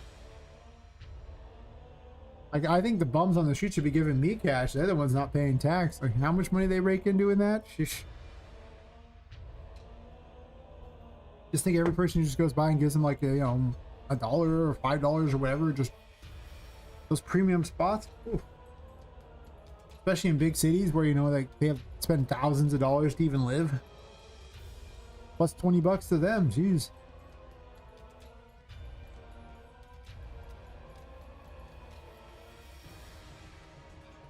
I put one right there. That should make this work just fine.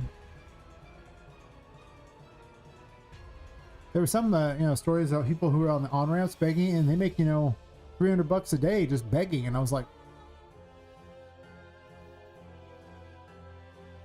that's a lot. Like, what are we doing here? Should I be begging on the streets? I mean, we'll assume you didn't beg every day. Let's assume you begged only 20 days, you know, a month. I mean, $6,000 a month is pretty nuts for begging on a freaking street. You're watching on YouTube and Hollywood is begging. She's getting a G-Wagon. Yeah. I mean, you just have no costs. So, you know, it's so good. Like, you get to keep all the money. You don't have to do anything. You just sit there. Faff about.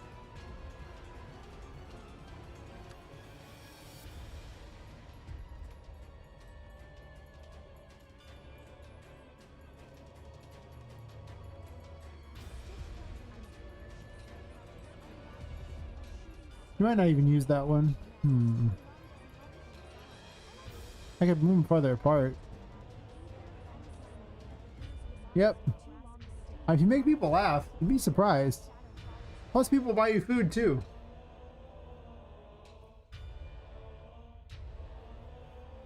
And eating out these days is like, in California, for even garbage is probably going to cost you $18. Maybe 20. A burger, fries, and a drink in most places here is going to cost you about 18 bucks. It's not even a good burger. Usually crap. It's a lot. I don't eat out very often because that doesn't seem worth it. For 18 bucks, I could go buy a bunch of real food that tastes way better. And I usually do.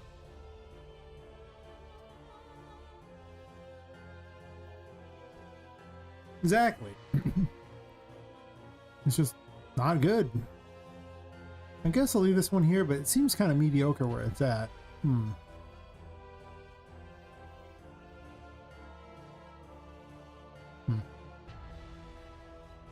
At least this works now, so that solves that problem. I have to go fix the other rooms too, since I moved all of them around.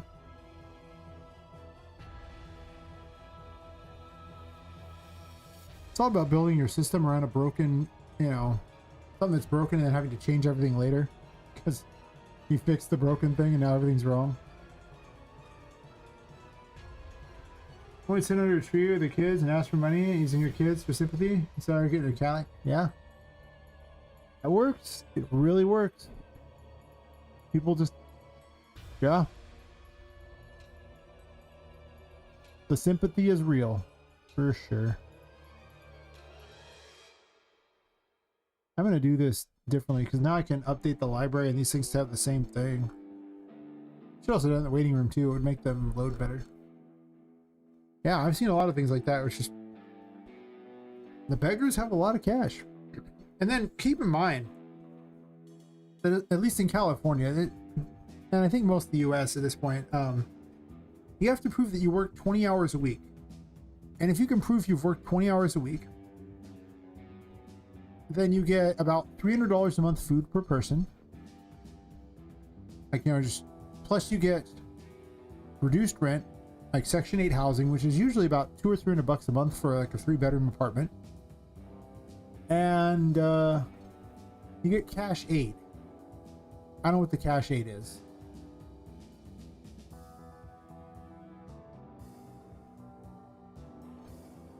Oh, you can get a free phone too, by the way, with free service. You have to work 20 hours a week, and then you just you contact your the employment office. It's like, what's it called? Let me double check. Yeah, I have a great life hack for people. Become a streamer on Kick, Twitch, whatever. You need to achieve a point where you're technically, I guess, I don't know if you need to be paid, but we'll assume you do. So Twitch is probably the easiest. And then stream 20 hours a week. And then you have a recorded footage of you working 20 hours a week to fulfill the requirements, and then you just simply apply for all the benefits of being work. Let me look up.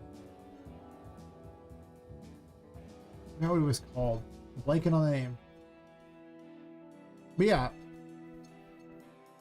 That means for a mere 80 hours a month of work, i.e. streaming, playing a game on Twitch or whatever, you'll have your food covered, reduced rent. It takes a while to get the reduced rent, and some amount of cash aid. Plus a free phone. my service. And then you're welcome to do whatever you want. And as far as I know, if you make under $27,000 a year, you can still claim all these, by the way. It's so dumb. What is the place? Where are we at? Last and I know where the location is in town for the place. It's near Trader Joe's. Alright, it's the Department of Employment and Social Services. Anything that counts as a job, really. Like, if you're doing work like that, basically the assumption is that you're getting paid. You have to be paid, which is why I suggested Twitch, because you need 3 concurrent viewers and like 50 followers or something, and you can start getting paid on Twitch. It's really easy to get.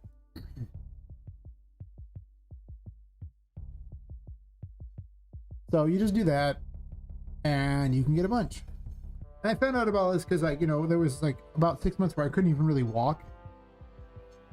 And I went and got the food stamp thing because I couldn't even walk. And I was like, I can't really even work. So I'm doing like that. And because I made enough money for the year, I didn't even have to prove that I was working 20 hours a week, because I just said, yeah, I'm working 20 hours a week like that. And I had my taxes to prove that I'd made money from the previous year.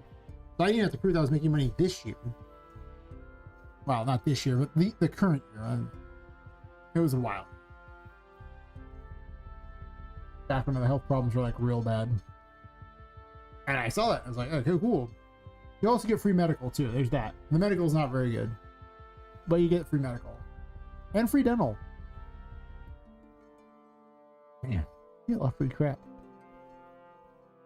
So yeah, you should try it. If you don't have a job, make one up, produce some money out of it, you know, or get a simple part-time job and then apply for all these things. And you can make it under 27K. Done. If you're in a different country besides the US, I don't know what to tell you. I have no idea how your country works. You're welcome.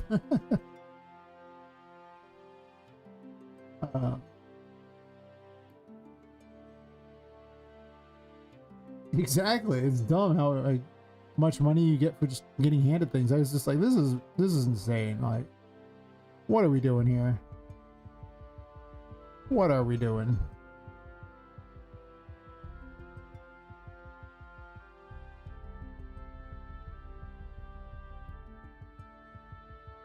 Where's Charlotte in this list?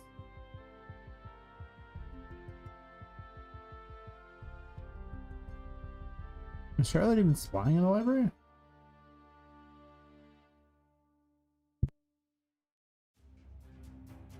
But yeah, it's just...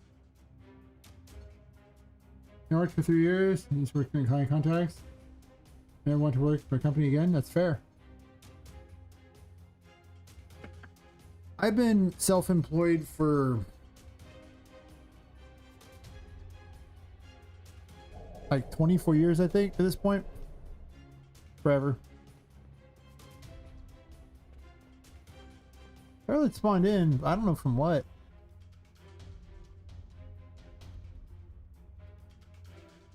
She's probably part of the room info, never mind. Almost certainly.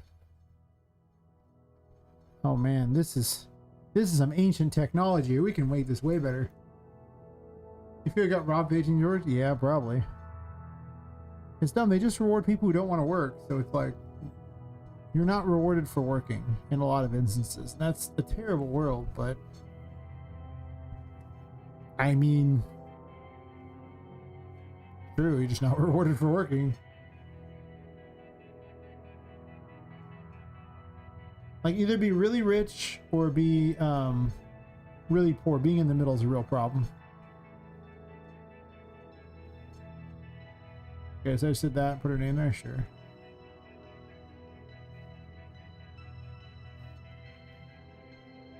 Is it the library? Is it library? Library.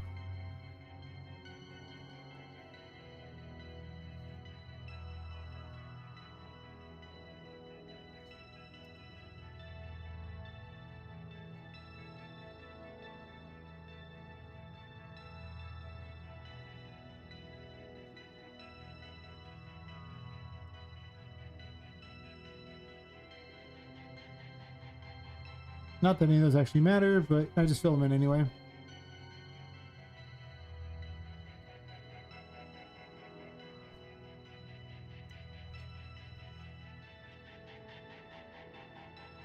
Her canonic level is 666.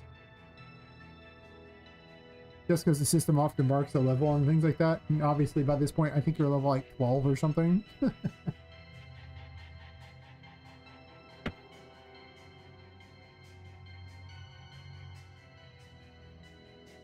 But yeah, that's my life hack of the day for people. You too can be a trashy, terrible person. It's real easy.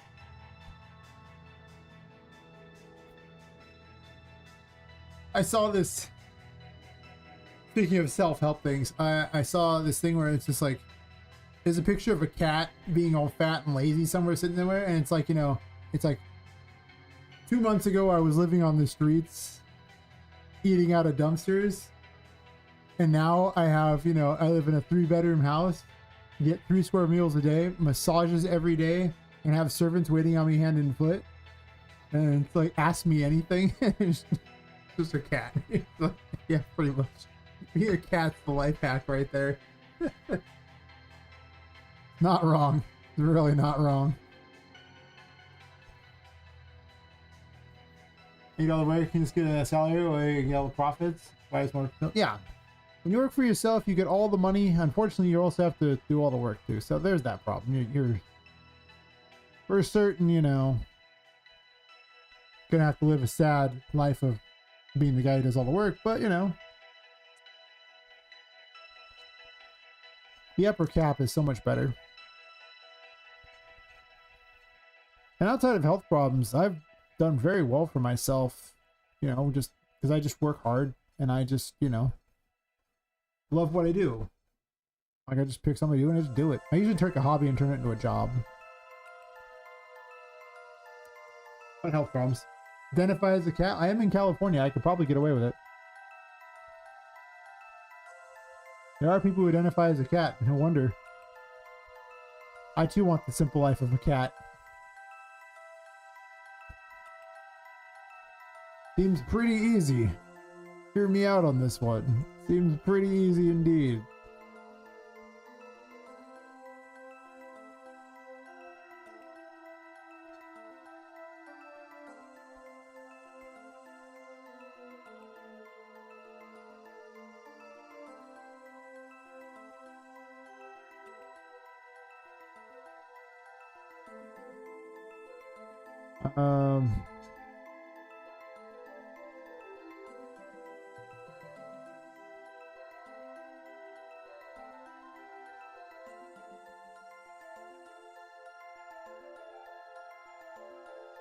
I guess I'm copy pasting this.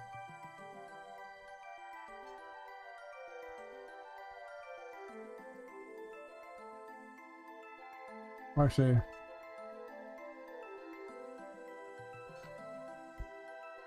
my systems are so complicated. I'm trying to remember how to all set up.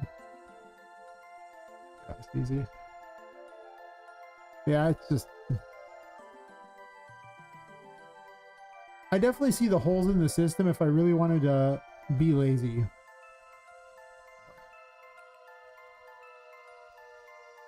And I'm not saying I wouldn't fall back on that. I could do it. I'm not immune to the obviously bad idea, but I also I mean, if you're gonna make games, it makes a lot of sense to do it too. Like if you have no scruples, you could get away with a lot.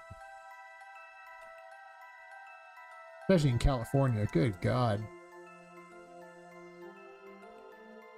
You don't even have to be a citizen to get that here. Being illegal and getting free stuff here is pretty much common.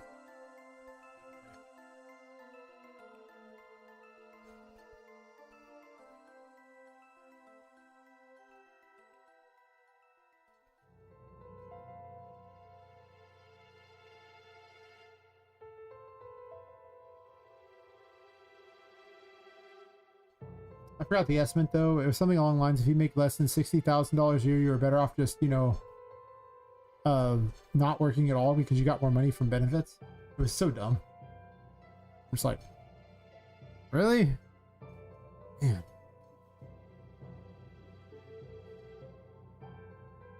And no taxes because the government's giving you all the money. So they don't tax it. Stupid. Oh, stupid. Negative 90 because I don't want to have that thing be a thing. Was that a negative or is it as a mistake?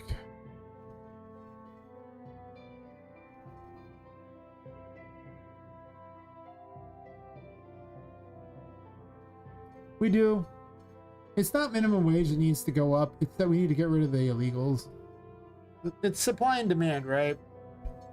The more people you have using, say, food, the less the food supply is. Like, you know, there's only so much to go around. The food gets more expensive. Places to live at. All these random illegals got to live somewhere. So you're now competing for those. Like, you know, they're renting these things, and the government's giving them money to live, which is ridiculous. Jobs, they also compete for jobs, but that means there's more labor, so businesses can offer less because there's more people fighting for it.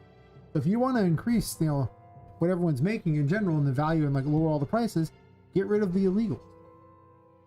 Because supply and demand. If you raise the minimum wage, what that does is it then raises the floor that everything's at. It just makes money less valuable. Then everything now gets raised to based upon the minimum wage. So it's just going to be a never-ending, you're never going to afford things.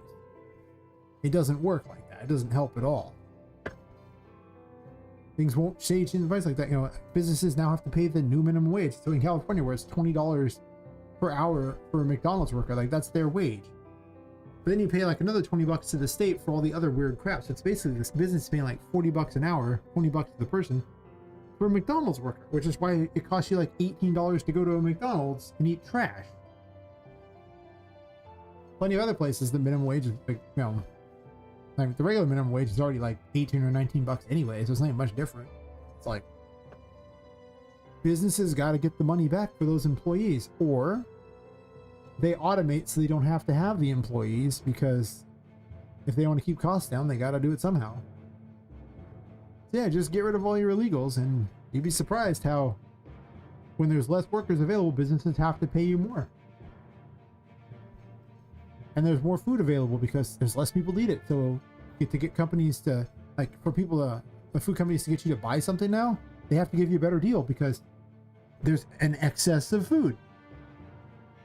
They have to entice you to buy.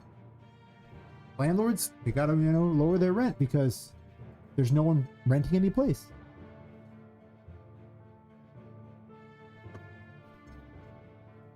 Be surprised how people haven't quite figured out simple economics. Just like, if you just did this, you would not have problems.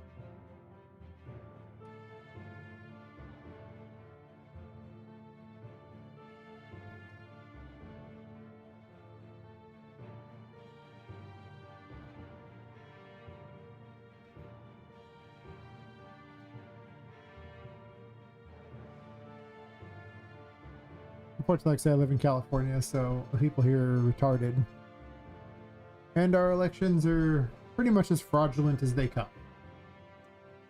I can't even, I think I got some like 5 or 6 ballots sent to me this time around in the mail. This is stupid. And since they don't verify IDs on any of that, I could have sent in all 6 if I wanted. I didn't.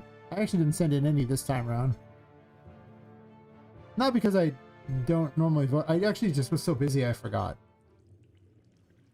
That's okay. If you vote Republican in any way, shape, or form, then they'll just do a signature verification, and then when you reply to that, they will just throw away your ballot. So it doesn't make any difference.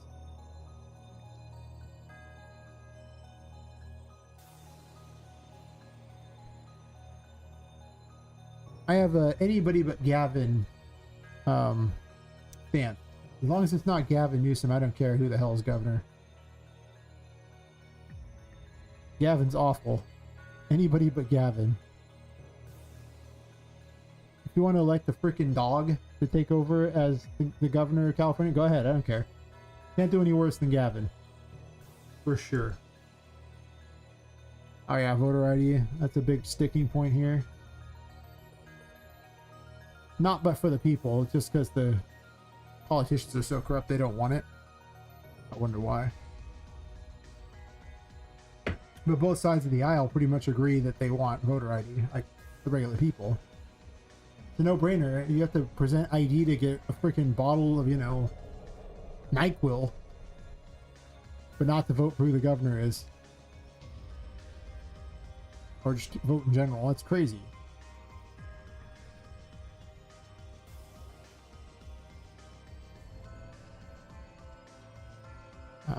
We're gonna remove this one. I really need to update the system. This system is so ancient and crappy.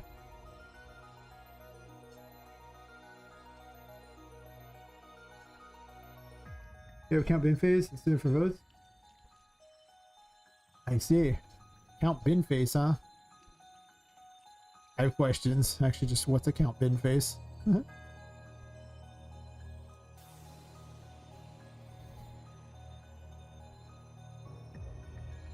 Infinite space where's a bit sheep? Nice. I vote for count bin face. Do you allow legal votes in your place too, so I can just illegally vote over there as well? I don't care if I break the law in another country. I'm not there. What does it matter to me? What are you gonna do about it? I'm in this country. Fine. I'm not subject to the laws of another country.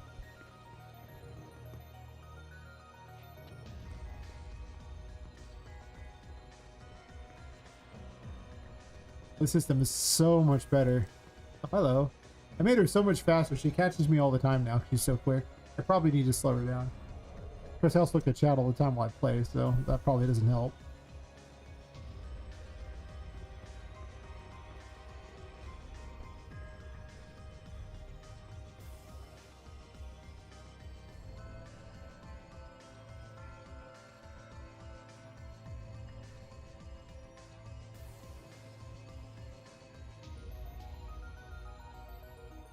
Everywhere where there's, you know, where Charlotte's at, there needs to be like smoke basically like that, or like a fog. It really helps. They probably just need it in the playroom as well. Well, I should test that actually. Maybe it is good. Let's grab this. Come with me if you want to live. It might just make it better. More creepy.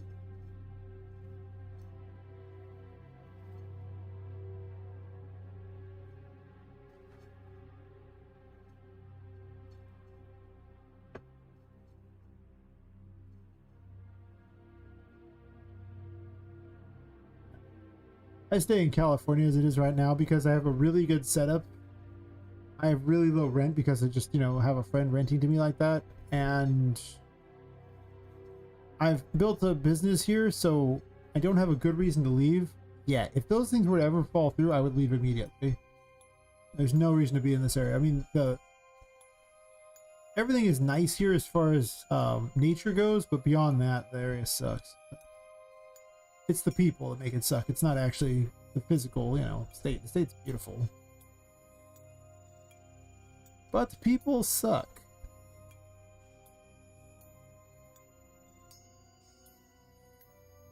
I guess I just do this and put a few of these in here so they look cool, maybe?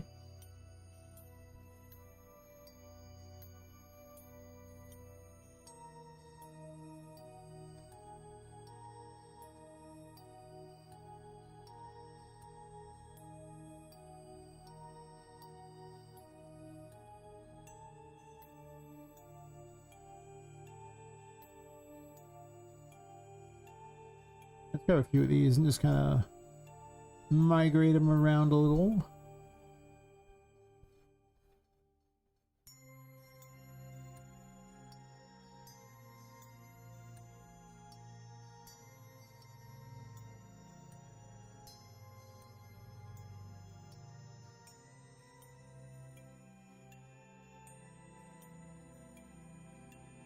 Oh my gosh, I heard some woman talking today and she was saying the dumbest things because she was trying to defend that, you know, the homeless weren't kind of the cause of all the E. coli in the water. Like this, you know, creek that goes through Bidwell Park and everything. And she was trying to blame it on runoff from the fires.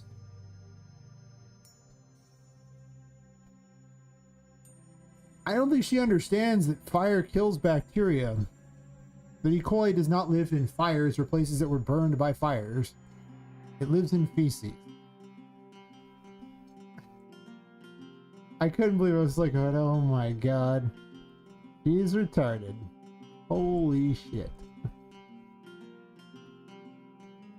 But I do what I usually do here. I just kind of nod and smile. It's like, yeah, sure, you do you. All while thinking, I can't believe this person votes. I was like, but they let anyone vote, even if they're not a citizen, so does it even matter? Oh, they just print the votes out now. It saves a lot of time and effort. Why have legitimate ones when you can just make them?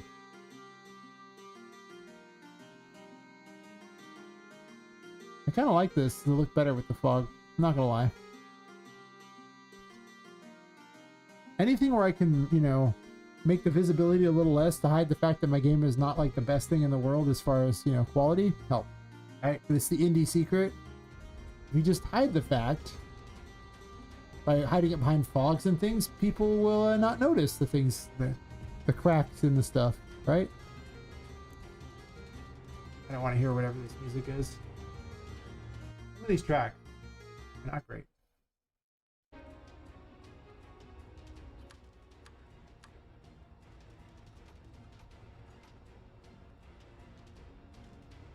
Yeah, I don't know why I didn't have fog here earlier.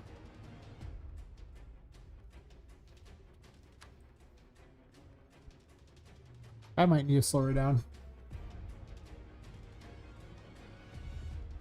Yeah, see cover seems, yeah. Just the number of times where I can hide things, it makes such a difference. There's just stuff that's just not as higher quality in this game. I've been slowly improving things as I go, but there's a lot in this game. For sure. Yeah, I think I'm just gonna fog this whole area. I just think it's cooler.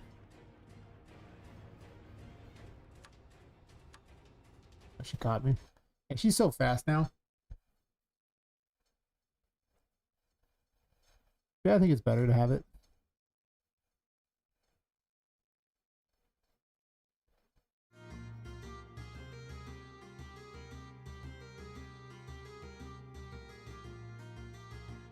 Man, some of these tracks are not great. Wait, why is this local fog volume listed in 2?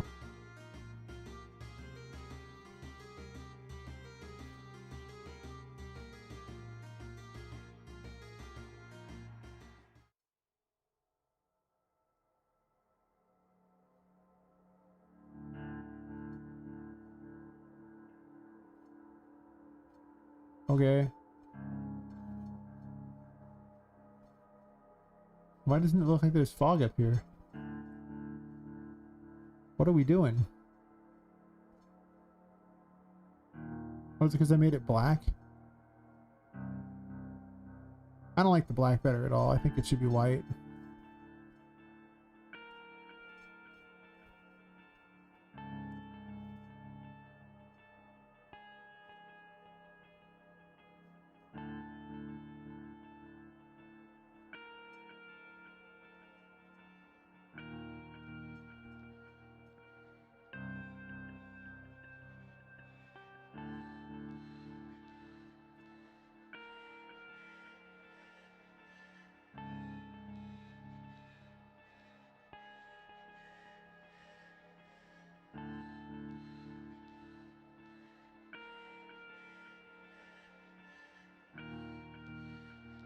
Yeah, it's just white.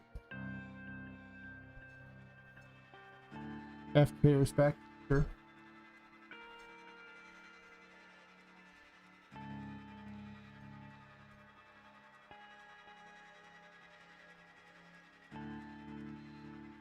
Oh.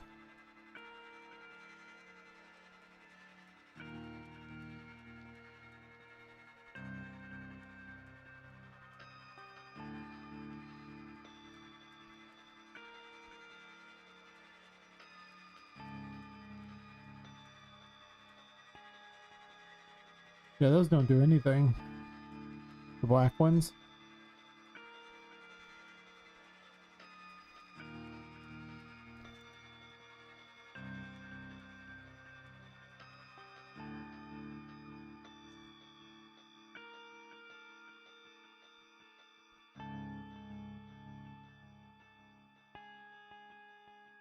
You know when you have a lot of brush boxes, when I convert them to stack meshes, is there any way for it to add a collision automatically, or do you have to do this each mesh? You gotta do it with each one.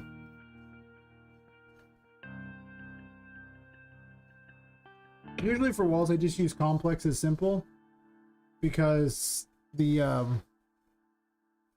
auto convex collision thing, you just can't find holes in walls, is completely pointless. But you know,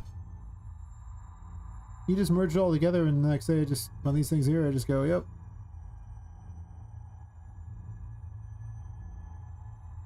Make your life really easy. You can just type com in there, and then collision, just use complex as simple, and then it just has the collision, and it saves time and effort.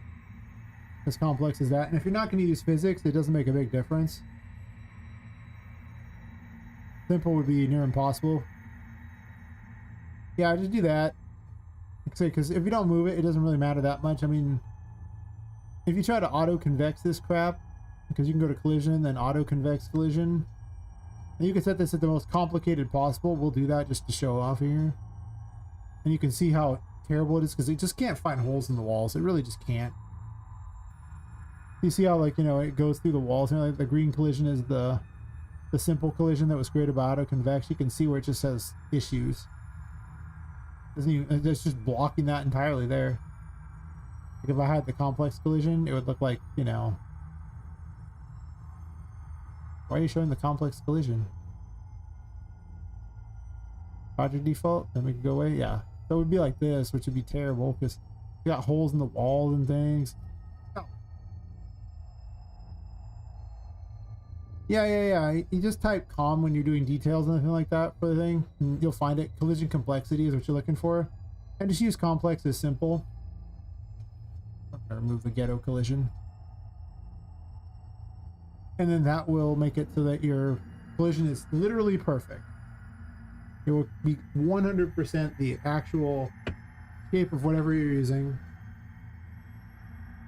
Now, if you want to do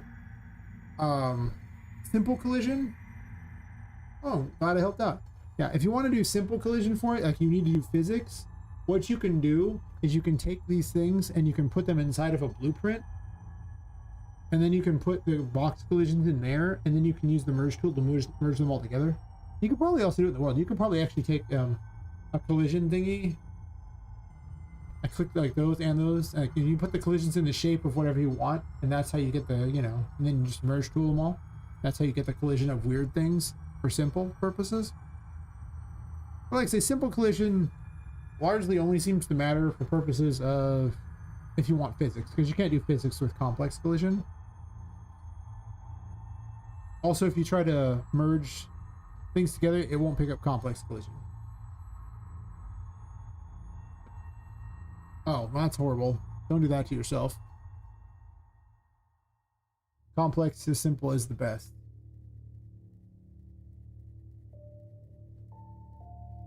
I could have sworn that one of the few tutorials I had actually said that you do exactly this. But maybe I didn't include that part. I think the fog helps.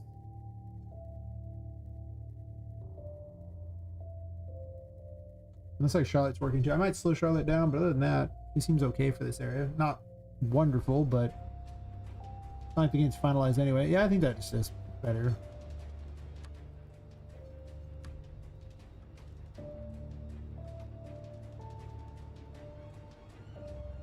Man, those doors really show up through the fog.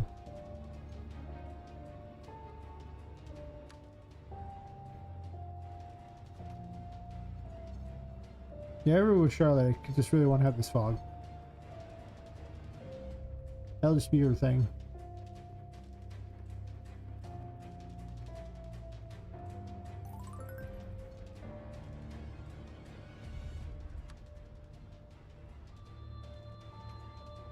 We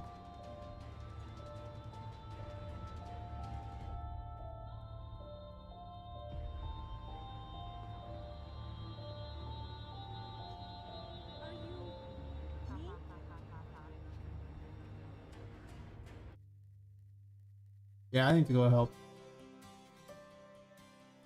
So I might want to move this over a little bit so it gets a little glow over there or something.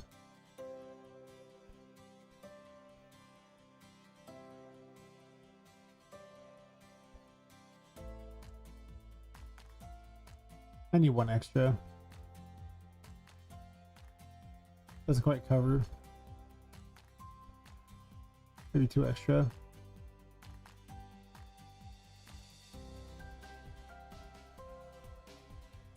Kind of wish this was a square, you know, not a circle. Would be very helpful.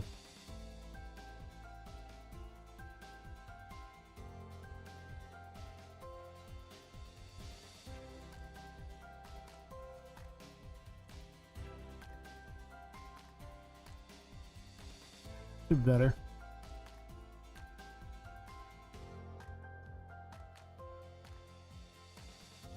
Originally I was doing black on them, but I don't know, the black just... Nowhere else is it black, it's always this glow. So... yeah. Also, these should probably just be lower in general, I think.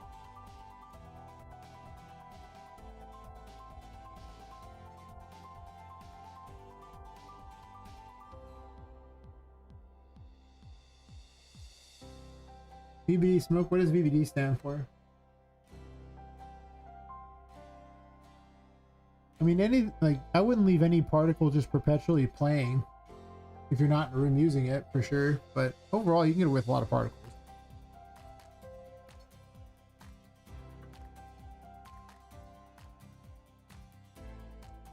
I know there was one smoke pack I picked up and you had to enable some special weird thing, and those were heavy as hell.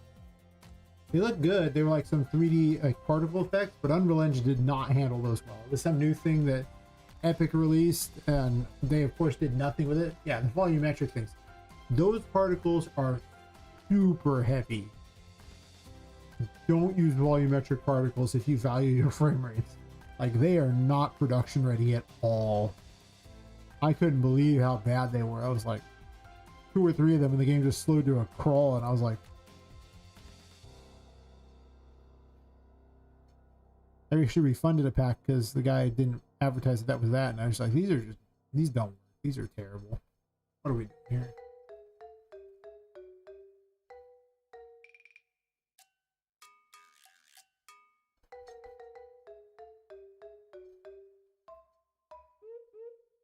I'm gonna adjust this one to this too, since I updated the system for these, because having these smokes out there are very heavy. Speaking of particle effects, these are heavy. And I would prefer to not use this anymore for that.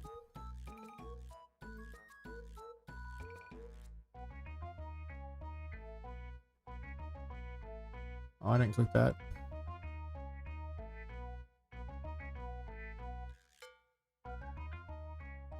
Time and time again, I make better and better tools to cover all these weird bases I have. There we go, I finally successfully clicked it.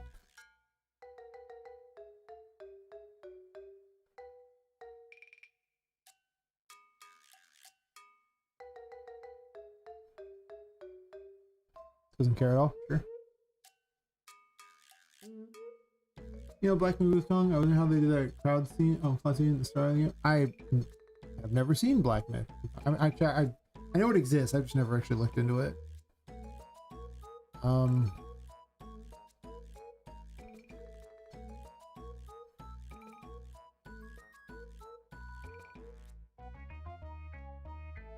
Guess I can look.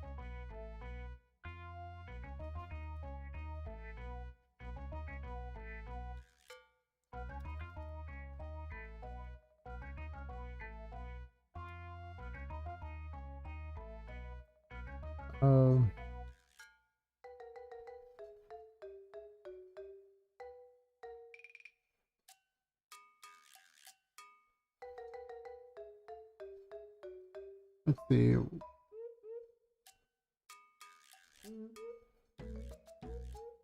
Like this scene here? Like, which scene are we talking about?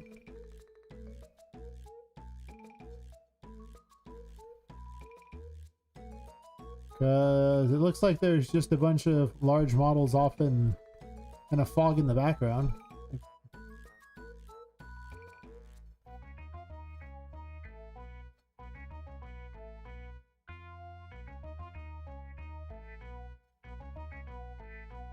Here he just has a camera that's just, you know, close up by him, and he just has a particle spawn below him. That's all it is, just a particle at his feet. That's nothing. Gameplay, you're saying? Right here?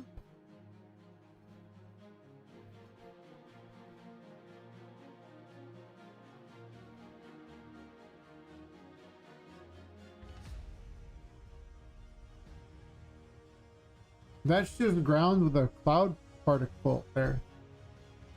Just a particle playing on the ground. Yeah, just the ground. You just have, all you have to do is just have an actual cloud particle thing like that, and then you just have a blocking volume that's your ground. Like the blocking volume is invisible anyway, so all they see is the particle.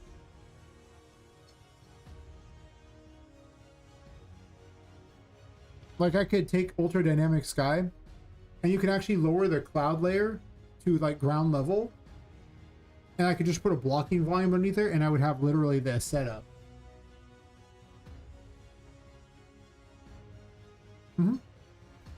A lot of game dev is just smoke and mirrors on how to do things. I'd probably put an additional, like, you know, volumetric fog at lower levels, because I'm using a volumetric fog thing. Just, you know, you could change that to make it thicker than I'm using. I just kind of have one that's a little more misty. But yeah, you'd be surprised how much you can just cheat your way through things. Just like, how would I accomplish this? Oh yeah, this would get the job done. Now they obviously have higher quality particles than I do, sure. We can already accept that, but not as hard as you think to make a lot of this crap happen. For sure.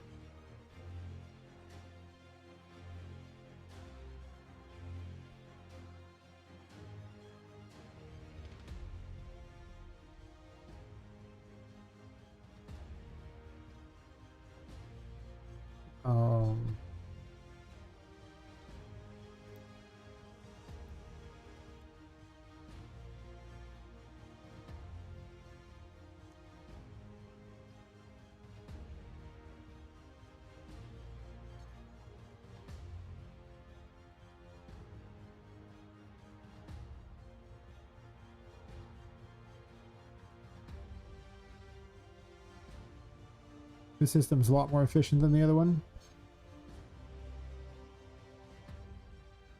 Frame rates are not so good? I imagine that. I'm not surprised. Unreal Engine will let you do a lot of things, but you're gonna have to redo a lot of stuff just to make up for frame rates. You get to redo things in different ways because there's just better ways to do stuff, and they don't really tell you what they are. Because there's really simple ways you can accomplish other things. I've had to redo so many things because the method I had just wasn't as good as was required for what I wanted to do. You also have to make sacrifices too. Some things just can't really be as you want if you want your frame rate to be anything at all. So, the more ways you can cheat, the better. For sure. Anyone who says different, I don't believe they're a real game dev. You don't get to have your cake and eat it too. Nope. I've redone these so many times right now. But these little smoke thingies that Charlotte spawns from are heavy because the smoke particle is heavy.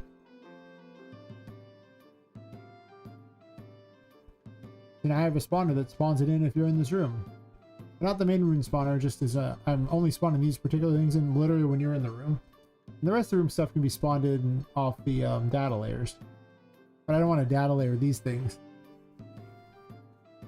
I'll just shoot him like an enemy that spawns in.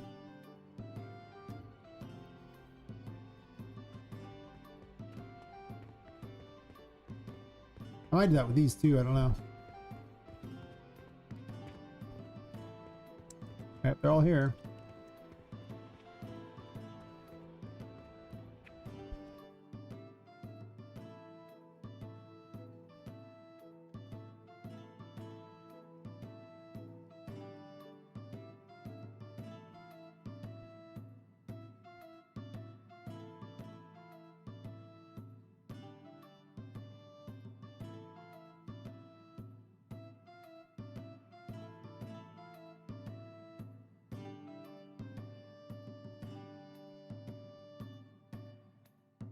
print strings here from 1,000,000 years ago.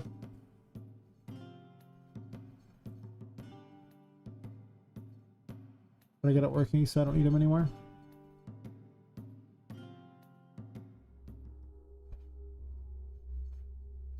So let's just remove crap.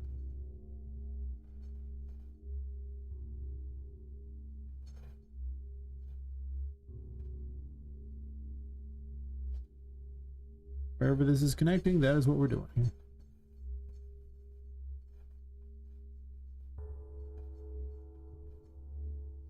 Yeah, I need some work. For sure.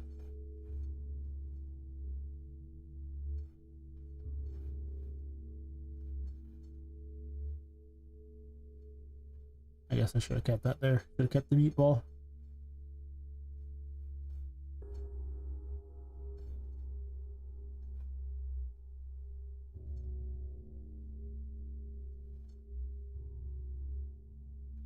And then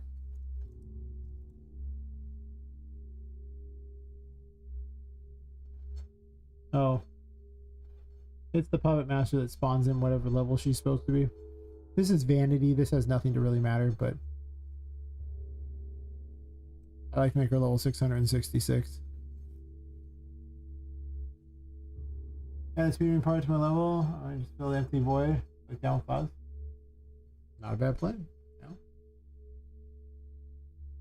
At one point I made my city in the clouds. I literally just put a second cloud layer below the city, but then I realized the player couldn't see it, so it didn't make any difference. It looked really cool, and I was like, I'm just wasting performance on something nobody can see.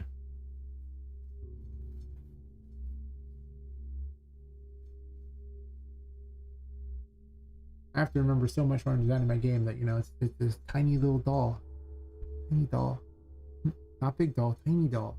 Can't see anything. Tiny doll in a little building. Not that little of a building, but there's just limits, you know? What you can and can't do, and yeah. Seeing the world as a tiny doll doesn't work so well sometimes. Fix this problem here. I'm gonna make this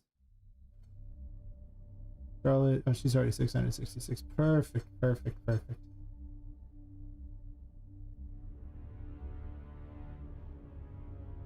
Yeah, there's just what I started doing is I started standing on the ledges of each of the sides of the building and looking and seeing what I could see from like way up and everything like that, and from below and stuff, just to get an idea of what I could actually see out there. And I just came to the conclusion I couldn't see like 90% of it because not very big. Of course, apparently there's stuff out here that needs to load in or whatever, but I don't know what's up with that. Guess a wall vanished or whatever. I'll figure it out.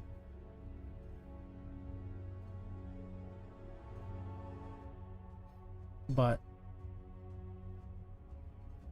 probably when I tried to set this up for purposes of doing the city that you could fight in.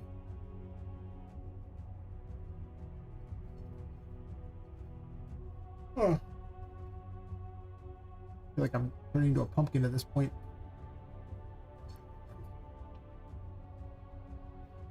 I'm tired. Yeah, you can always tell when I start to get, like, you know, near the end of the day, I get so much less done. I'm just like, yeah. Not that I mind. I like chatting and everything like that. I mean, just... Where else am I even putting Charlotte in here? I don't know. Wait, are these not even in her room? I could really improve my performance by putting these in her room. Oh.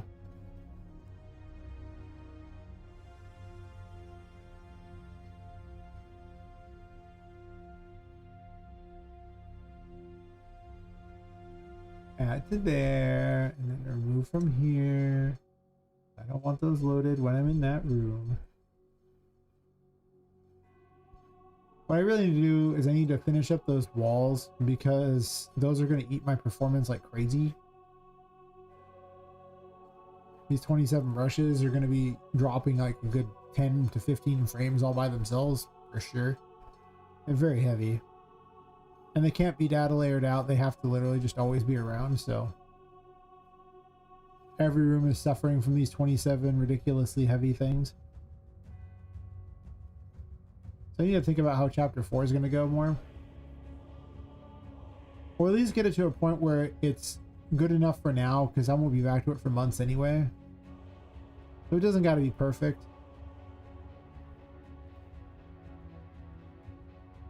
But I dream of the day of starting in the first room and making it to the last room, even if the content isn't there. Like, as long as I can successfully get from point A to point B, that's a win. Like that'll be a momentous occasion. It will probably take me, I'm gonna guess 5 hours, because chapter 3 and 4 don't have any content really, so you just run through them. But chapter 1 and 2 have a lot of content, so they can't just run through. But that first moment, I'll probably do it on stream, where I successfully run through the entire game from the first room to the last, will be an amazing thing. And then I'll add another along the way, and it won't include all the secret rooms and everything, but you know, that's not the goal here. Not the... I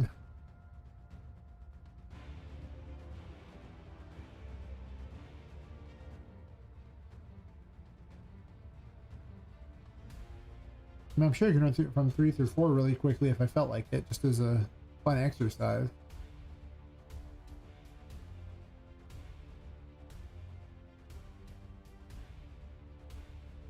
Oh.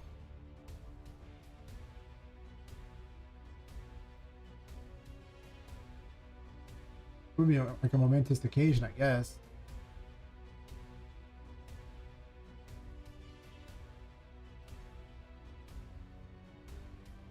It's just the 4.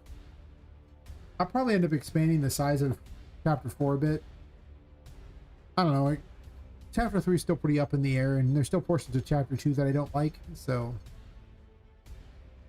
there's even one in chapter 3 I don't like. Oh, chapter 1 I don't like. But that's pretty much what I'm planning for, is just the 4. And they're going to be I mean, it'll probably take about 2 hours to beat each one if you know where everything is, I'm assuming.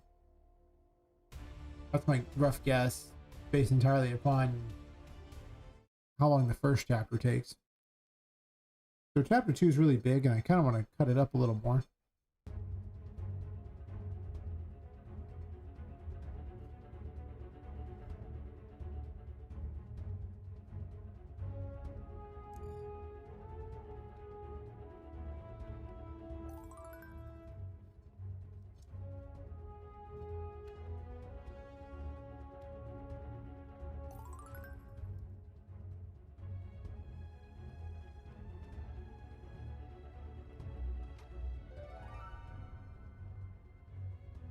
Do the quick run through.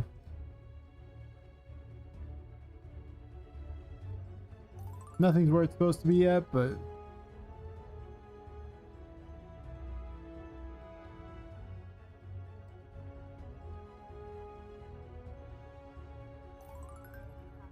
sometimes it's just to see it happen.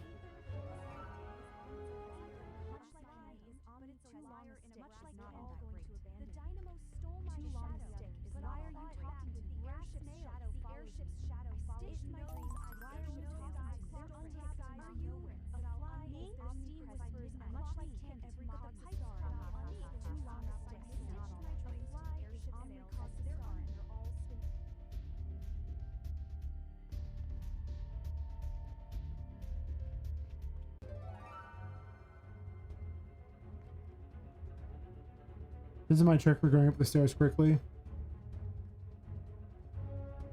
Just ducking and walking up. I hate jumping from step to step so much.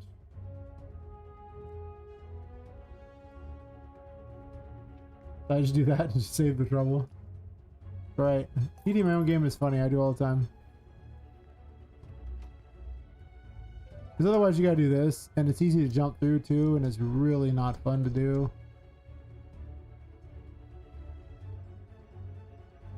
I don't like stairs in this game at all. And then it's easy to fall through like that by accident. This is the worst.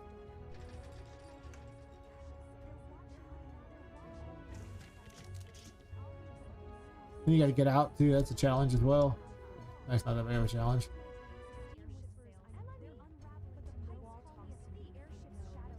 I put lights everywhere.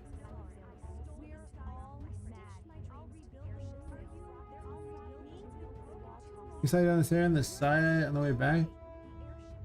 Well, it's not really a slide option. I thought about adding something, I just never did because I just haven't really. I don't know. It might be funny to do. Most of the time you just jump down the stairs. You don't really bother to slide down them. Jumping down is really quick. It's not a big problem.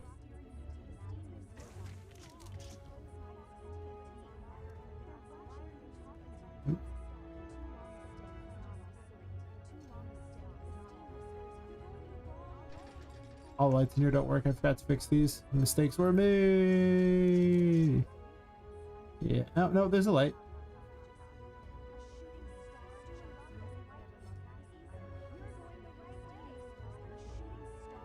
So you collect the Toymaker's audio logs. And they appear in the thing. Yeah. Oh. That's up there at the top, yeah.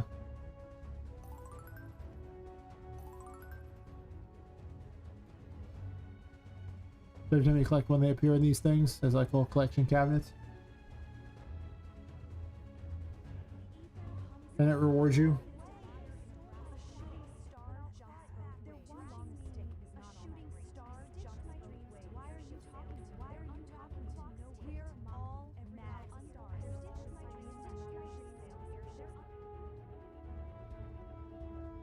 I think I'm really generous with the lights in this game. I should probably be less generous, to be honest. But you can just jump down hella quick, so sliding might not be necessary.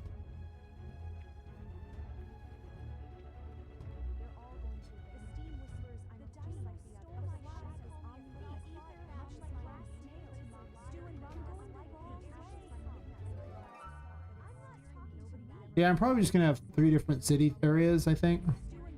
And just run with this idea. Well, the cars are spawning. That's why they have an ambush. They don't move, but I'm gonna break them anyway. Yeah. Makes me feel better. There's no wires on this side.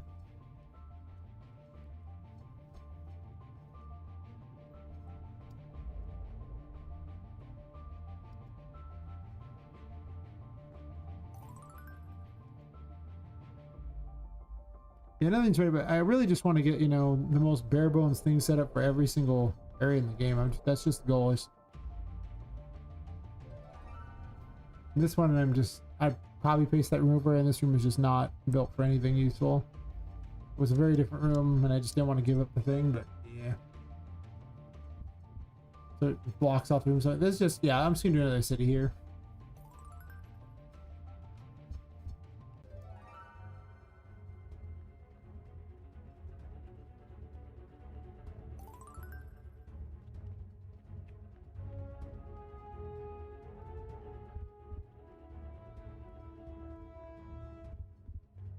That'll give me like 3 areas to work with, like a weird city motif. I'm sure I can make something interesting out of that. I don't care about optional rooms, so I'm not going in those.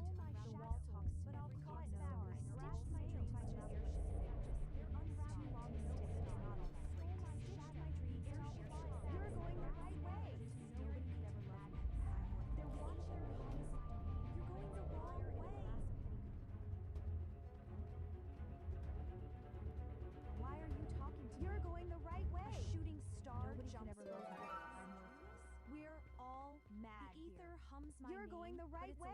In a brass petty. They're all going to abandon me, just like the others.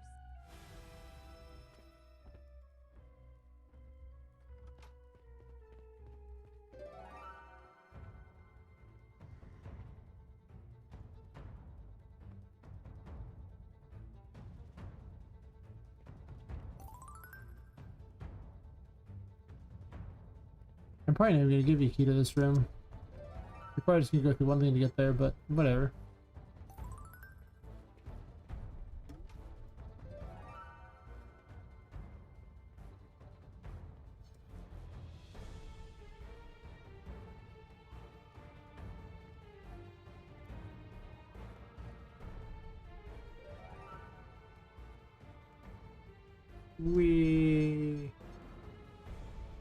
There's a rainbow? Wait, what? Are we sure there was a rainbow?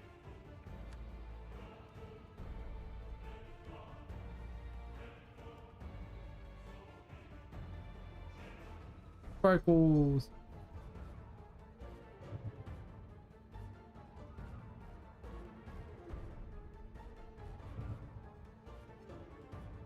Oh. There.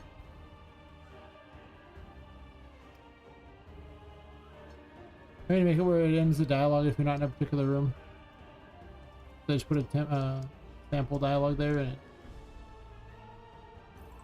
not that necessary, but it just keeps going.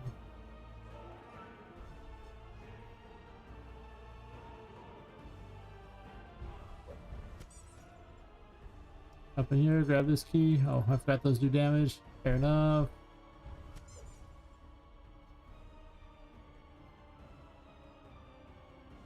Make those vanish.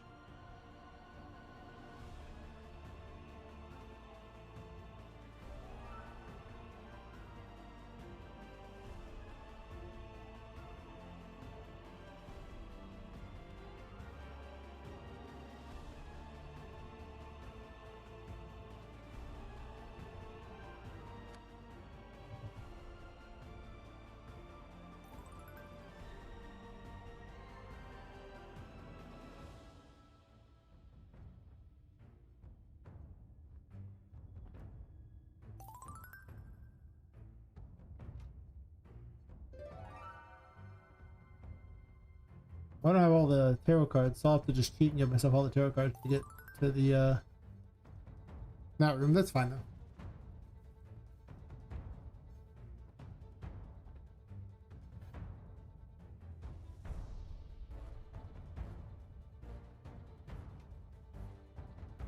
I just went straight down. Mistakes were made.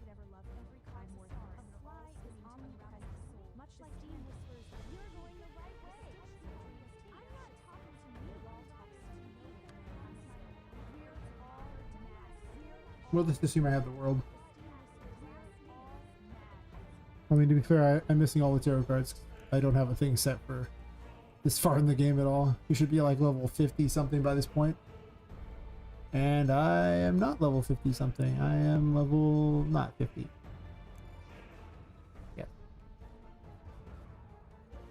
I am level 31.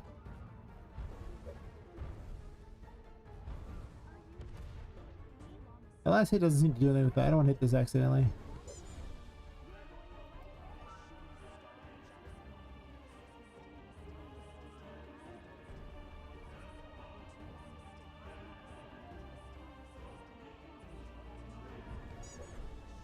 I ran into and killed myself. God damn it. I knew I was making a mistake. I was so close to running through the whole thing and I ran and killed myself. Damn it. I gotta set up the things so that my little cheater thingies have the right stuff for the area. I didn't have, well, I guess I could have used the Empress to throw a projectile at it. And I suppose also technically Wheel of Fortune there. Some of the weapons don't seem very good. Some of the ones seem way overpowered. We're switching to water now, boys.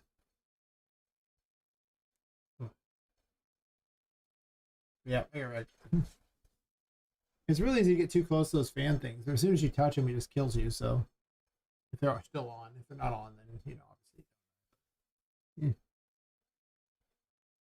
Yeah. Ooh.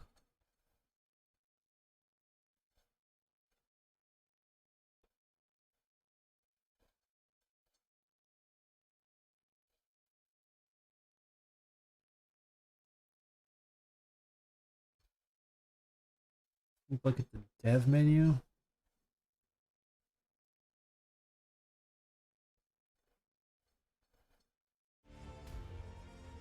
Well, I was going to run all the way through from chapter 3 to 4. I was so close. So close.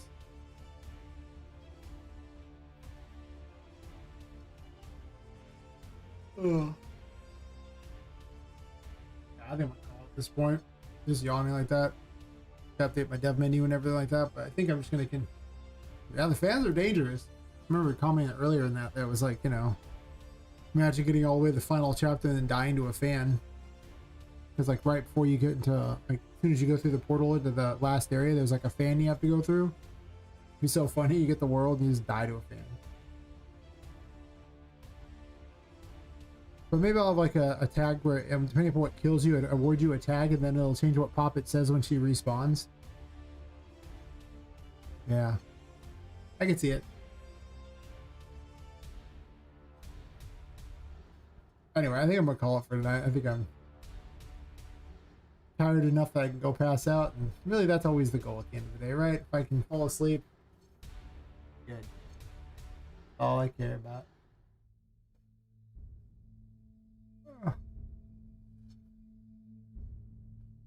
Oh, thanks for hanging out and chatting on the good sir, and everyone else who chatted, and you know, for all the donos and everything. And thanks everyone. I'll be back tomorrow night, so if you get bored, I'm replaced, well, relatively at the same time. Absolutely, Levi. Alright, everyone else who's you know, watching from the shadows, you know who you are. See everyone tomorrow. Yeah. Yes, indeed.